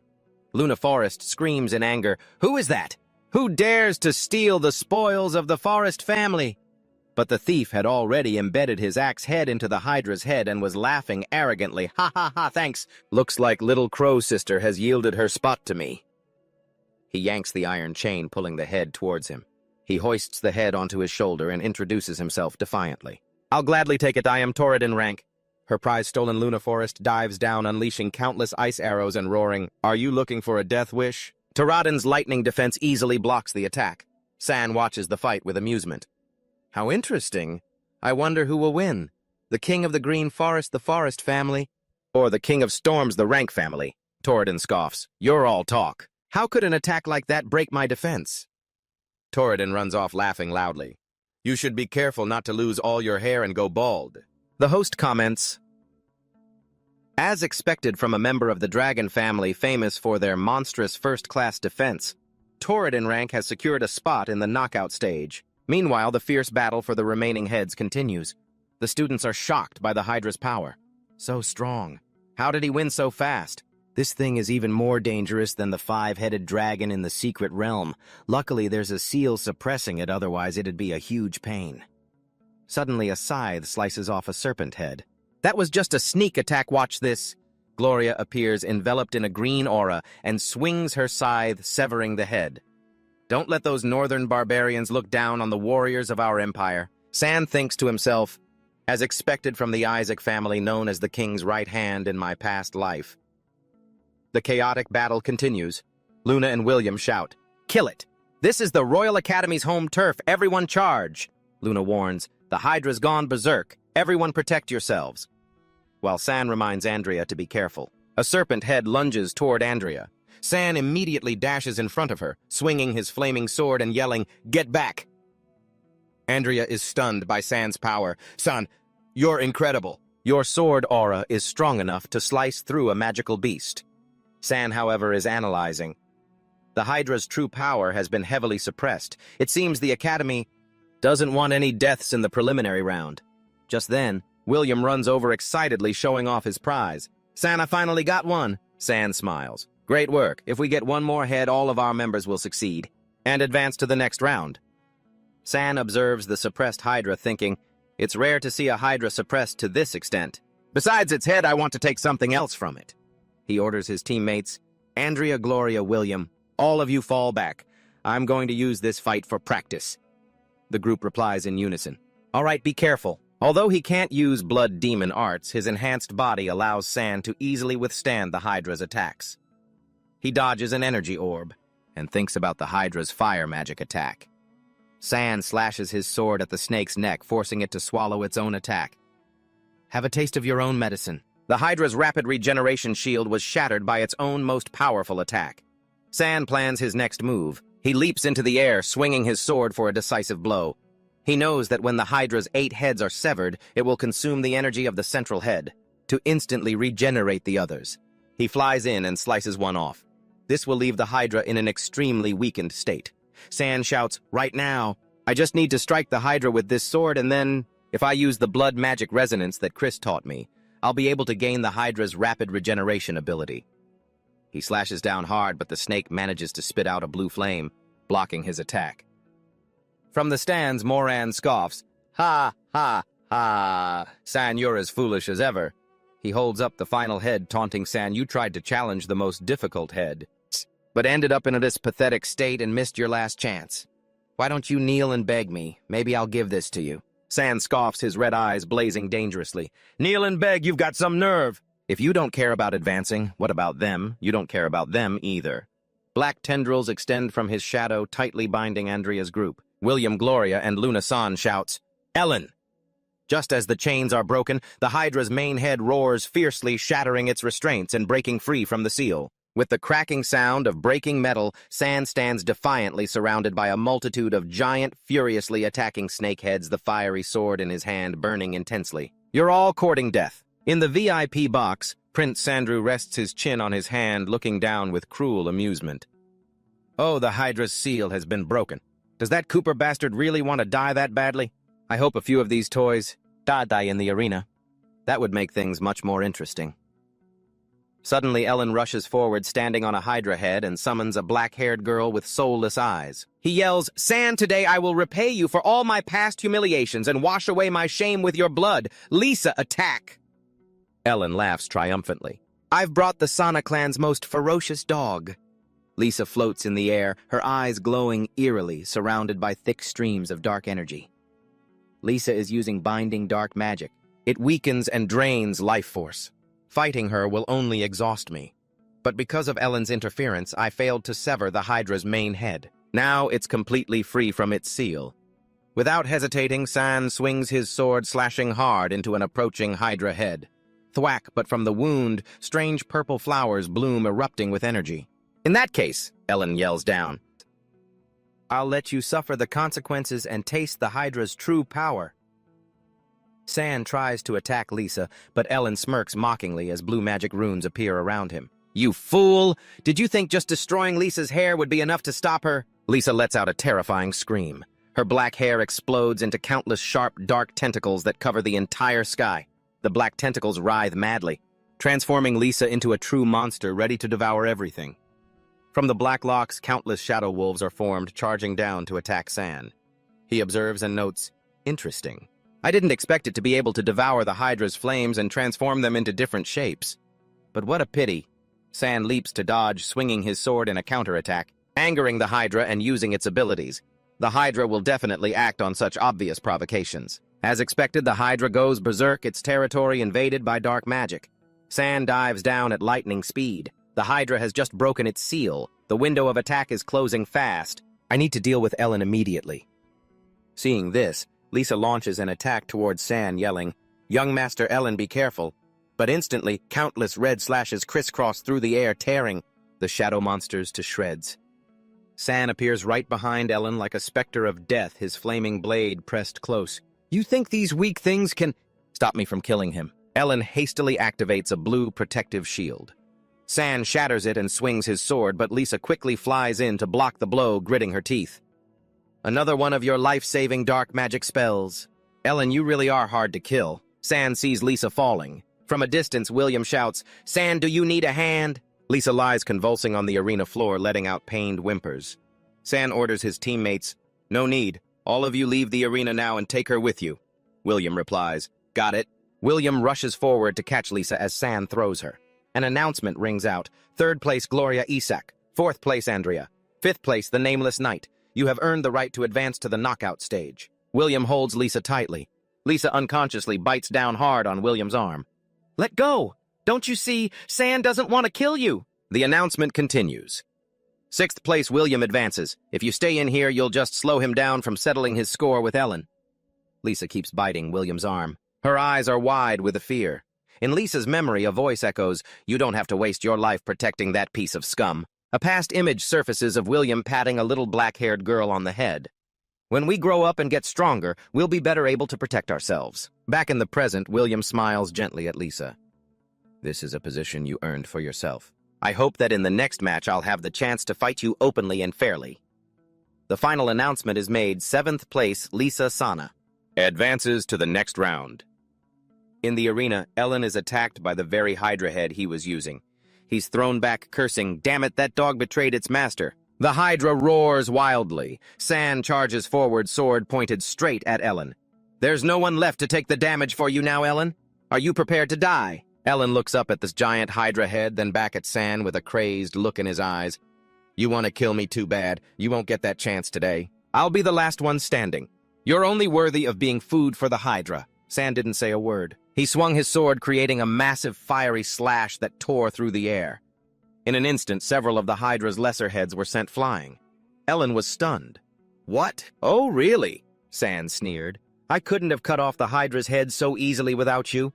I should thank you for helping me drain so much of its energy." San dove straight down, plunging his sword deep into the monster's main head.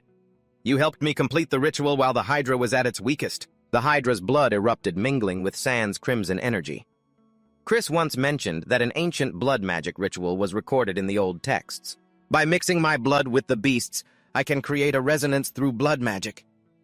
A brilliant red light enveloped both San and the Hydra's heart. System notification acquired. S-rank skill. Super regeneration. All physical damage will be repaired instantly upon injury, and the negative effects of pain will be nullified. At this point, a human can achieve a high level of synchronization with a magical beast, not only allowing them to control its actions, but also granting them access to its unique innate abilities. Ellen prepared to land the finishing blow, but his arm was suddenly severed by an invisible force. Fresh blood sprayed everywhere, a skeletal hand. Ellen's dropped to the ground. San spoke coldly. "You dare cut my hand off again? What a shame. This time you won't be able to regenerate it." System acquired the Hydra's A-rank skill corrosion. Instantly consumes the target's life force. San emerged from the smoke, his body completely healed, his presence overwhelming. As the master of the shadow bloodline, have you ever truly experienced the sensation of the shadows? Ellen clutched his severed arm, his face drained of all color in utter terror. I understand now. No wonder you've managed to survive this long. You think this will have any effect? Any damage I receive will be transferred to my endless shadows." San moved closer, pressing his blade to Ellen's throat, his eyes glowing red like a demon's. "It seems you truly don't understand the shadow bloodline. A shadow cannot transfer the damage it endures for its master to another shadow. And now that I've obtained the Hydra's regeneration, an attack of this level won't cause me any pain. So, you can taste this sweet, sweet pain in my place." Ellen screamed in despair. No, San, you're insane. A complete lunatic. Crimson threads tightened around Ellen. They cut deep into his flesh as he let out a blood-curdling scream in the middle of the arena. San, please let me go. Just kill me. Please, just kill me. San watched the agonized Ellen with cold eyes. His ruthless voice echoed, I'm not going to let you die that easily. I want you to go on living this filthy, painful existence of yours. Always terrified, never knowing when the next wave of pain will hit. Just like I was in my past life. San held the Hydra's main head high. The announcer declared 8th place. San Cooper has earned the right to advance to the knockout stage. From a distance, Torridon Drank watched San muttering in admiration. What a tough bastard. That's the main head of the Hydra. The one that no one has ever managed to kill. This guy is strong. He gritted his teeth, his eyes burning with fighting spirit as he thought, he's the first from the Drank clan to advance possessing both extraordinary defense and the secret art of the rumored dragon taming. San looked his opponent straight in the eye. I look forward to facing you. The announcer revealed the schedule. The one-on-one knockout matches, and will be held tomorrow. The first match will be Torridon Rank versus San Salma. The bracket appeared showing that San and Torridon would face each other in the very first round. Sanru smirked smugly. San thought to himself, facing an opponent as strong as Torridon in the very first round, it's obvious the two princes are targeting me. But San wasn't fazed in the slightest. He smiled confidently as he watched Torridon approach. This is perfect. If I want to win this whole thing, I'd have to fight him sooner or later anyway. I'll definitely win, and without a single loss. The match began. Torridon leaped high into the air, swinging a pair of giant axes and yelling, Take this, my heavy axe assault! San dodged, thinking, such a powerful attack. And it's fast, too. I can't block that head-on. Torridon unleashed a continuous barrage of mighty slashes, but San, it kept dodging nimbly, leaving after-images in his wake. Torridon roared in frustration, Are you too scared to face me head-on? You just keep slithering around like an eel. San shot back with sharp words, And who's the one who's really afraid of a direct confrontation? The Rank clan has been called the Sea Warriors since ancient times, but in reality you men just hide from a distance. And attack with your weapons, is that it? Torridon flew into a rage, his body radiating a furious aura. Say that again! Suddenly San dashed forward and caught Torridon's punch, shattering the ground around them. Ha ha! For a so-called real man, you're not that big, but I'll admit your strength is pretty impressive. Torridon staggered back, roaring, That was a dirty trick. You were trying to piss me off so you could land a sneak attack, weren't you? I won't let you. He recalled his battle axes, summoning a violent dark purple energy to surround him. San observed his opponent, thinking, I never expected Torridon's defense to be this ridiculous. Not even the combined attacks of Piercing Ring and Corrosion can leave a scratch on him. Torridon flew into the air, surrounded by blades of darkness. You were pretty arrogant a moment ago, weren't you? I'm going to make you pay for everything you said. San was not to be outdone, summoning his own crimson swords. Oh, really? In that case, I'll be happy to oblige. Torridon dove, screaming, Die! But San just smirked and murmured, Blood magic resonance. Halt. Torridon's attack suddenly froze in midair. He was in shock. Damn it! What did you do to me? San placed the tip of his sword on Torridon's shoulder, explaining, There are no dirty tricks in a fight. Kiddo, you need to keep your cool when you get angry. If you don't, a cunning opponent like me will find every possible opportunity to establish a blood link with you. Threads of blood from San's sword. Torridon, up tight. Be a good boy and get eliminated. Torridon was thrown from the ring. He screamed, and suddenly a giant magic circle appeared in the sky. A majestic ice dragon emerged, letting out a heaven-shaking roar. That's Fessa named for its agility and ice power. Its personality is quite the opposite of the hot-headed Torridon. The dragon breathed a blast of icy air, freezing the blood chains that bound Torridon. Torridon landed on the dragon's back, glaring at San with hatred. I can't believe you forced me to summon him.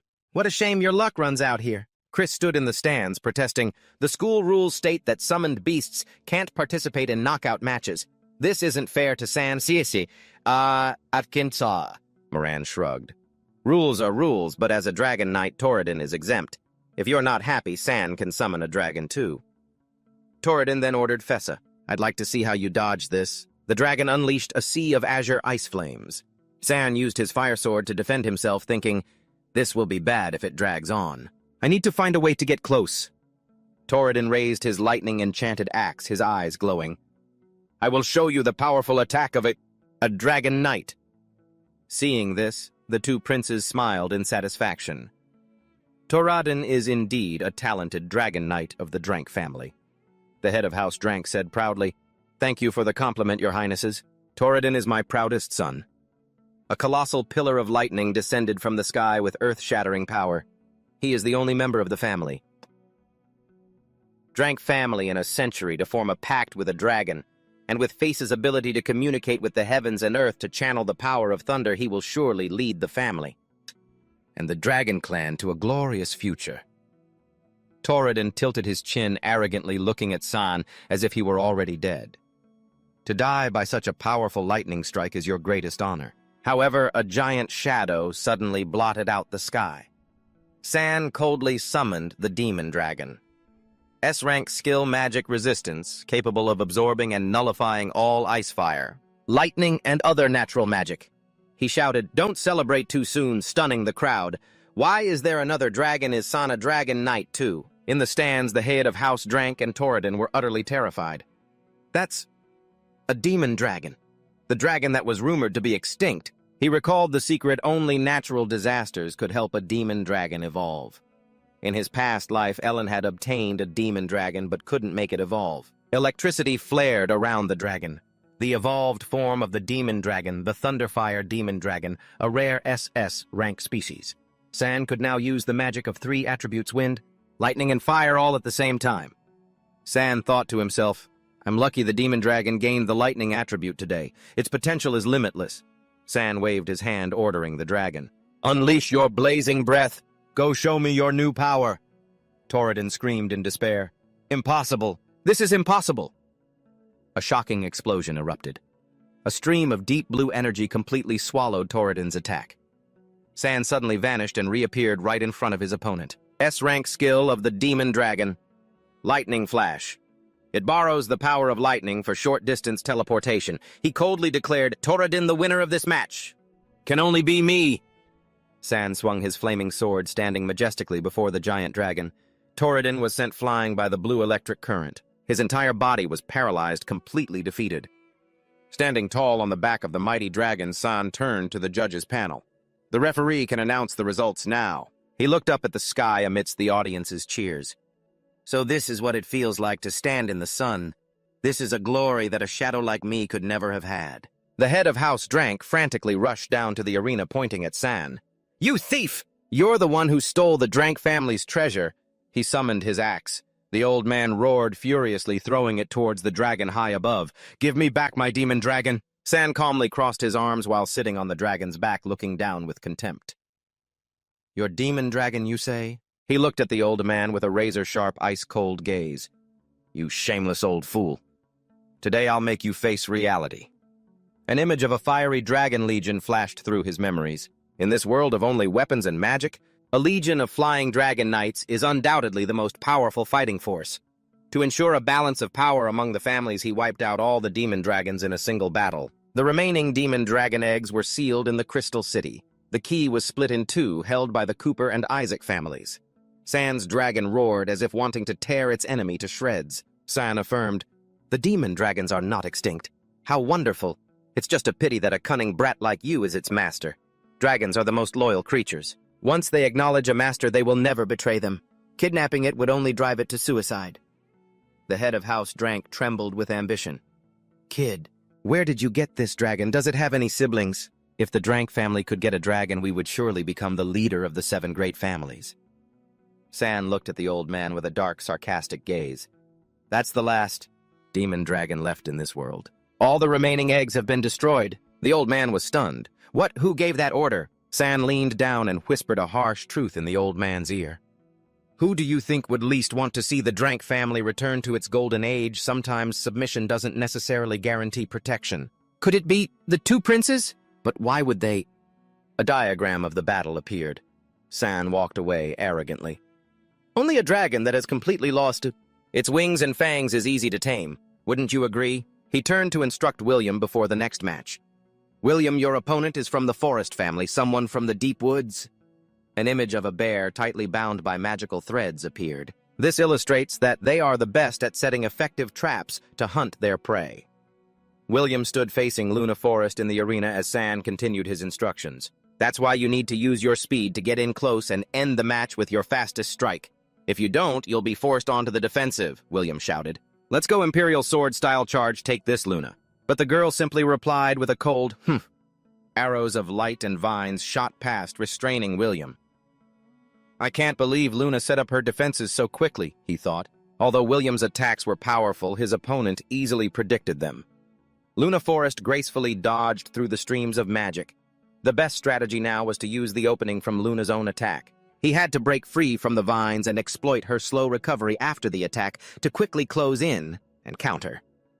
William unleashed his power to shatter the restraints. Imperial Sword-style energy burst, so William really decided to unleash this attack. But while the energy burst could free him from the vines, William gritted his teeth and launched a decisive strike.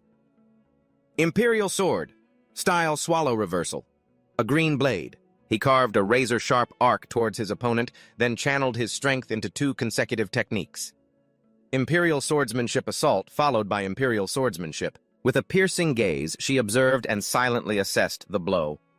This attack drains a lot of stamina. With her sharp eyes, Luna Forest dodged by a hair's breadth.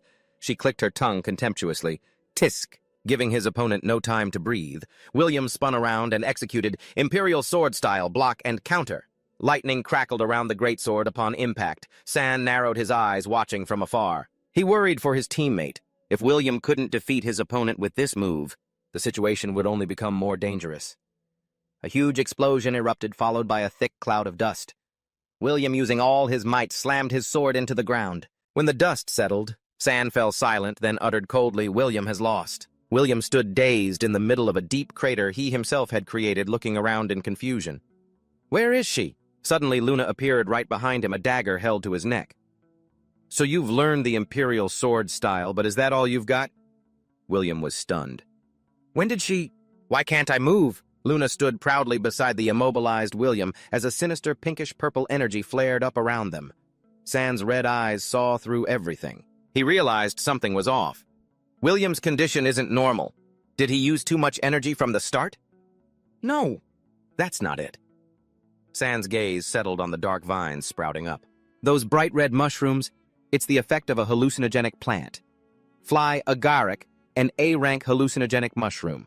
It produces spores that can cause illusions and madness. San analyzed. It turned out Luna had planted fly agaric seeds inside the thorny vines from the very beginning. Once the vines were destroyed, the mushrooms would sprout wildly during William's final attack. He must have absorbed a large amount of spores along with the air from the explosion, causing him to hallucinate.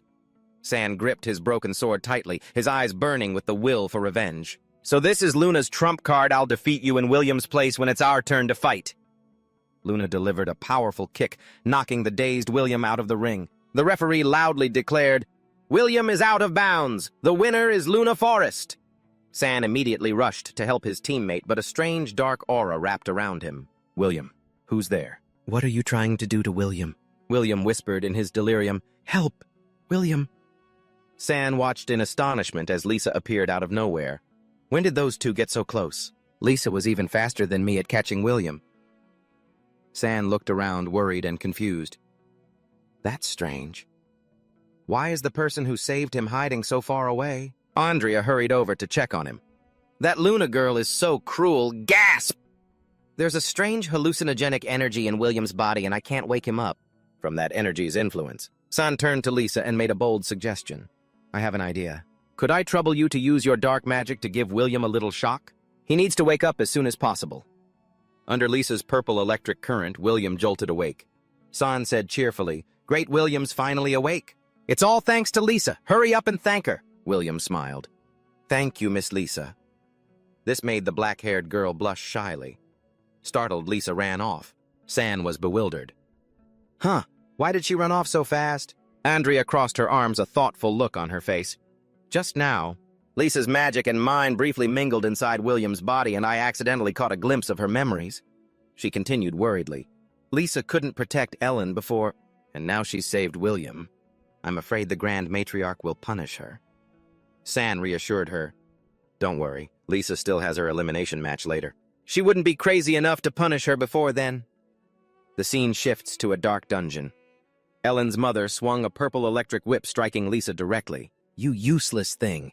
You couldn't protect your master and you still want to participate in the elimination match. She gritted her teeth, looking at the tightly bound Lisa. Does a dog like you even deserve to... A painful memory surfaces. The Sana family, famous for its dark magic, would annually search for impoverished children from all over and bring them to the family's dark magic dungeon. The Sana family's magic originates from the deepest pain and despair in the human mind. No, there is no limit to the cruelty of the House of Sana. Their humanity was long lost. A young Lisa stood amidst the collapsing children. Only a few lonely, fortunate souls survived the despair. Only then are they worthy of being marked by the Sana family and becoming fearsome killing machines. Back in the present, the great elder lashes Lisa, roaring, "Have you forgotten the teachings of House Sana? A dog of the Sana family?" She swings a chain whip blazing with purple energy. Must always be ready to sacrifice everything for their master, including their body and soul. A brutal lash strikes Lisa's arm. "Because you failed to protect your master, this arm of yours is now worthless!" Lisa screams in agony. "Ah!" Lisa's eyes are filled with tears and resignation. "I have failed my mission. I couldn't protect the young Master Ellen." Kneeling at the great elder's feet, Lisa whispers, "Please punish me as you see fit, my master." Suddenly, a flaming sword flies in. "Stop!" San appears full of authority, blocking her whip with his sword. We are in the Royal Academy. She is not a toy for you to torture as you please." The great elder gives a cruel smile, raising a hand adorned with a green skull ring. "Santa still hasn't found a chance to capture you. I never thought you'd be foolish enough to come to me yourself." She clenches her fist menacingly. "I will put this dark magic collar on your neck and you will become just like this dog, living a life worse than death, able only to kneel before me." Contrary to her expectations, San gives a mysterious smile, his eyes flashing with a purple light. "It seems young Master Ellen hasn't had the chance to tell you. There was a small flaw in the shadow lineage that the Cooper family placed on me, and now Ellen has become my shadow." She grinds her teeth in fury at San's intervention. "You disgusting, filthy bastard! How dare you treat him like that? You deserve to die." San stands tall, his gaze cold as he issues a warning. "You had better pray that I live a long and happy life. After all, poor Ellen will have to endure all my pain and injuries for me." San bends down, worried for the tightly bound Lisa. The elder sneers, "What the hell do you think you're doing? You think you're some kind of savior for having betrayed your family?" She grabs Lisa's hair cruelly to display her power. "Look closely. This girl will never escape the control of House Sana. Not everyone is an ungrateful wretch like you." Meanwhile, Lisa whispers, "Please, punish me. Punish. My master! Punish me!" San's killing intent explodes, a blazing red phantom roaring behind him. "You people really have no regard for the lives of others, you heartless monsters." But a voice of warning rings out.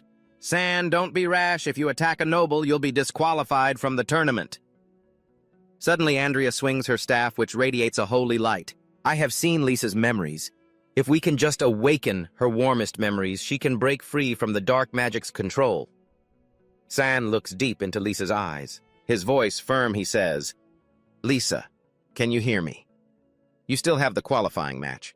If you win, you can stay at the Royal Academy." In Lisa's mind, an image of William smiling gently appears. A chance to fight fair and square.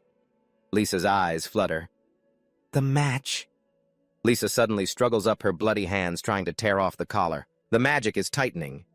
"You will be free if you can leave this cellar." Horrified to see her slave resisting, she activates a 6-star green dark seal.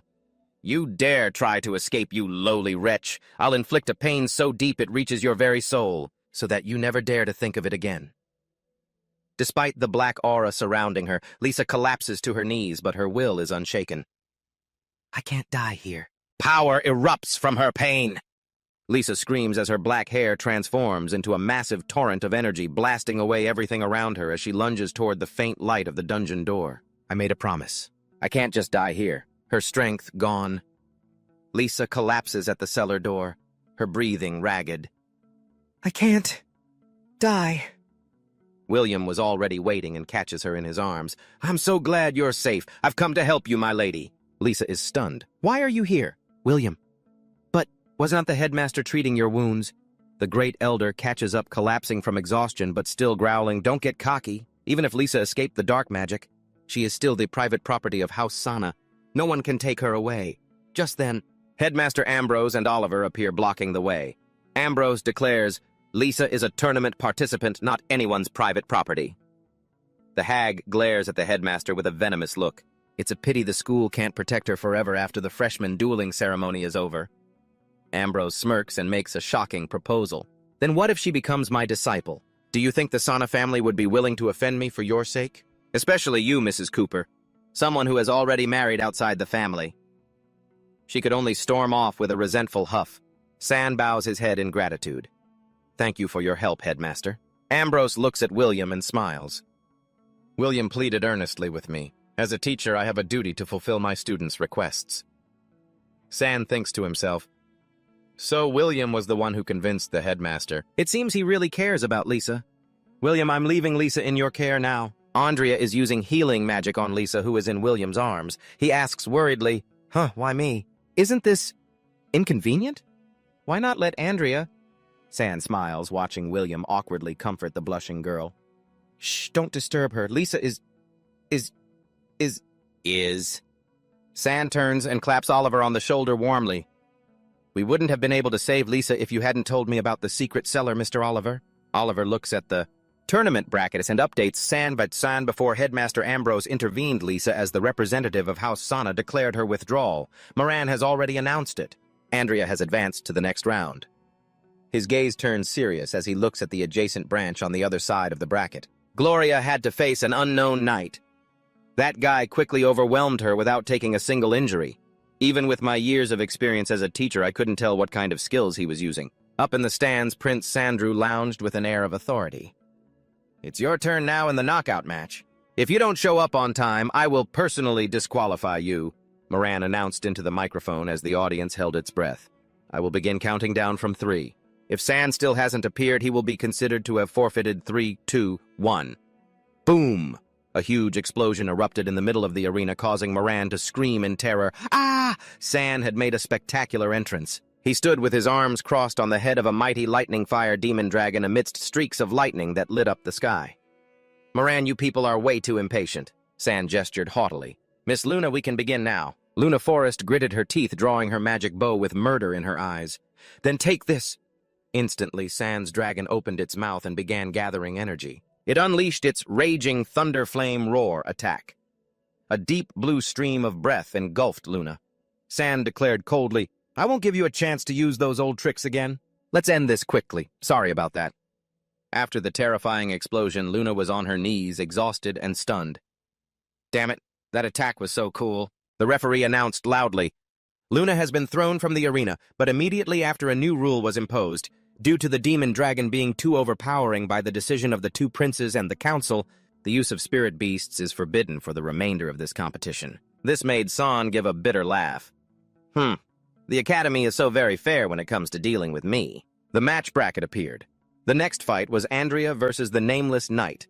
San warned Andrea pensively, his defense is bizarre. Gloria couldn't even wound him. You absolutely cannot hold back. Before she went into battle, Professor Cassidy chided San, Humph, you brat! Meanwhile, San was advising Andrea, be careful, okay? If you're in danger, just forfeit. I'll take care of the rest. Andrea smiled. Thanks, San. I'm heading out. San narrowed his eyes, watching the shadowy figure with the greatsword. His mind was filled with suspicion. Who in the world is this guy? Why have I never heard of anyone like him in my past life? Andrea immediately attacked with a continuous chain of magic. Take this, ice crystal, wish, wish, electroshock, crackle, rock, bullet, boom, boom. Witnessing this, the chibi-fied professor was astonished. I never thought Andrea could cast 3 types of high-level attack magic at the same time. But those skill names are so adorable. However, all of Andrea's spells dissipated into nothingness upon touching the Nameless Knight. He stood tall amidst the streams of energy and said coldly, All of your attacks are useless against me. San was shocked, realizing, how can his attacks just disappear so nonsensically? If all the elemental energy is being absorbed, then... The knight raised his glowing sword and declared, By the law of balance, the scales of power will return something of equal value. This made San yell out. Andrea, look out! He's about to use his special move. A massive tornado erupted. Andrea only had time to scream, Retreat! As she realized the horrible truth. This is wind magic. He's not just absorbing the energy, he's borrowing the power of the wind to counterattack. In an instant, Andrea was blown off the arena floor, but San managed to dash in and catch her in time. His strength is truly far superior to the other opponents. The match was over in a flash. Andrea has been blown away. The Nameless Knight is the winner. The announcement echoed through the stadium. The final match will be a showdown between San and the Nameless Knight. Who will claim the final victory? The winner will become the new leader of the academy, forcing every student to obey their command. The crowd began to whisper, full of contempt for San. Is our future leader really going to be that dog who was exiled from his own family? And we're supposed to follow him so we can be the dogs of a defeated dog? Moran smirked. Your luck has run out, kid. The Nameless Knight looked at San with a cold gaze, while the audience screamed, kill that defeated dog. The two rivals faced each other on the silent arena floor. The referee yelled, the final match officially begins. San looked his opponent dead in the eye, his aura flaring. You're the strongest opponent I've ever met, but today's victor can only be me. San swung his flaming sword and charged. I'll shatter that deceptive armor of yours, and while I'm at it, I'll shatter all the prejudice those arrogant fools have about this so-called defeated dog. The knight replied, shameless people like you are always dreaming of turning the world on its head. No more talk. Let's fight. Looking at his opponent's sword, San analyzed, so that's what absorbed Andrea's attacks. It's not a skill. It's a weapon that uses absorbed magic to store energy. How interesting that you were able to summon it. San unleashed a continuous series of slashes. Bloody explosions erupted around his opponent. Let's see if you're really as unbeatable as they say. The knight stood unmoving behind his giant sword, full of confidence. Don't struggle uselessly. You can't possibly break my absolute defense. Unexpectedly, he launched the same attack as before. The scales of justice will punish your cruelty. San gave a mysterious smile and snapped his fingers. Snap. Immediately, the tornado vanished and orbs of blood began to float in the air around them. Suddenly, they surrounded the enemy. Do you really think you're some kind of judge standing above everyone else? Watch this. The blood boiling inside me won't be blown away by your little gust of wind. The ground under the knight's feet turned into a field of crimson lava. Blood lava, using blood to create a marsh, doubling the power and speed of a blood demon swordsman. There's no such thing as an absolute defense. Relying on an inanimate object will always leave a blind spot. San continued his overwhelming assault. With giant blood drop-shaped streams of energy, he continued, if others couldn't break your defense, it's either because their attacks weren't strong enough or they weren't focused enough. San landed a lightning-fast slash right in the blind spot.